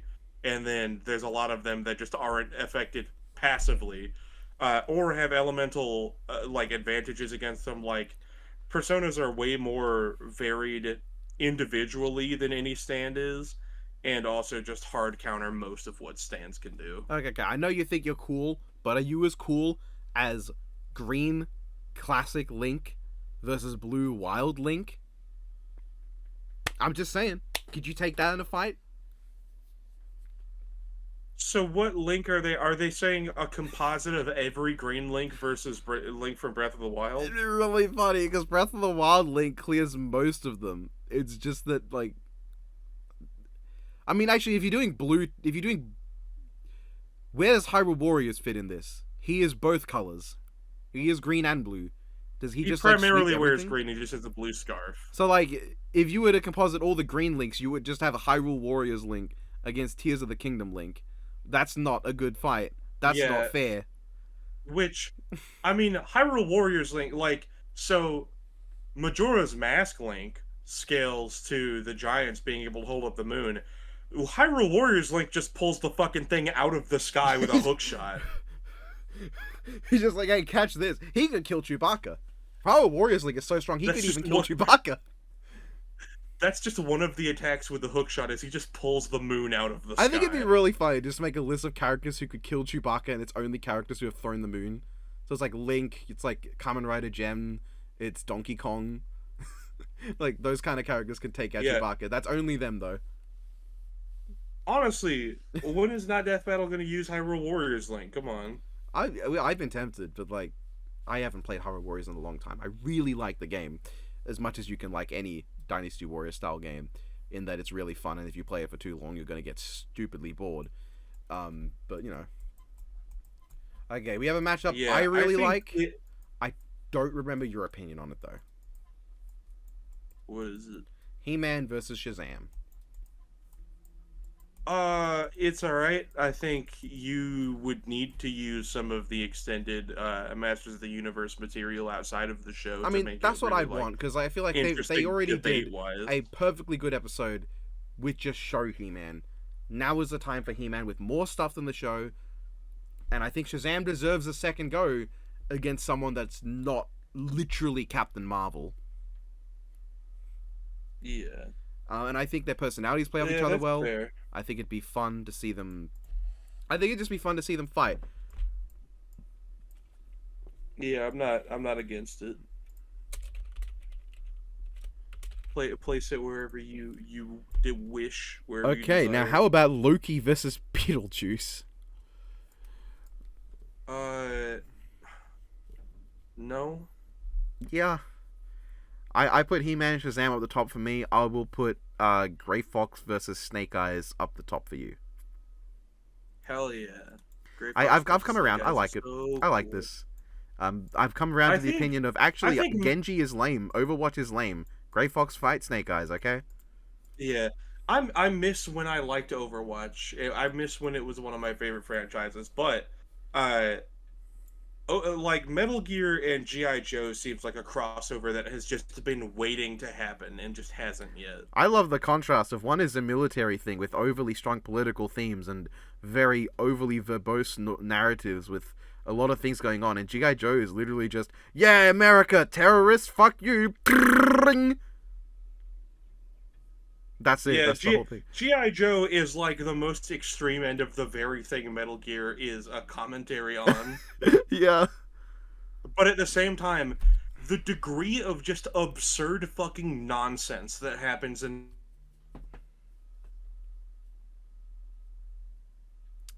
You either cut out or you stop of talking. the original GI Joe cartoon, where oh I cut out then probably.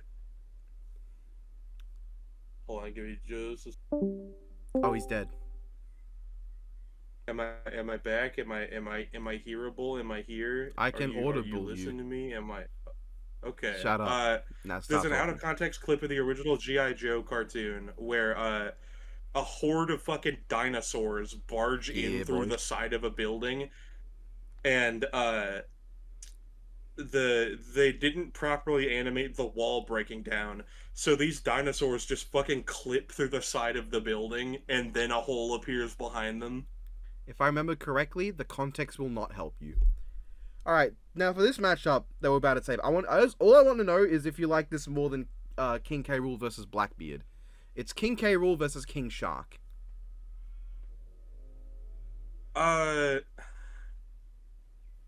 I mean, if they could make it funny, then sure, why not? That's not an answer to my question, but I'm gonna assume the answer is yes. Yeah. Honestly, DBX that shit. That Really, could be funny. I'm just waiting for Blackbeard to fucking start doing shit and be relevant again. But even like, then it's gonna hit the same problem I had with Luffy, where it's like I really want to just see him at his best when we know everything they can do. Yeah. All right, this one's gonna go and don't really know. This is Gandalf versus Dalinar Kholin from the Stormlight Archive. As I've said before, I don't know Stormlight Archive very well. So this is going in don't know, but it seems neat. All right, it's Gru versus Megamind. This is going in the top tier. I love this matchup. Yeah, it's solid. I'm glad that Gru wins now because that show and that movie was shit. Osmosis Jones versus White Blood Cell. No opinion needed. I'm putting this near the top because I think it's really funny. Yeah, I think it's really funny. I want to see a calc that's just the most unimpressive thing in the world. Okay. We have Tobey Maguire versus Andrew Garfield versus Tom Holland. They're Spider-Man. I really don't want this. Just because these two are these three are canonically like really good friends. And their feats don't even matter anymore because they all scale to each other. Yeah, like to an extent, they all just like scale to each other. They were all on very equal footing in that movie. I mean, like outright, Tom Holland was going to fucking kill a guy. You're not going to hold back doing that, and Toby just stopped him. Not effortlessly. There was a struggle there, but like clearly they scale to one another. Right, we have John Wick versus the Punisher. Nah, not feeling it. No. We have Emperor Joker versus. If it was John Wick versus like Netflix Punisher or like movie Punisher, then I could see it maybe being like a cool like live action DBX or something like that. If that were a thing they could have on the table, but it would make a really good superpower beatdown.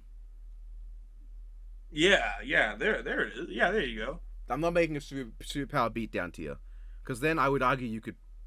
I was gonna say you could argue put Nightwing, Winter Soldier in, and then I had to stop and go, wait a minute, hold on.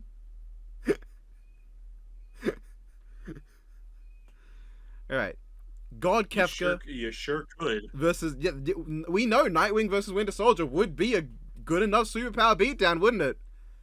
Yeah, it'd be hard to argue otherwise. Well, we have Emperor Joker versus God Kefka. This is essentially Mr. Mxyzptlk versus a guy that can destroy the planet. Nah. Yeah. I'm good. We have Wario versus Knuckles. It's fine, but like, I like Wario versus Shadow a whole lot.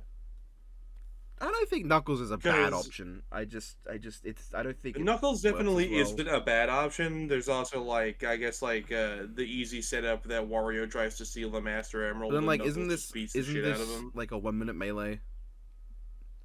Yeah. I think Wario versus Shadow is funnier because you could have them on their motorcycles like Ryuko versus Shadow, and then you could just the contrast between like both of them were meant to be like an inversion. They were conceptualized as like the exact opposite and like the rival to Mario and Sonic, but they came out utterly like the complete opposites of each other. Where Shadow is this cool, sleek, like edgy badass that's able to like get shit done, and he's got like a snarky tone of voice. He's like, "Yeah, I'm the better hedgehog here. You're lame and blue."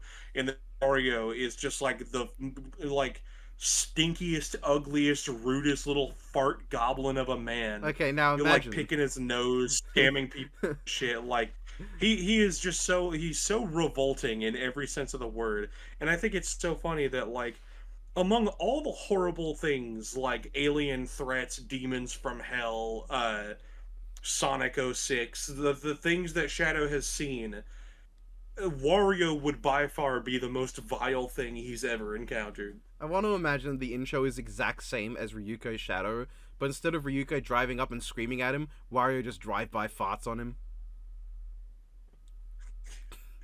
Yeah, Shadow starts like trying to take a shot at him, and Wario just launches himself away with a wok, and Shadow's like, What? "The What this the? is war. I'm going to murder this thing." All right, I I don't know what the hell you are, but you're dead. And like I think the funniest part is that you could argue that Shadow is like universal to multiversal and completely indestructible in his super form. That's just objectively true for Wario in his base form. this is just Wario, yeah. Um, And I also would love to see that's an not here though. interaction where Wario picks up Shadow and then just like Wario Land Shake, it just shakes him really hard and then all of the rings fall out of him. Yeah, sadly, that's not what we're talking about. Now we're talking about Carnage versus the SAX. Yeah, No. I don't get it. I I mean, love I get Metroid it, but Fusion. like, That's one of my favorite platformers, and it is my favorite Metroid game. it's But my favorite I Metroid don't game like too. Carnage. I like Fusion a lot. We have now also got I don't like Cable versus Carnage at Trunks. all. Cable versus Trunks, used by dates past. I think at this point, it's like nah. Yeah, I think it makes sense thematically, and it would be kind of funny, but I don't really need to see it as a death battle. We've already talked about Blade versus Buffy. I completely forgot it was here. So we're gonna move on past that to Yeah, put it wherever you feel. Saturday morning cartoons versus shonen anime. Now, this is such a weird one to me because it's literally just anime in the shonen genre, or the shonen demographic, versus any cartoon that's ever aired on a Yeah. Saturday morning.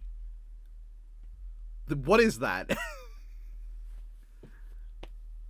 Which some of that would include anime in the shonen demographic. So in the thumbnail, they have Goku, Naruto, and Luffy versus Wolverine, Sonic the Hedgehog, and Optimus Prime. What? One of those is a cartoon character. In fact, only one of those characters at all debuted in a cartoon. Actually, no, he did. It's Optimus the debuted X in Men a comic first. '97 cartoon.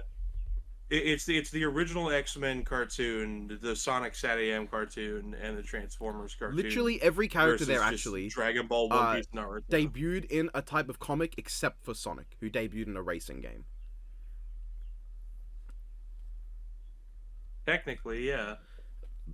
That's lame. All right, now we have the serial skirmish here. Lucky Charms versus I think Tricks. Is it the rabbit? Yeah. No, thank you. Yeah, that's true. I think all of these are going to go in the bottom because Serial Battle Royale is just better. We have Count Chocula versus Cucky Wucky the bird thing. Oh, Sonny. That's his name. That's what I said. Sonny, he's cuckoo for Cocoa Puffs. We don't have any of these in Australia. The fucking Sun versus the Chex Mix, like, laser shooty guy from the game, I think. Oh, the fucking Chex Quest character? He should fight Math Blaster or something. That would be really funny. No, you know what would be funny? You know what would be a funny matchup? Noah. They don't have fucking anything in common. the main character from Chex Quest versus Bible Man. Yeah, why not? We have Captain Crunch versus Tony the Tiger. Don't care. This is, again, bottom. Just do the Battle Royale. And then we have the winners of those four Captain against Crunch each other. wins because he didn't get sexually harassed off of Twitter. And now there's the winners of those four against each other. Just do the Cereal Royale with everything. Alright, we have... Yeah. Do it, you cowards. Albert Wesker versus Neo. Like I said, we're never taking Wesker seriously again. We have... Okay, this one's kind of interesting. Geralt of Rivia versus Trevor Belmont. I mean, yeah, I could see the vision. Trevor is like Simon in a way that he's just not like the most substantive. Yeah, you'd have to Castlevania you'd protagonist. have to use the anime to get anything from him.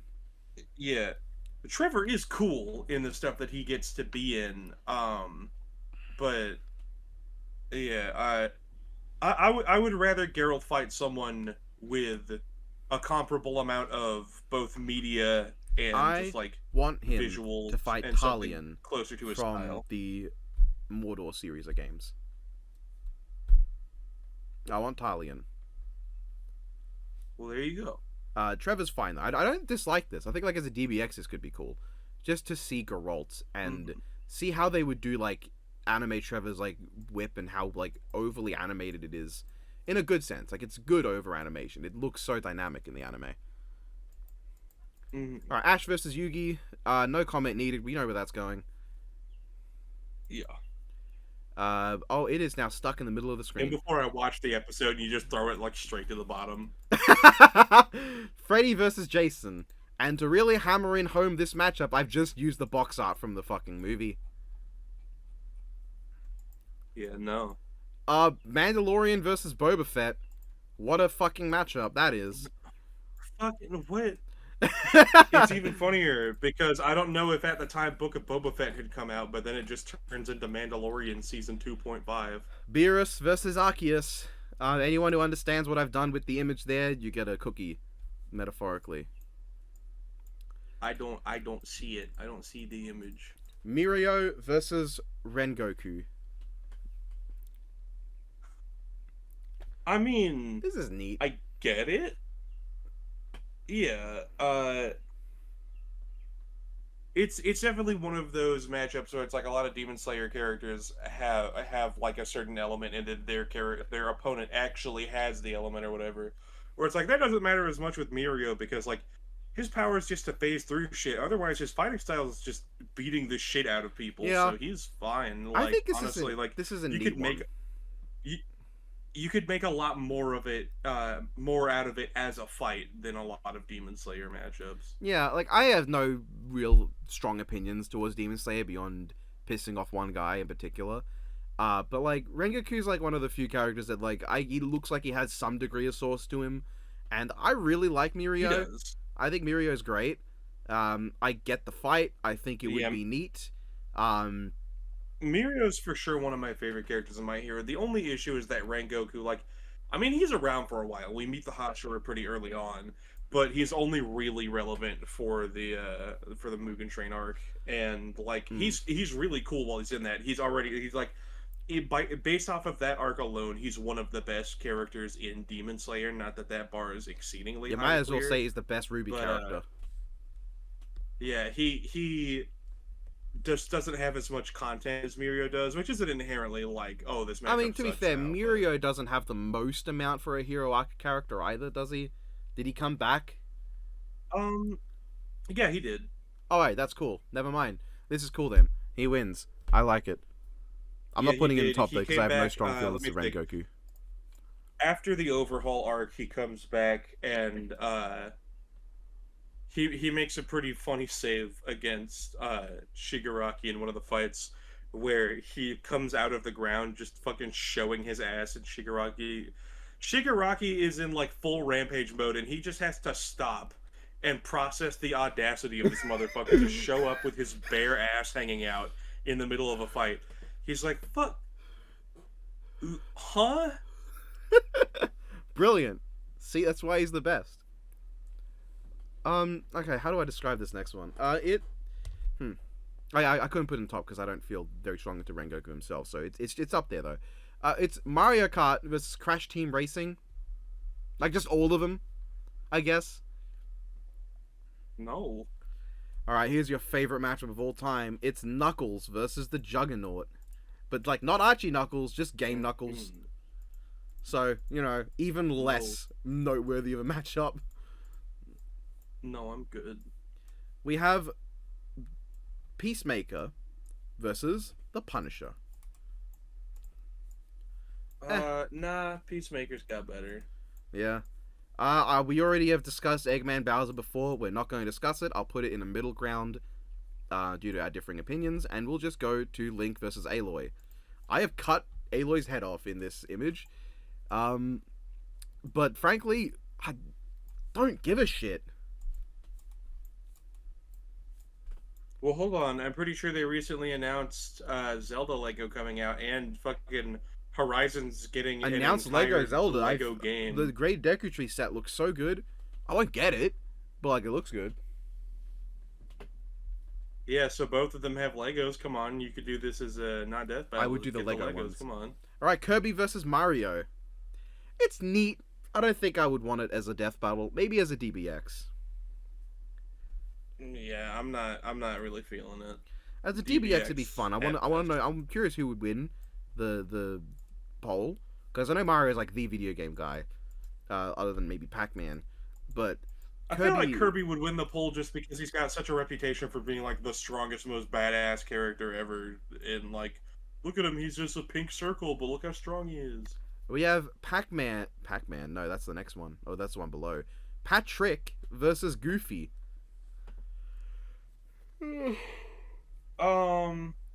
With the Patrick Star show, as fucking shitty and unnecessary as it is, like Patrick definitely has a lot more of his like I guess own identity right now, and he's got a lot of his own content. I don't know what Patrick I wouldn't be mad about Patrick versus Goofy. Never heard of him. It could be silly. We have Commander Shepard versus Star-Lord. I don't dislike this as the Mass Effect guy here. It's fine. It's cool enough. I would prefer Shepard versus Master Chief, or that's actually their only other matchup. Oh my god, that is their only other matchup. But yeah, I'll take Star-Lord. The Bride versus Yor.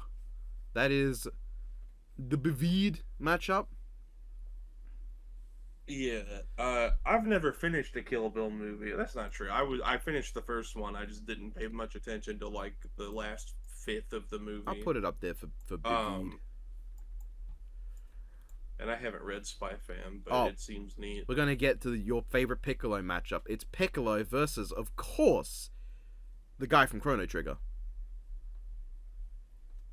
Oh, Magus? Yeah. I'm not against it, I don't guess. Chrono Trigger's cool. Okay, up the top then, just for you. It will not let me put it in the top. Okay, that's interesting. It just lags when I raise it up there. Okay. God, minimal opinion then. Jon Snow versus Aragorn. I like this one a lot. It makes me happy. I love Aragorn. I think Jon Snow's probably my favorite Game of Thrones character. I think it'd be cool to see like a more grounded sword fight that's more like scrappy, and live action could be cool too. Lucina versus Zelda. No. No, I'm not feeling it. I'm not really feeling Ken Masters versus Rock Howard either. If anything, you think Sean would fit better. Yeah, what? Any character that's not Ken. Oh, Jin versus Ryu was pretty good. Now we got to do Jin versus Sakura. Exactly. Ainz Al Ghun versus Death. By Death, I mean Death Grim. From Castlevania? No, I mean like Grim. Oh, okay. Castlevania, Death doesn't get a shot in any of this. I don't care. To be honest, I don't care. Yeah, I don't either. I can't even say I'm against it because I just don't know either or care about either that much. Skeletor, that's not Skeletor. Sans versus Ghost Rider. No. No. Skull Knight versus Grave Lord Nito. That is a neat one. I don't think I would go for it, but like it's interesting at least. It's like it's an interesting idea. It could be a cool fight. As a DBX, I'm all for it. As a death battle, I'm kind of okay with it. Now we have Ghost Rider versus Irons versus Skull Knight versus Skeletor. No. DDD versus Bowser? No. You're not a It fan? could be fun. I could see it as a DBX. I could see it as a 1-minute melee too. Yeah. Yeah, you can. You can actually go see that as a Yeah, melee. DBX would be fine with that. Kyogre versus Chaos. No. I'm not against it, but I'm like, is Kyogre? Kyogre's just such a fucking boring Pokemon because it's like, not only is Kyogre just kind of fucking plain to look at, but it's like it doesn't look like it can move that well. It's really like. There's a guy I know who did get one of the models he made in a death battle, and he really likes this. I wouldn't mind seeing as like at least a DBX if he could like work on it too, because I think it'd make him really happy. Yeah, it's just like I don't know. As far as Pokemon go, Kyogre's not one with that much lore either, because Kyogre's lore big fish and he hates you. Yeah, and by you I mean it was sleeping in a. It was sleeping in a cave. A band of pirates pointed a rock at it, and then it tried to drown the world. Okay, enough talking though. We've got a banger here. It's Kamen Rider Ichigo versus Captain America. Let's go. The only Kamen Rider present on this entire fucking thing.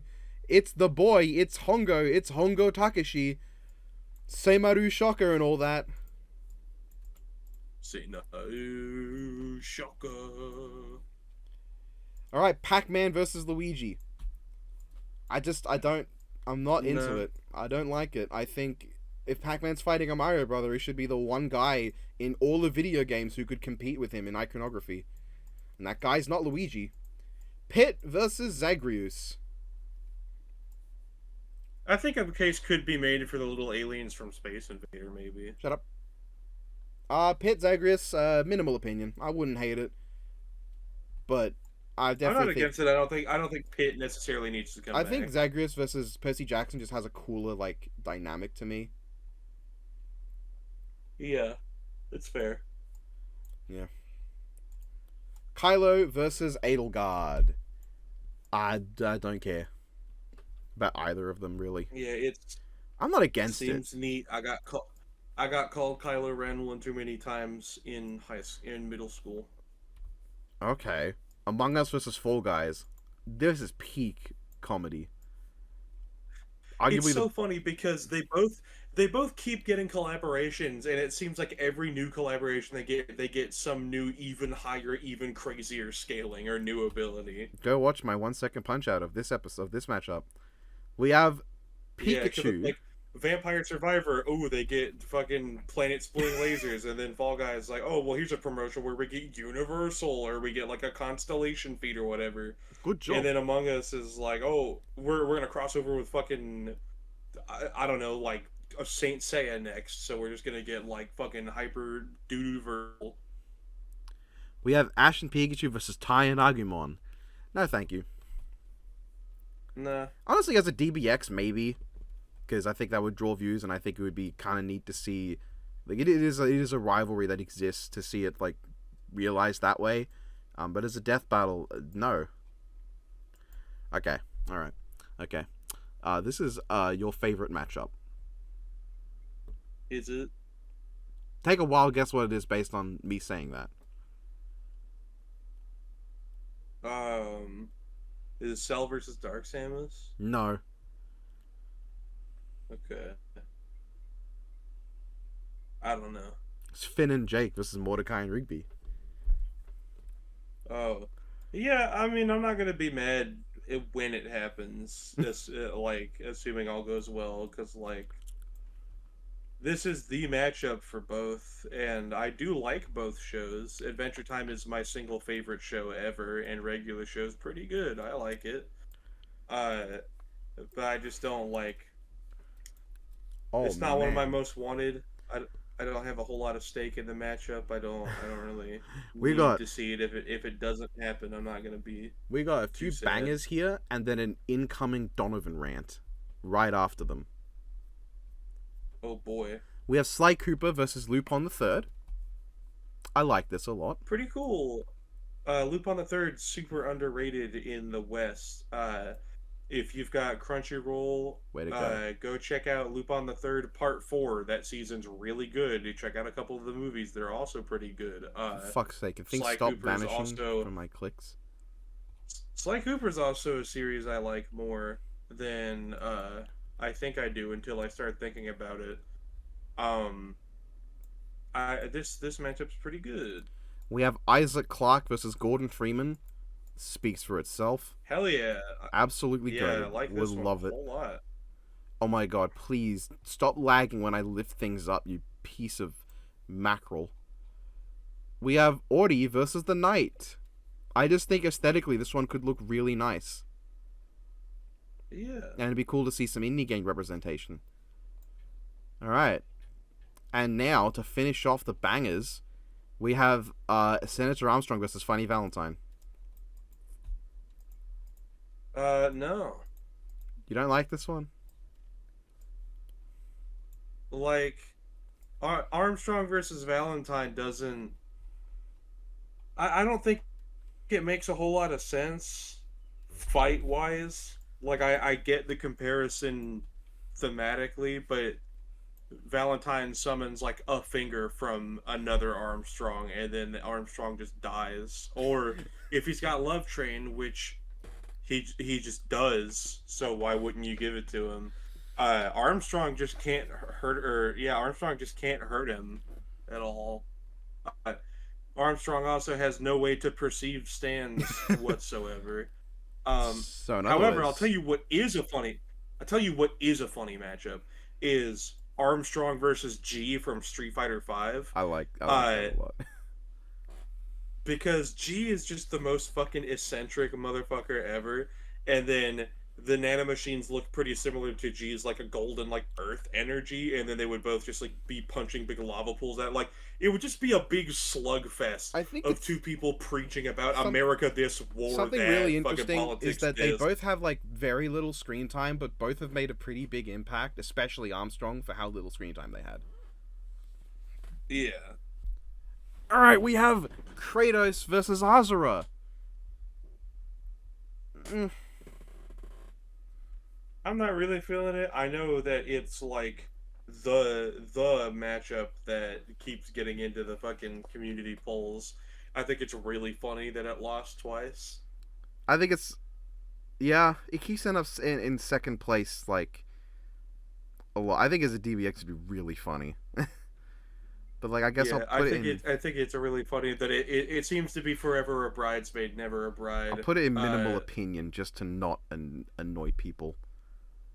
Because I don't want to put up with Yeah. Azura Kratos fans. Either go in the categories of the nicest people ever who really understand the problems and respect opinions, or the most obnoxious, annoying, inbred losers with nothing better to do with their lives. There's no in between. Most of the people I know tend to go in the first category, but I've dealt with the second category a little bit more than I'd like, at least. We're about to get into the group of things that are ones you made, actually. After this I one, made these images. with Kim Possible versus Perry the Platypus. It all right. Don't really care. Now we're starting yours with Deku versus Gon. Yippee. No, No, you did do this one though, didn't you? I mean, no. I did. I did. I made this little thumbnail, but I didn't. No, I'm good. I don't even want to say DBS because it's got a 1 minute melee, and while the 1 minute melee is really bad from a character standpoint, the action's fine. And it was made back when Deku had limitations on his powers, so it's actually kind of interesting. We have Jonathan Wick versus Agent 47. I don't. Nah. Nah, I'm not feeling it. We have I Link. know the big map is Agent 47 versus the spy from TF2, but I really like Agent 47 versus Golgo 13. Yeah, that's if you that. in the audience don't know what Golgo 13 Nah, is, that matchup is that's sick. GOLGO 13. Look it up. It's the slightly long current manga. It's Yeah, it's the current longest running manga in publication, the second highest selling manga ever. It has 200 volumes, and it's really cool. Go check it out. It's got a movie called Golgo 13 The Professional. It's a pretty cool movie. I have not One seen of the first movie. anime movies to ever work in 3D CGI. It's pretty cool. I've not seen the movie actually. I've not read much of the manga either. I like it though. Yeah. The movie's pretty solid. And now we have Link versus Mario. Honestly, DBX. I think this could be a neat DBX. Yeah, I definitely get it. I get the legacy. I like the thumbnail I made for this one with the little NES era versions of Yeah, the that's characters. nice. Good job, Don. That sounded so disingenuous. We have Anne versus the protagonist from.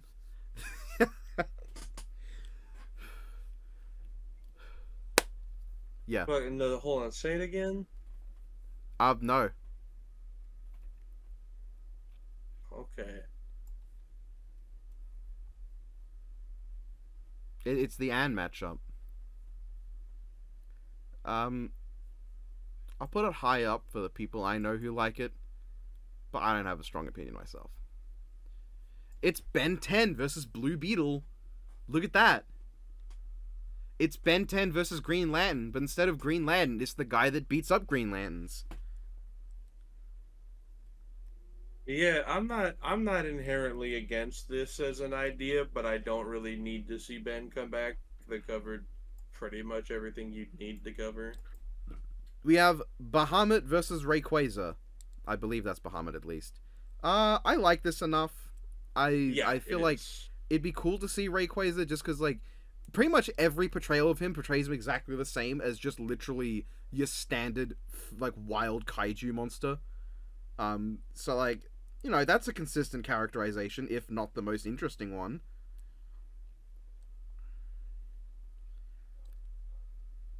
Yeah, I think Bahamut versus Rayquaza is pretty cool. I think the coolest part is just being able to start with, like, the meteor from Final Fantasy XIV, and Rayquaza just fucking body slamming it, and then, like, doing, like, an alien, a Monster X thing, where Bahamut just, like, floats down from behind.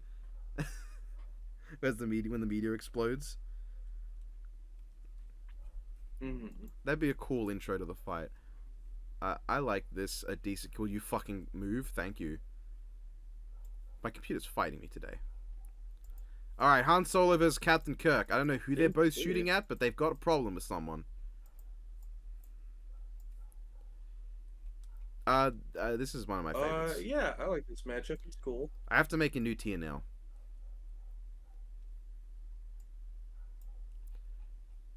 Because the next one is Ryu versus Barbie. I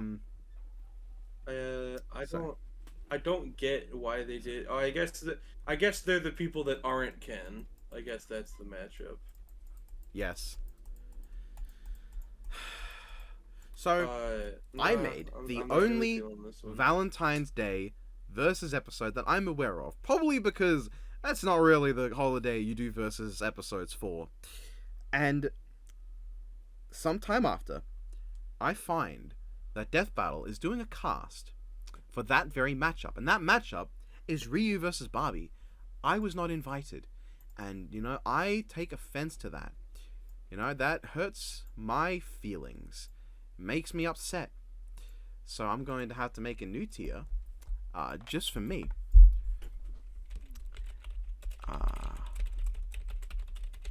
And I'm going to put Barbie versus Ryu in that tier. And we're going to move on to Link versus... Is that the Tarnished?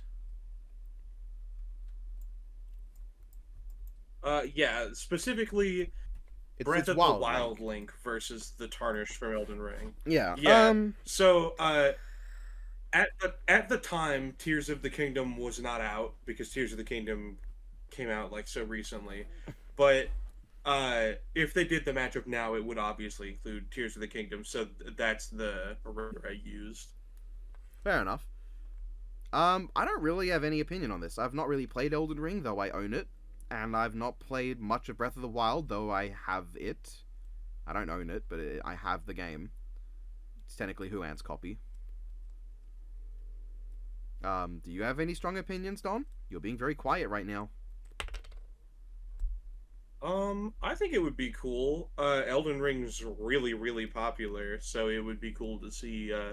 It'd be cool to see another FromSoft Souls-like game in here, It's and probably the most likely after Chosen. It was probably honestly more likely than Chosen Undead if a certain someone wasn't so into that one matchup. yeah, and then I'd be interested to see a death battle analysis on Wild Link. On like one particular link at all. Yeah. I can't say I feel strongly, but I would put in Wanted. I think it's an interesting matchup. Uh, Kiryu versus Dom. Not Don. That's the guy talking to me right now. But Dominic Toretto. I think it's funny. It's funny. I get it. Kiryu kind of is just like the anime version of Dominic Toretto without a car. My problem is, as a fight, I don't think Dom's keeping up. I just don't like he's never really given stuff that matches what Kiryu tends to bust out. I don't think Kiryu punching the car really makes for an entire like dynamic, especially because like if you're gonna have Kiryu punch the car up, at that point, how are you supposed to make me believe that Dom's gonna do anything? With all that said, this is a solid DBX matchup. You know, give me I want to see it at least in some degree. All right, Zangief versus Goro. Should be Goro versus Sagat. That yeah, makes a lot more sense. I am all for Goro versus Sagat. I am not for Goro versus Zangief. Not a fan. Batman versus Spider-Man, but it's Adam West and Toei. Yeah, sure. I really like I like the thumbnail I made. I don't know. This one I don't know why you did that. I'm very confused. So I found this Adam West Batman render, and it looks exactly like the Mr. Beast rap battle meme. I see it. And so the image I found of a Toei Spider-Man looked like he was lurking in the background like he's Bigfoot, and so I put him in the background of the image and put the red circle around him to make it look like a Mr. Beast logo. That's good. Top tier matchup. Good job, Don. Oh my God, I didn't notice how much I look like Mr. Beast until now. You know that when I was playing Super Mario Party, and Wario just does Mr. Beast pose a lot in that. That's funny. Jury versus Melina. No, thank you. Venom versus Spawn. See, the thing is, it's specifically Venom. It's not Eddie Brock, is it? It's like with King and Black, because that's not Venom. Yeah. Yeah, it's Venom versus Spawn, and I assume it's Eddie Brock as a host, but if Venom can be his own thing. The renders I used are specifically because I think this is just the height of power that they would give them. I think because as far as I'm aware, Venom currently is being used by Eddie Brock's son, and Eddie Brock is currently like the god king of symbiotes. Yeah, he's not connected to Venom at all right now. Not a fan of Venom Spawn. It could be a DBX, but I bet you it wouldn't be a good one. Okay, Frankie versus Funky. All right, go on, get it out of your system. I'm not a big fan of the matchup. I do understand it. I like personally Frankie versus Elfman from Fairy Tail. I think Frankie's cyborg weapons play very well off of Elfman's partial beast takeovers. I think their personalities of everything being super versus everything being manly could play off of each other, and how like macho Frankie is could be a good parallel to the Senor Pink fight, which is pretty fun. full beast takeover Elfman like in his kaiju mode versus Frankie Shogun would be really cool. I just But I imagine do like, I just imagine Frankie doing something really manly and that bringing Elfman to tears. I don't know why. yeah. I mean, I can imagine the same for Elfman doing something manly and it bringing Frankie to tears. Both of them are just like, both of them are just like that. And I really like the thumbnail I made with Frankie Yes. doing his super Look, pose in the new funky new mode. funky mode. DBX. I think as a DBX, this would be fine. Just because I think it'd be really Yeah. interesting to see how Ringmaster looks at Funky Kong, who kind of just is Ringmaster but a monkey. Yeah. Uncle Sam Well, an versus ape. Captain Britain. Well, Ringmaster is an ape. He's a human, isn't he? That's true. They're both apes. I guess yeah. But a gorilla.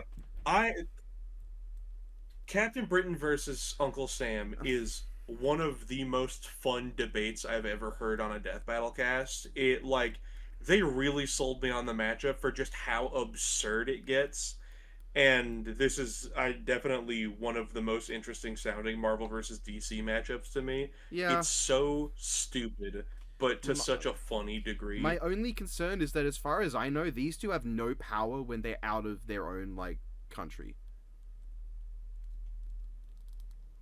Yeah, which I think they addressed in the Death Battle cast that they would either assume some sort of middle ground or have it take place in segments between both and then have some sort of like merge between them, I Clearly, guess. they go back in time to the colonization of America. That's a terrible idea. Don't do that. That would be horrible. Um, uh, yeah, I don't mind it. I don't dislike it. That is not the right Uncle Sam. That is the poster Uncle I Sam. know, but I couldn't I know it's not DC Uncle Sam, but this was the best stand-in I could find because Should have DC used the Uncle panel Sam of doesn't have too many, punching like, out the high Spectre. quality images. Should have used the panel of him punching out I Spectre. could have, but I didn't. Sandy versus Squirrel Girl. Oh, sorry, Squirrel Girl versus someone I don't know. Sandy versus Squirrel Girl isn't very funny. They are squirrels and they are women. I'm That's not a it. fan. Naruto versus Luffy. Now we can continue on from the Chekhov's gun that was set up at the fucking start of the video like 4 hours ago.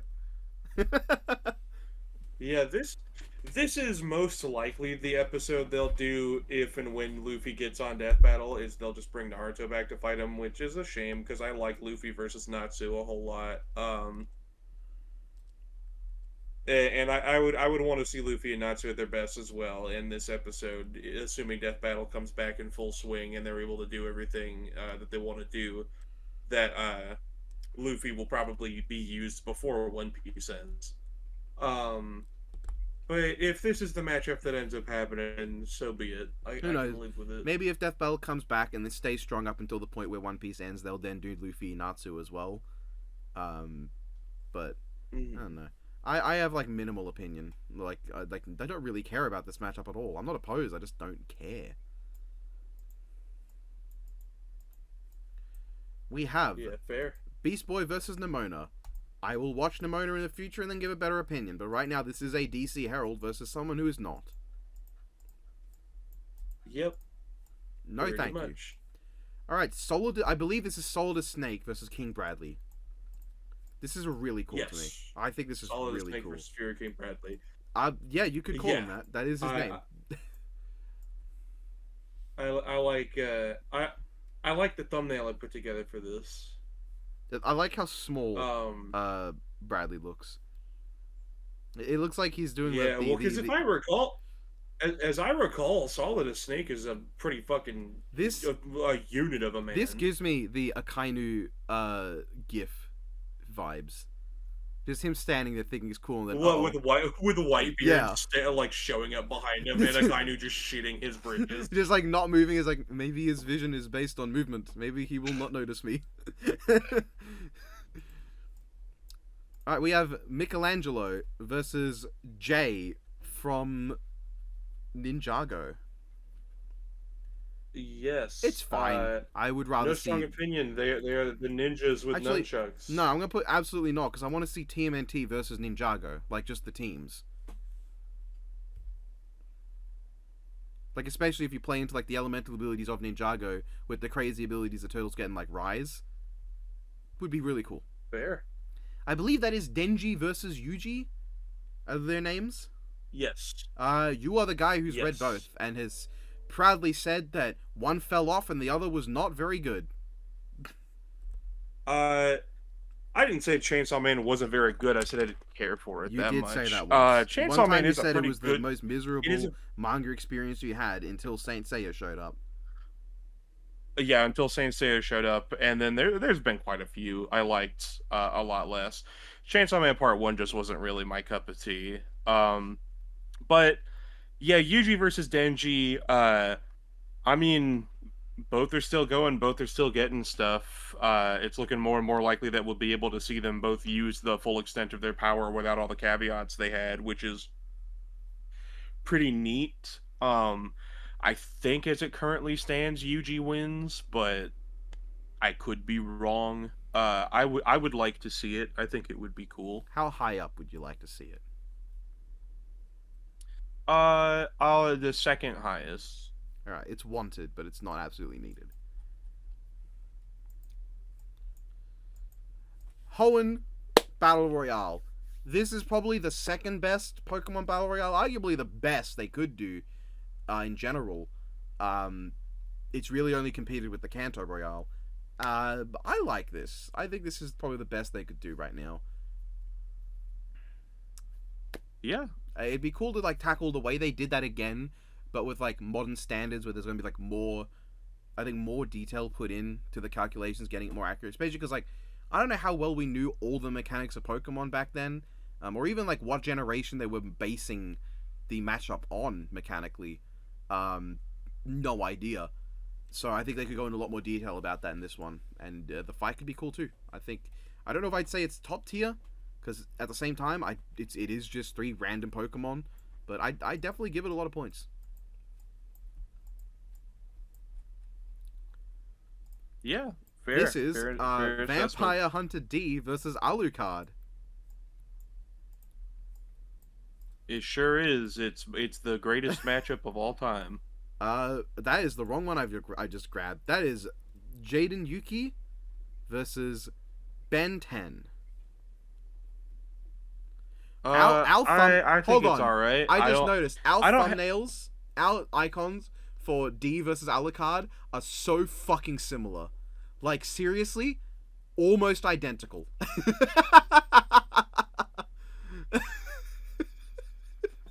That is pretty funny. Yeah, Jaden Ben's Um, neat, but Origin's doing it. I don't know what he's doing it for. It might just be Yeah. his own like passion Or he's project. doing it, and So I then think that's all I need. Ben.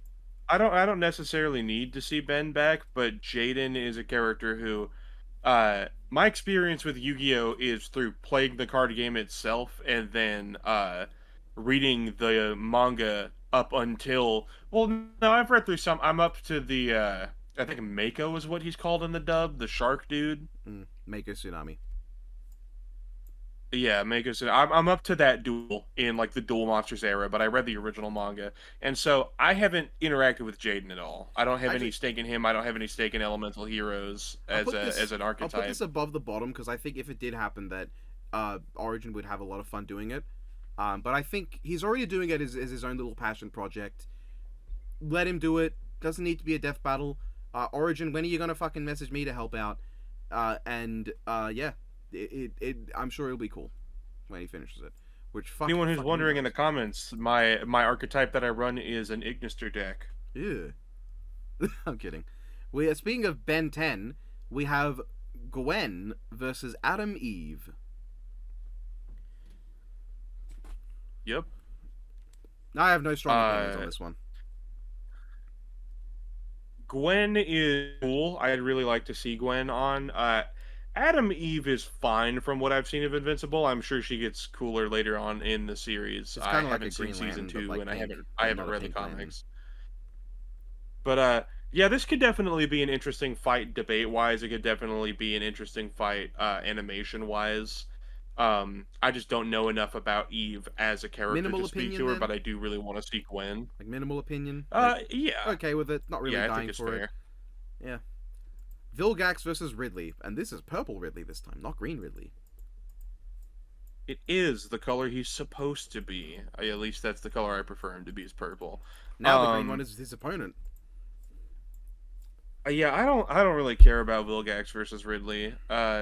Vilgax is a villain that, like, when he gets introduced in the classic series, he's so cool, and then he has his cool moments in Alien Force, but like he's just become such like the butt of the joke. He's just such a butt monkey Wait. in anything relevant Oh Ben my 10 god. recently. I think that's perfect. What about Vilgax versus Lord Zed? Uh yeah, they're fairly similar for that matter. Zed versus Skeletor is on here, right? Ridley's another Yeah. Okay. Yeah, Ridley is another character who's just like I like Ridley. I don't like how much they keep using Ridley because he keeps showing up past the point of reason. Because, you know, when he shows up a few times in the early Metroid games, it's like, okay, he's the recurring arch rival of the series. And then he shows up as Cyborg, and then he shows up as more of a cyborg, and then he shows up as a Phazon zombie, Mm-hmm. and then he shows up as a corpse. And it's just like I'm tired of him. I'm tired So of Ridley. where Love would him you to put the death. matchup? Can't stand him. Like how much you'd want to see it or not? Uh, at best, no strong opinion. Alright. Then we have Simone the Digger versus Kyle Rayner, the fucking life equation.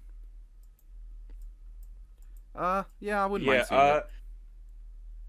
Yeah, I'm not against it, especially because I think the idea of Super Tengen Toppa and Lagan forming in its big like fucking higher dimensional state or whatever, and looking down, and then Kyle bursting through with like instead of matching it with his own version of Super Tengen Toppa Gurren Lagann, just making like an army of different mechs and shit, and like you could make the mechs look like a bunch of different stuff. Like you could make them callbacks to like have like an Optimus Prime and a Gundam in there. You could have a couple of like other mechas and stuff. You Go could the have Big O. some original designs. Match his drill with Yeah, your own Big O. cone head.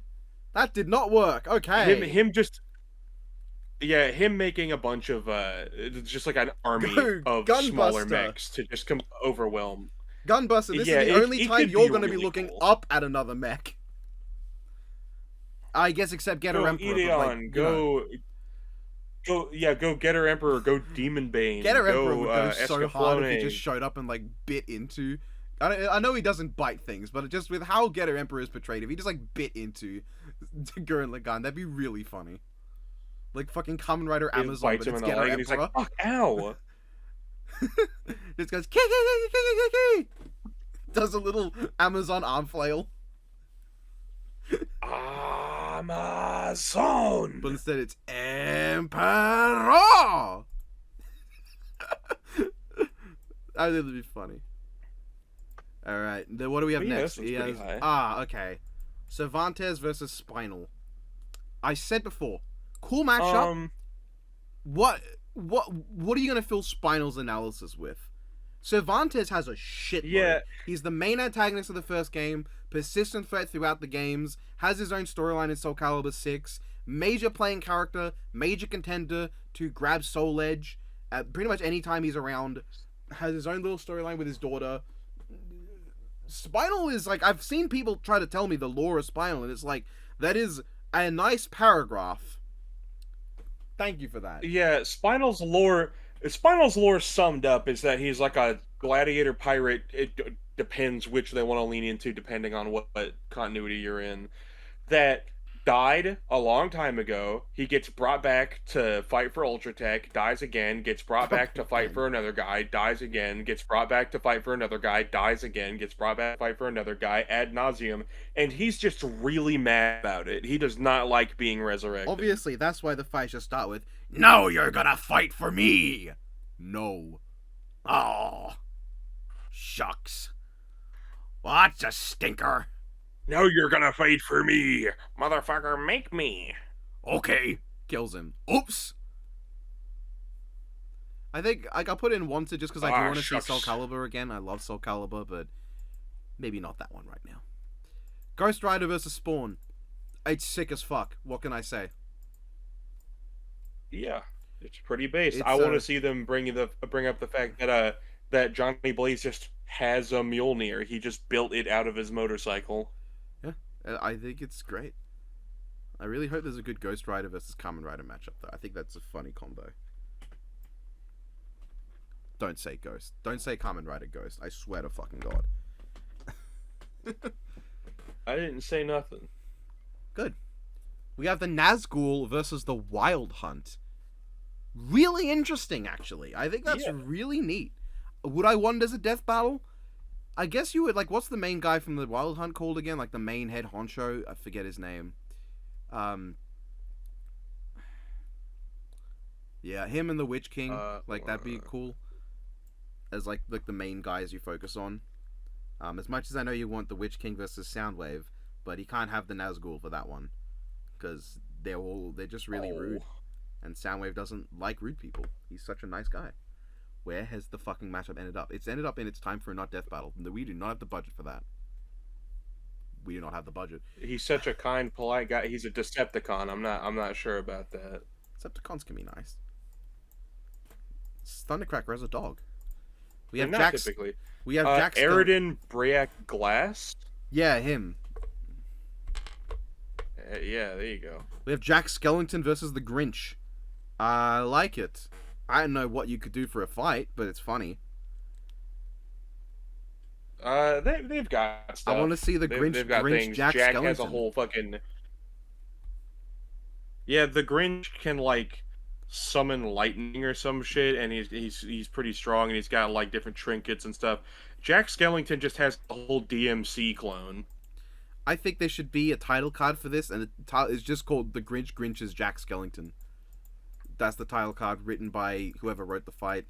Liam, Ben, don't know. That'd be funny. Yeah. Skeletor versus Zed. All for this. Like it a lot. Absolutely. Sick.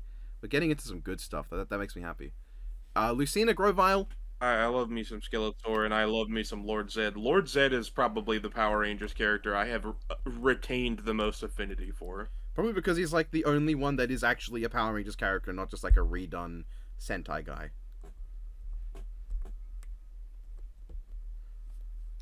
So Lucina versus Grovyle. And then Lucina versus it's Grovyle. neat. I don't dislike sure, it. why not? I think I want to put it in the top because it's an actual Pokemon that is a Pokemon character. Like, it's not just a trainer or a wild Pokemon. It is an actual character in the franchise. Because I see the question so often, I'm going to clarify as well. For people in the comments who don't understand why Lucina's fighting a Grovyle, this is Grovyle from Pokemon Mystery Dungeon. He was sent through time to help, and so that's what Lucina does. She goes through time. They're time travelers. And obviously, it shows up and it starts talking. And he She's can like, "Ew, speak. what are you?" He speaks human language. Yeah, he does. He's not mute. He doesn't just say Grovyle. He speaks. He's his own character. Imagine Grovyle shows up. He's like, "Oh my goodness, it's Marth!"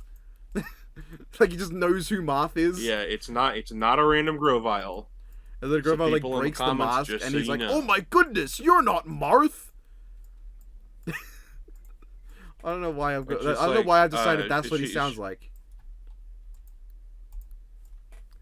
Oh, hey, wait a minute, you're not Marth, what the heck? We have Scorpion versus Wolf from Sekiro Shadows Die Twice. It's cool. I like this. This is neat. Yeah. It makes me go, it's pretty rad. Huh, that's neat. I think, too, that it's pretty cool that Wolf's main weapon is literally built to kill things with all kinds of immortality, meaning that he doesn't have the issue Ryu did and just can kill Scorpion without needing...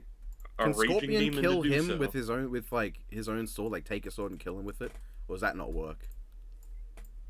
Hellfire could probably just burn his soul. Fair enough. Bardock versus Omni-Man. I know you've got opinions on that. Nope. Well, that was quick. Not even as a DBX? Yeah. As a DBX, sure. As a DBX, it could be a neat fight. As a full-fledged death battle, Bardock's just weird to analyze because it's either you're using Z Bardock, where it's this guy who was an asshole, like most Saiyans, who got hit in the neck by a fish and now he has psychic powers. Yeah, as you do. He It foresees was his own H-fish. planet's destruction, and then he dies, except maybe he didn't die and actually got sent back in time and fought the dude that killed his ancestor and became the first Super Saiyan So it can. and met prototype Saiyans who look like purple snails. Or it's Super Bardock.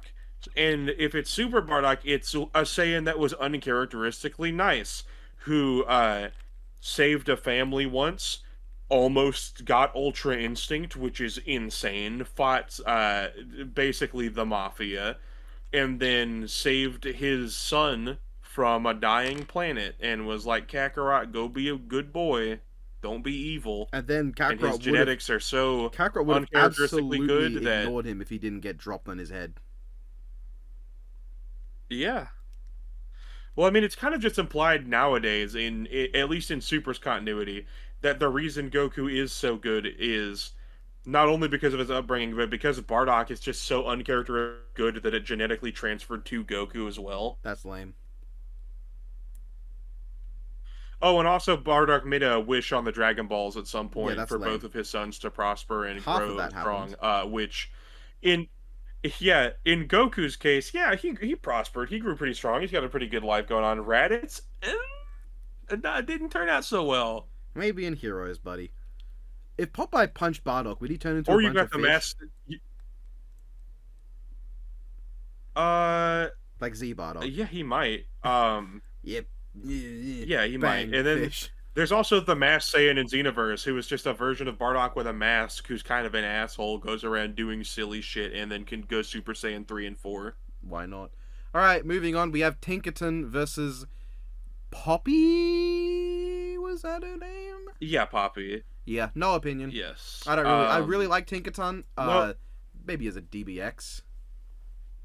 Tinkaton's cute. It's a fun new Pokemon. I understand why it's so popular. I would not say it has enough content to make an entire death battle out of. Maybe as a DBX, just because it is so well known, they might actually. It's so popular, they might actually do that. If they brought DBX back, Yeah. which they won't for a bit. Silver Surfer versus Galvatron. Fuck off. Composite Goku versus Composite Ryu. Or essentially, Ryu with a bunch of shit, and Goku with some new scaling and one 4D thing. Yeah, I think it's really funny that through Fortnite, Ryu just gets the Kamehameha. If you ignore the fact that Which- his Shinku Hadouken sometimes already is the Kamehameha. Yeah, including when he's a Power Ranger, not a Super Sentai. He's not Japanese enough for that. He gets to be a Power Ranger. It's because of his friendship with Ken. Yeah, I think it's really funny because it's like Goku's got all these anime crossovers and stuff, and like absurd scaling he'd get from that. He's got his 40 ride form. He's got the fucking whole encyclopedia worth of techniques he has throughout all the different video games and shit that you can give him through the mechanics on all of them and the level ups and perks and shit. There are so many Dragon Ball video games, like an unreasonable amount. Most of them are just covering the show. It's a whole rabbit hole. But then Ryu's got scaling to Marvel, scaling to Tatsunoko, scaling to Namco, scaling to fucking whatever the shit happens in Project Cross Zone, scaling to Smash. He's a Power Ranger. He's got Fortnite. He's a Transformer. He's in like a bunch of. He's a Transformer. He's in a bunch of mobile games. The thing is, Ryu just gets a lot more like stuff beyond scaling in a composite. Goku really just gets the 4D Which, thing, I mean, technically, think. both of them are in Fortnite, actually. Yeah, Yeah. Goku's in Fortnite, I forgot. Like, Goku really just gets guns. But yeah, Goku can and just the fuse 4D with the thing. audience. Yeah, I think it'd be cool, but like, you know, I'll put this up there. I think it's fun enough. I've kind of come around to it, but I don't think it's top tier for me. Just because I don't think Goku's going to get a whole lot that's like new. It's better than the rest Just of the this absurd shit. amount of shit they would have to go through is really funny. Okay, but how about Goku versus Sonic and Kratos? Ooh, either of which could give him a run for his money on their own. Now Goku's just going to get fucking washed. I think this would be a funny DBX to see fucking the least likely team up ever against Goku. You know what? Yeah, fine. You know what else would be a decent DVX? Goku versus Simone. I think that's where that belongs. Yeah. Goku versus SpongeBob. Oh fuck, is that another DBX one? Um. If for nothing else, then the fucking the Goku versus like 1 billion Yeah. SpongeBob memes or whatever. Because I just imagine. Do you know the scene in Digimon Our War Game when Diaboromon has just like completely surrounded Omnimon on like Oh all yeah, yeah. sides, and they all fire like the blast at him at once, and then he deflects all of them and just starts tearing through them, just erasing them by the hundreds. And then there's finally the one left, and it's just like that showdown between Goku and the last SpongeBob. I have seen Our War Game. It's been a long, long time ago. Well, like I've seen the movie. Yeah, I need to get around to actually watching the Japanese version of the prequel film Our War Game Hurricane Touchdown, and then the sequel with Armageddon. I haven't We are seen on the that. final stretch too, which is good because I need to go get food in like some minutes. We have Kazuya I versus need to Wesker. go to sleep at some point. I have no strong opinion on Nah. Kazuya Wesker. It's like I like Kazuya versus Yujiro Hanma from Baki. I think Baki and Tekken are similarly weird. They're similarly themed. I might put it at the bottom because And I think it's got Kazuya and some Yujiro, merit to it, but like it's not a lot of merit. It's just Kazuya and Yujiro are pretty similar. It's a pretty cool matchup. all right. We have the Mandalorian versus Master Chief. No. No. We have Donald McRonald versus the Kurger Bing. This is one of my most wanted matchups Yeah, I know. ever. Yeah, This I is don't worry, absolute mate. must. I got you, bro. I This got is your like back. top 3 at least at this point. Yeah, along with Devilman Etrigan and Finn and Jake versus Mordecai and Rigby. Along with Devilman Etrigan and maybe D versus Alucard at this point. I'm not sure. All right, we have I think Makoto versus Tifa. Yeah, Makoto from Persona 5 versus Tifa Lockhart. They punch. I like punch it a more lot. than versus Medaka, but like that's saying fucking nothing. Don't really know her though. We have Cinder versus Azula. Uh, Oh, if you have something to say about nah. Makoto Tifa, go ahead. Go ahead. Makoto Tifa. I like both of these characters. I think Tifa deserves a run back just to be done a little more respect. Um, and then I'm not against Makoto getting in. She's one of the more likable characters of Persona 5. I Yeah, like her. we have not got a Persona 5 in the house I'm, right now, by the way. Like fan in the house right now, guys. I'm not a I'm not against it. I think Makoto's not my favorite member of the Phantom Thieves. I don't think, but she's definitely in contention. All right, we have It's Kenpachi versus between Sukuna. No, we Kenpachi versus Sukuna. I y'all don't really y'all know understand why they did this y'all one, know but what- no. y'all know what we got for Kenpachi. You should at least. Peach versus Barbie. If you don't, it's Azrael from Blaze Blue. Kenpachi versus Azrael. I do from like Blaze Blue. Peach That's the Barbie. matchup. I think I think Peach versus fucking Maria Renard has just come in, and I'm thinking that's actually kind of funny. And it's probably the most debatable Peach matchup, hilariously enough. But I'm up for Peach Barbie.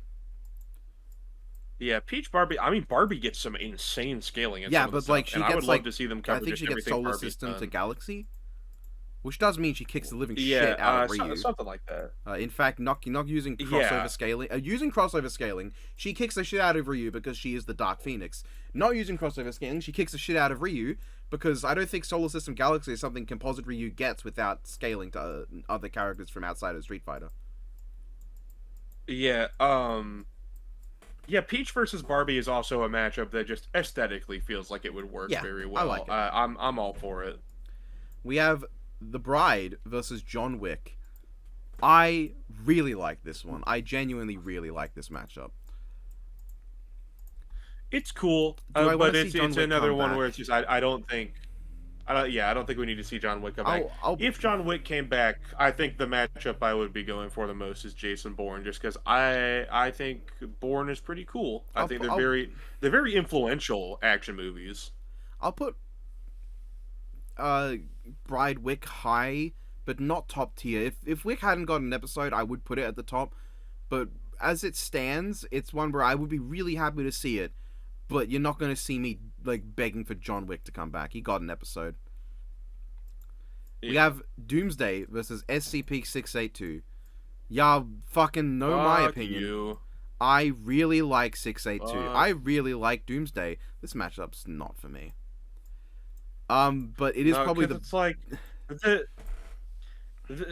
it's so boring. It's such a boring debate, and it's like, what exactly could they do to bounce off each other in at all an interesting way? They punch each other, they blow shit up, they punch each other more, blow shit up, they don't die. You think 682 punches? And then,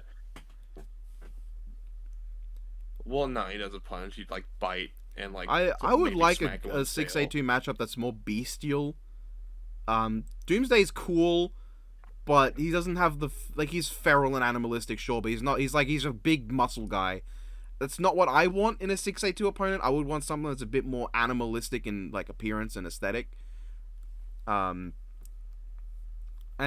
while Doomsday does grow and adapt, I don't think he does so in like a way that really matches 682's ridiculous adaptation. And that's what like Doomsday, yeah, he can grow wings, I guess, but like he's not gonna like 682.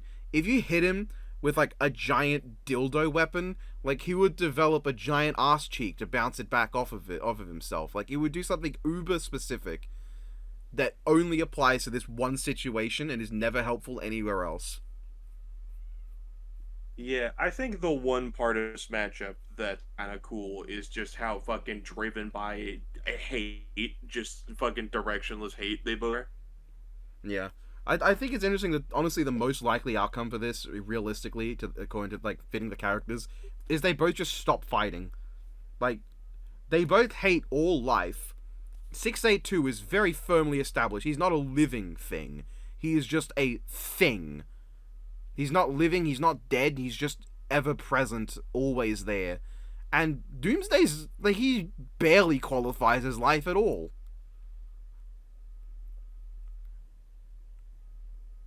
Yeah.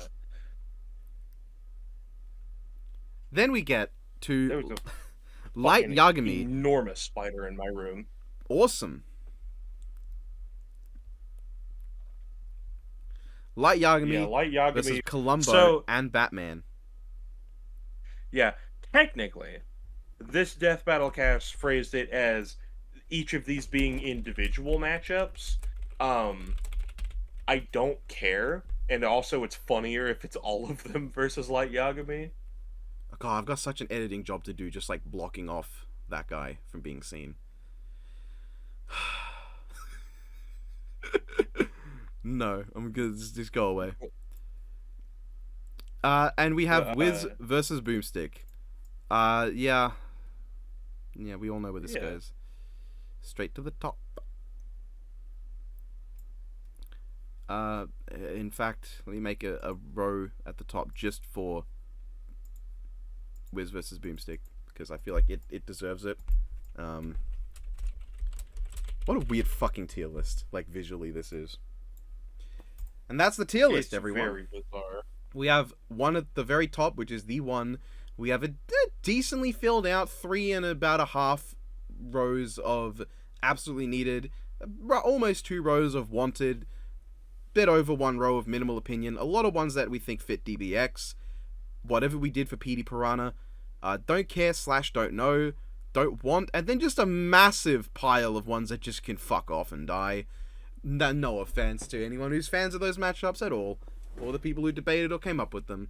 That was just a funny, hyperbolic way to refer to it. Yeah, that's about it. Alright, goodbye everyone. Say goodbye, Donovan. See ya. See you later. That's close Goodbye. enough.